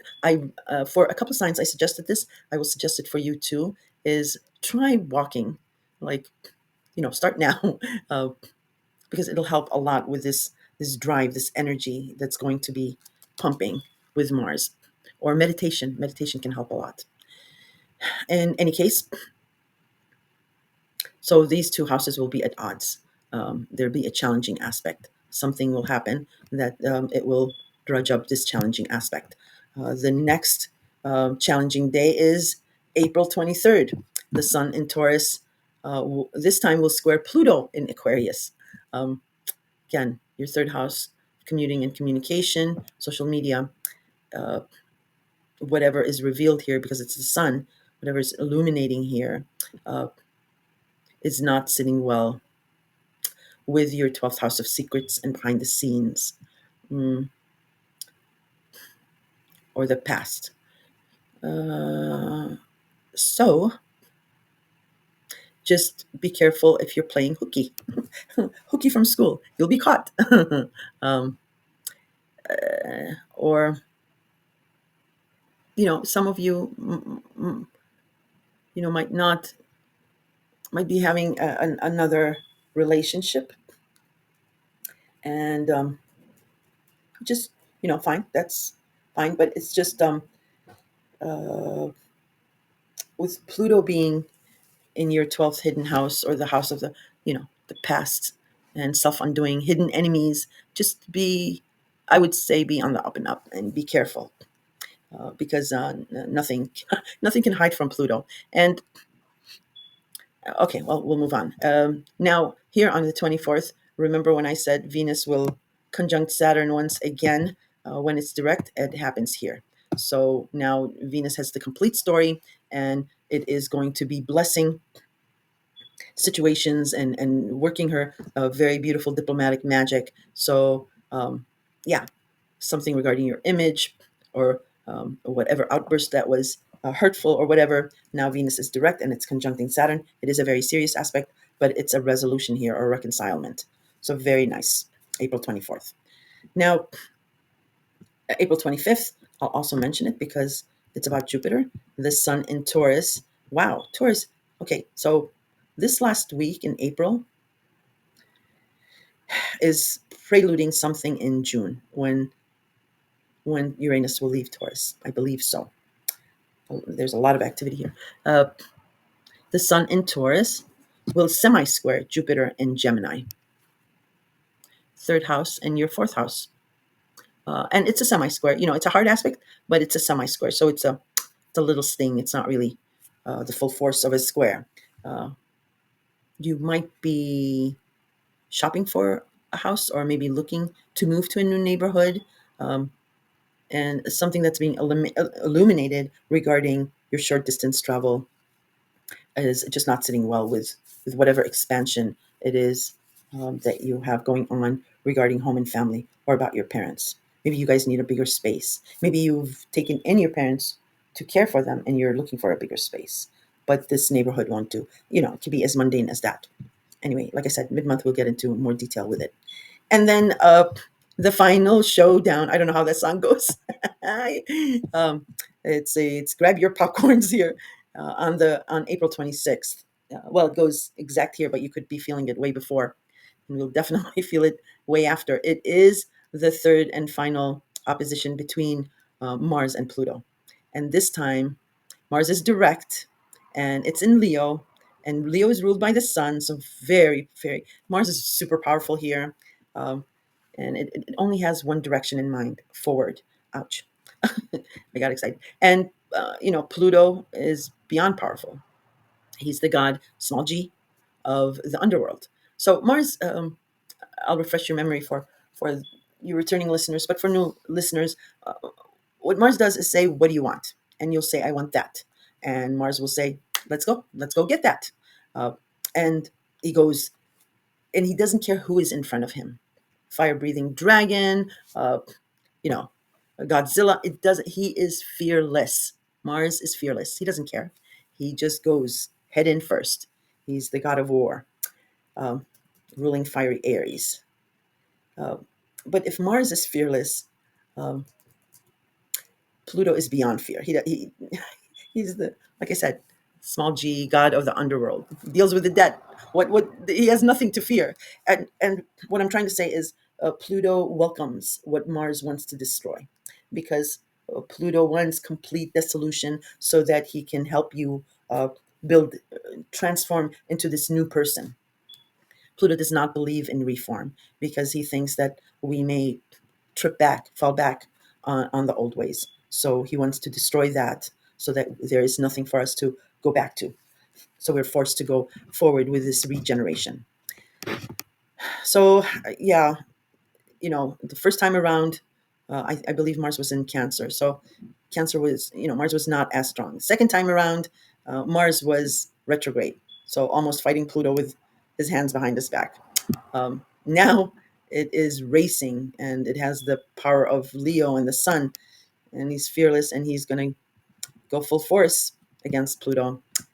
And Pluto reminds me of, oh my gosh, I think he died this week, Val Kilmer in that Western movie where he says, "I'm your huckleberry, come at me." um, and we will discuss it more. I will look up all the minor aspects so that we can take a deep dive and dissect it, and figure out a little bit more of what this opposition is about. But in regards to your sun sign, Leo is your sixth house, and across to your natal chart, to the natal chart, Leo does rule the fifth house of love and romance and children. And then Aquarius is your 12th house of behind the scenes and secrets. And natally, Aquarius also rules groups and friends. So, yeah. The other thing, the last aspect is Venus will ingress into Aries on the 30th of April. So now it's going to start bringing fortune, fame, money, and luck, and diplomacy, um, and maybe even romance to Aries, to your Aries related house, which is your second house of job, income, and your value system. So again, for those Aries that are looking for a new job, you might hear something here on the 30th. Now, Venus just ingressed into Aries, but you still have backup plans regarding spending money or a job. Excuse me, because, oh, so sorry. um, because Venus is still in her shadow. She will clear her shadow retrograde next month, May 16th to be exact. She'll clear her shadow at 9 degrees. And that's significant because the new moon solar eclipse in Aries on the 29th of March was at 9 degrees. So that's why I'm saying for those uh, Pisces who are looking for a new job or expecting something, expect it to be, maybe you'll start on the 16th of May and thereafter. Uh, if or you'll definitely hear something around May 16th. Okay, Pisces. So that's how the month ends. If you have any questions, please throw them in the comments. I answer all questions. And if you are having any dreams, I do interpret dreams. So any like weird dreams or, yeah, vivid dreams, we can have fun with those. And I hope I did April's horoscope justice for you guys. But do look for the mid-month. I am going to do a really deep dive because these are really hard, challenging aspects. And we are going to figure them out together because we're all in this together. I'm experiencing the same things here. All right, Pisces, take care of yourselves, and I will talk to you soon.